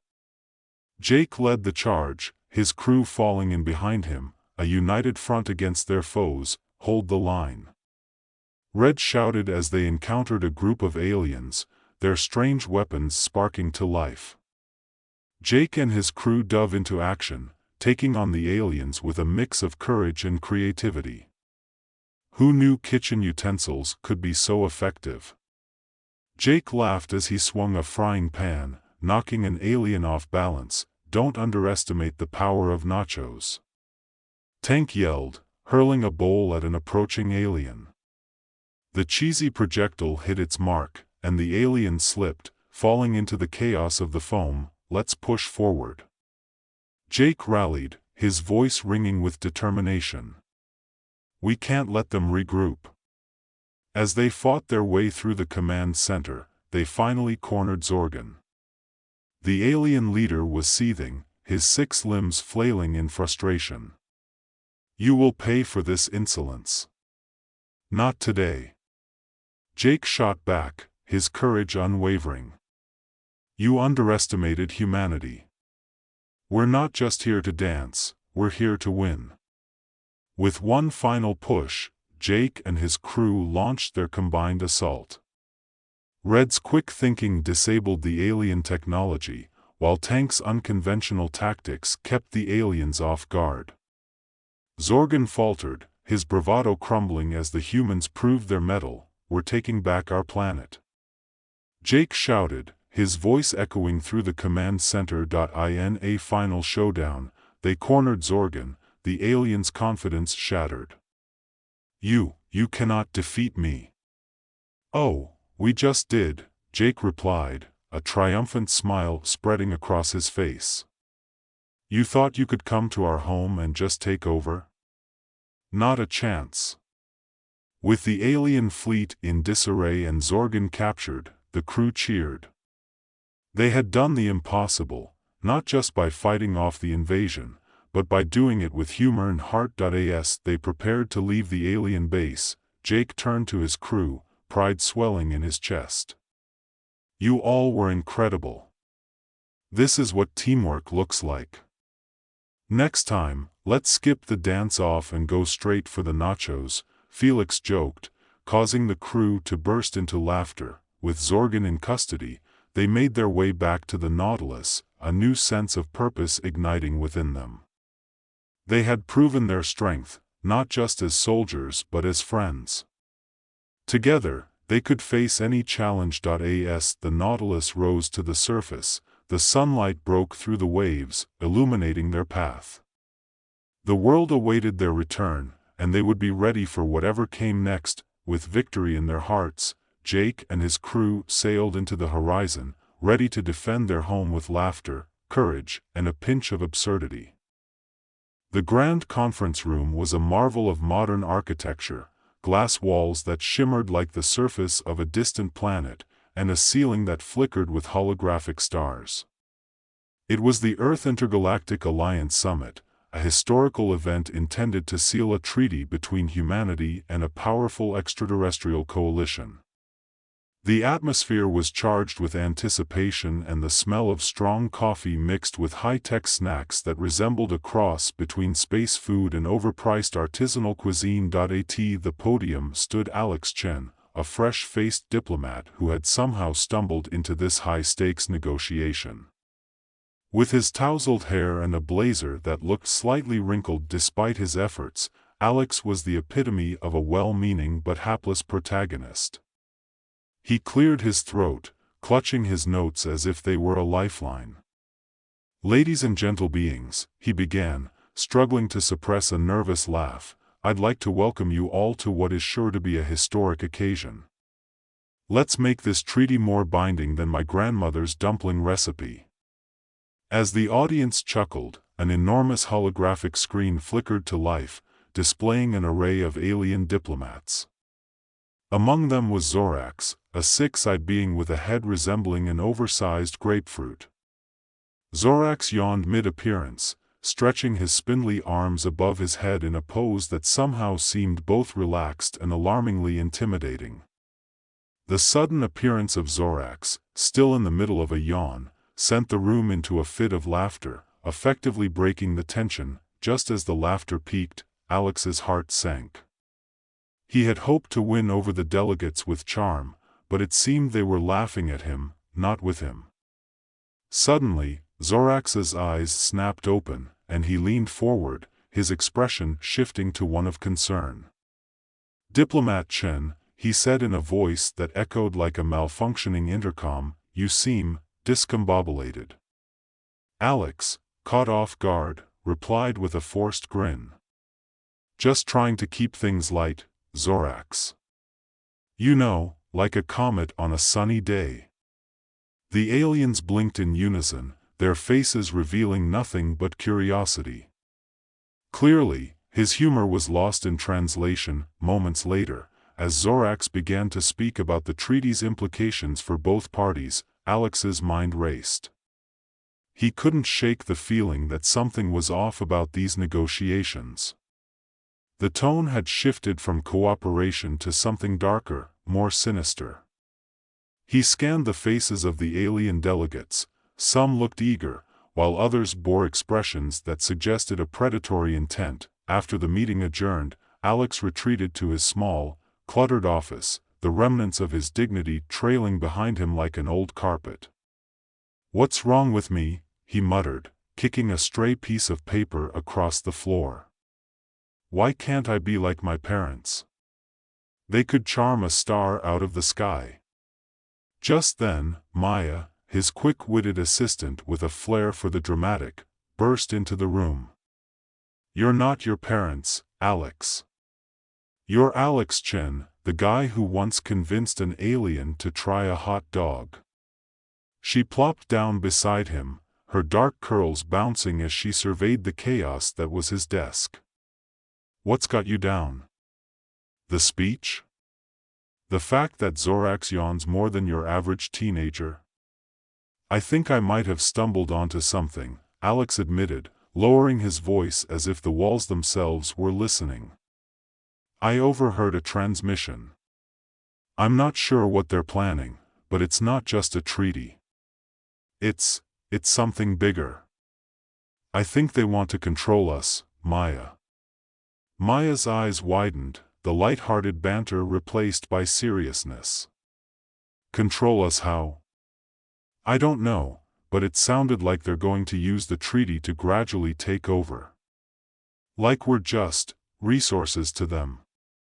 He sank back in his chair, feeling the weight of the galaxy pressing down on him.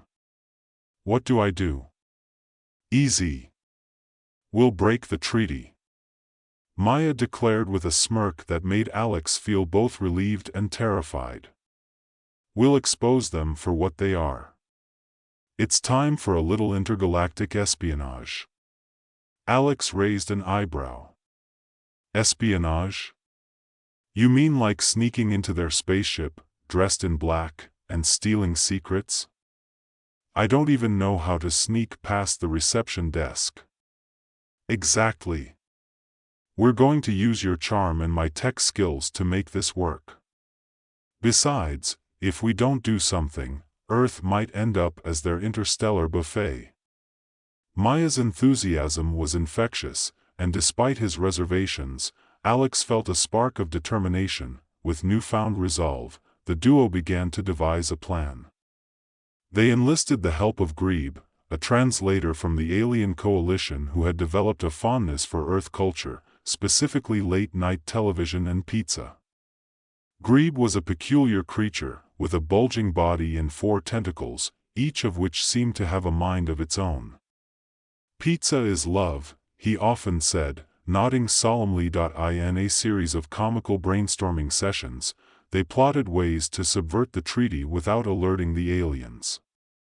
One of Maya's ideas was to create a fake treaty document, filled with outrageous demands, like the requirement for the aliens to participate in a dance-off with Earthlings. We'll distract them with our irresistible moves, she said, demonstrating a particularly awkward jig that made Alex laugh despite himself. As the day of the final negotiations approached, they worked tirelessly, staying up late into the night, fueled by caffeinated drinks and an endless supply of pizza. Their camaraderie grew, each laugh and mishap forging a bond stronger than any treaty could. Finally, the day arrived. Alex stood before the imposing assembly of alien diplomats once more, this time with a strategy that had been crafted through chaos and camaraderie. As he began to speak, he felt a sense of purpose. Esteemed delegates, he announced, a confident grin spreading across his face. Let's not just make this treaty, we should make it memorable. Who here has ever participated in a dance-off? He wiggled his eyebrows playfully. The aliens looked bewildered, their expressions a mix of confusion and intrigue. Zorax leaned forward, seemingly entertained. Dance-off? This is a new concept. Elaborate. Alex took a deep breath, remembering his purpose. We will demonstrate our commitment to friendship and cooperation through the art of dance. And if we win, we renegotiate terms that respect Earth's sovereignty. What do you say? The room fell silent, tension hanging in the air. Alex's heart raced as he awaited a response.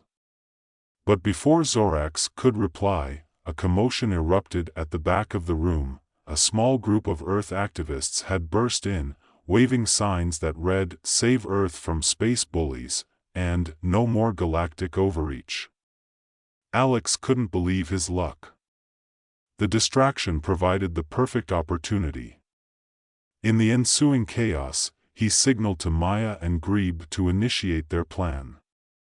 Maya started playing a pre-recorded video of Earth's cultural highlights, complete with a montage of classic dance moves. Suddenly, the room filled with laughter and music, and Zorax, now entirely caught up in the moment, began to sway his spindly limbs. It was a bizarre sight, an alien diplomat dancing in a serious conference room, the image both absurd and uplifting. As the negotiations spiraled into chaos, Alex seized the moment to reveal the secret transmission he had intercepted. Esteemed delegates, while we dance, let's also talk about transparency, he shouted over the music. The alien leaders froze mid-step, their expressions shifting from amusement to alarm. Alex pressed a button on a handheld device, and the damning evidence appeared on the holographic screen. A cacophony of alien voices echoed in the room as Zorax's yawning face transformed into one of outrage. "You dare to accuse us of betrayal?" Zorax growled, his 6 eyes narrowing. "Yes. And while we dance, let's have an open conversation about trust." Alex countered, adrenaline surging through him. With the room in a state of uproar, Alex and his team had managed to create a situation that was as entertaining as it was tense. The alien factions began to argue amongst themselves, some siding with Alex's proposal for a fairer treaty while others insisted on their original agenda. As the debate heated up, Maya turned to Alex, her eyes shining with excitement. "This is working. They're too busy arguing to notice that we've flipped the script on them." "Right," Alex replied, realizing that humor and unpredictability were his greatest weapons. "Let's keep the momentum going." With laughter and chaos as their allies, they continued to negotiate, highlighting the absurdity of the alien agenda while emphasizing the beauty and uniqueness of Earth. They showed clips of people enjoying simple joys, cooking, dancing, and laughing together, things the aliens had never fully grasped. As the atmosphere shifted, more delegates began to see the value in a partnership built on mutual respect rather than dominance. By the end of the tumultuous meeting, a new treaty emerged, one that recognized Earth's autonomy and embraced cooperation without subjugation. Exhausted but exhilarated, Alex and his team celebrated their unexpected victory.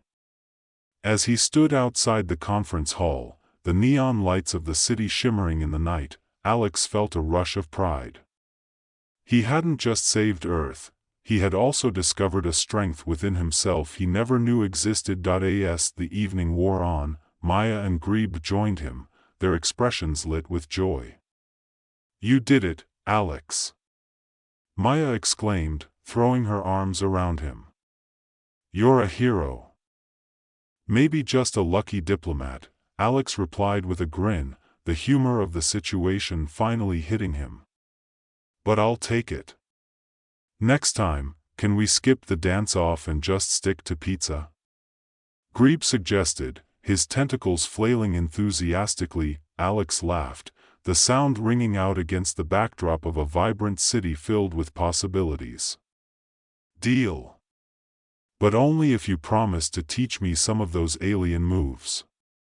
Who knows when we might need them again."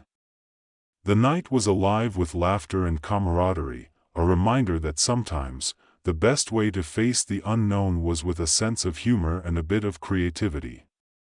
As they walked through the streets, Alex felt hopeful about the future, a future where Earth stood strong, not just as a planet among the stars, but as a vibrant part of a greater cosmic community. And so, with a heart full of determination and a mind open to possibilities, Alex Chen stepped into a new chapter of his life, ready to tackle whatever the universe had in store. One awkward dance move at a time. As the trio made their way through the vibrant streets of the city, the atmosphere felt electric. Neon lights flickered overhead, illuminating their path with a kaleidoscope of colors. Street vendors shouted out the names of their exotic snacks, and laughter spilled out from nearby cafes, where people were enjoying the simple pleasure of companionship. It was a stark contrast to the weighty discussions that had taken place just hours before. Alex glanced at Maya, whose eyes sparkled with excitement. "I can't believe we pulled it off.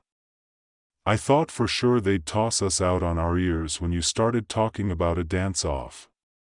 "Hey, don't underestimate the power of the unexpected," Maya replied, her voice playful. "And besides, nothing says trust like a good cha-cha." Grebe chimed in, his voice a blend of enthusiasm and curiosity. "If we are to be allies, we should incorporate dance into our diplomatic protocols.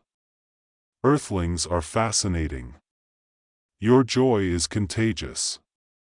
Alex chuckled, shaking his head.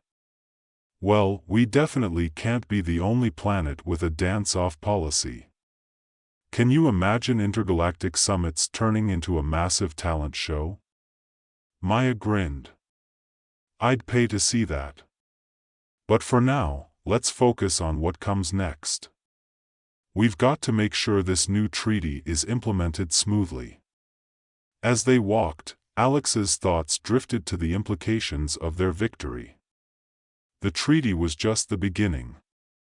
There would be challenges ahead, debates about resources, cultural exchanges, and finding common ground in vastly different civilizations. He felt a flicker of anxiety but quickly pushed it aside.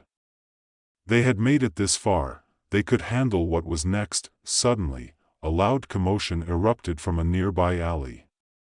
Curious, the trio veered off the main road to investigate. As they approached, they found a small crowd gathered, their faces painted with concern and confusion. In the center of the crowd, a group of activists was rallying, holding signs that read "Earth for Earthlings" and "Say No to Alien Influence." "What's going on?" Alex asked, weaving through the throng. One of the activists, a young woman with vibrant blue hair and a determined expression, turned to them. "We heard about the treaty, and we're worried. We can't just let aliens walk in and take over. We need to protect our rights." Maya stepped forward. "But we just renegotiated the treaty. It's meant to protect Earth's sovereignty." The woman crossed her arms defiantly. "You think a few dance moves and a funny speech will keep us safe? This isn't just about words on paper. It's about our future." Alex felt a swell of urgency. He realized that while they had celebrated their success, not everyone shared their optimism. "Look, I understand your concerns," he said, raising his hands in a calming gesture. "But this new treaty is designed to ensure that Earth has a voice in all future negotiations. We're not just resources to be exploited. We have leverage now." "Leverage?" she scoffed. "You mean a handful of diplomats playing charades with powerful aliens? They could wipe us out in a heartbeat if they wanted to." "We can't let fear dictate our actions," Alex replied, his voice steady. "We need to work together, not against each other. If we approach this with suspicion, we'll never find a way to coexist." The crowd murmured, a mix of skepticism and intrigue washing over their faces. Maya stepped in again. "How about we set up a town hall meeting? Let's bring people together to discuss what this treaty really means for us. We can address your concerns directly." After a moment of hesitation, the activist's expression softened. "Fine. But if this goes south, you'll have a lot more than just angry protesters on your hands." With that, she turned away, signaling to the rest of the group to disperse. As they walked back onto the main street, Alex felt a sense of responsibility settle over him. He knew that their victory wouldn't mean much if the people of Earth didn't feel secure in their new relationship with the aliens. "We need to be proactive," he said, his mind racing with possibilities. "We should organize community meetings, cultural exchanges, things that show people we're all in this together."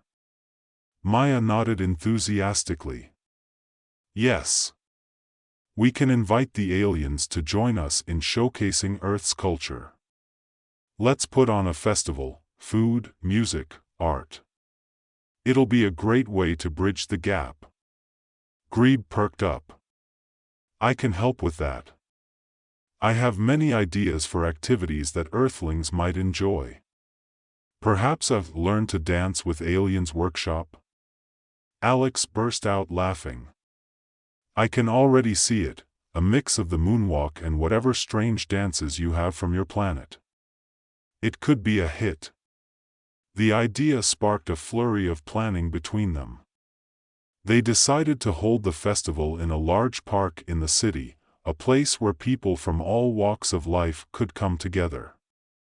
They envisioned food trucks offering both Earth and alien delicacies, booths for crafts, and, of course, a dance floor where humans and aliens could learn from one another. As the days turned into a week, the trio worked tirelessly to pull everything together. They reached out to community leaders, enlisted volunteers, and even convinced some of the more hesitant aliens to participate. Each time an alien diplomat stepped out of their comfort zone, Alex felt the fragile bridge between their cultures begin to solidify. On the day of the festival, the park buzzed with energy. Colorful banners flapped in the wind, and the scent of various foods wafted through the air, mixing tantalizingly. Laughter echoed as children darted between booths, their faces painted like aliens and monsters. The sun shone brightly, casting a warm glow over the festivities. Alex stood at the entrance, beaming with pride as he watched the mingling of cultures. There was Grebe, teaching a group of excited children how to toss a space frisbee made from a flexible alien material. Maya was at the food truck, trying to convince a hesitant alien to try a taco. "Trust me, you'll love it," she urged, her hands animated as she gestured toward the toppings. The alien, a tall creature with shimmering skin, looked both confused and intrigued. "Is it made of beef?" it asked, its multiple eyes blinking. Sort of. But it's seasoned with love. And a touch of Earth's finest spices." Maya grinned, adding a hefty portion of guacamole to the taco. Meanwhile, Alex wandered through the park, soaking in the sights and sounds. He stopped at a booth where an alien artist was demonstrating their unique painting technique, using a special kind of luminescent paint that glowed in the dark. A small crowd gathered, captivated by the swirling colors and the artist's fluid movements. "Looks like you've sparked some interest," Zorak said, sidling up beside Alex. He seemed more relaxed now, his earlier tension dissipated in the festive atmosphere. "It's amazing to see everyone coming together," Alex replied, gesturing to the crowd. "This is what I hoped for, a real exchange of cultures, ideas, and laughter." Zorax nodded, his 6 eyes twinkling with a strange warmth. "You humans have a peculiar way of connecting through humor and festivity. It is refreshing. Right? It's how we build relationships." Alex's expression shifted to seriousness. "But I need your help. Some people still have concerns about the treaty. If we can show them that our partnership is beneficial, it will help ease their fears. I shall discuss with my fellow diplomats. Perhaps we can create a council that includes Earth representatives. A symbol of our alliance," Zorak suggested, his voice thoughtful. "Now that's a great idea," Alex said, feeling a rush of optimism. "Let's turn this festival into a launchpad for a new era of cooperation." As the day unfolded, the dance floor became a lively hub of activity. Humans and aliens took to the floor, some with natural grace, others with a delightful awkwardness that filled the air with laughter.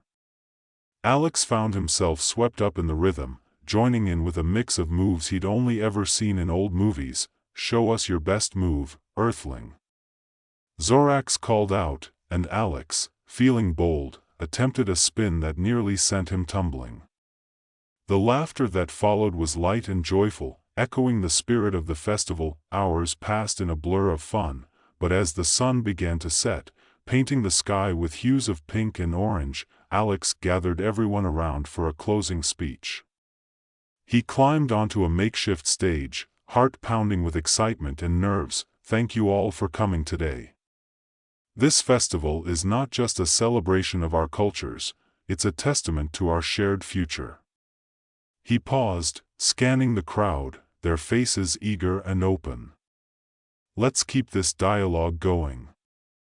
Together, we can build a future where we respect each other's differences and embrace what makes us unique." The crowd erupted in applause, cheers mingling with the fading sounds of music. A sense of accomplishment washed over Alex, and he felt a warmth in his chest, a feeling of hope and connection. After the festival wound down, the trio gathered under a colorful pavilion, surrounded by remnants of the day, empty food containers, balloons, and remnants of laughter. "Today was incredible," Maya said, her face glowing. "We actually did it." Grebe nodded enthusiastically. "This is only the beginning. I sense a new age of cooperation blossoming." Alex smiled, feeling grateful for his quirky team. "Thanks to both of you, we turned a potential disaster into a celebration. I couldn't have done it without your creativity and support." As they packed up, Alex reflected on the unexpected journey they had taken together. They had started as mere participants in a tense negotiation, but now they were pioneers, forging a path for future generations. Just then, his communicator beeped, drawing his attention. It was a message from Zorax, requesting a meeting to discuss further diplomatic measures. Alex's heart raced. This could be the start of something even bigger. "Looks like our work isn't done yet," he said, excitement bubbling within him. "We've opened the door to a new era, but now it's time to walk through it."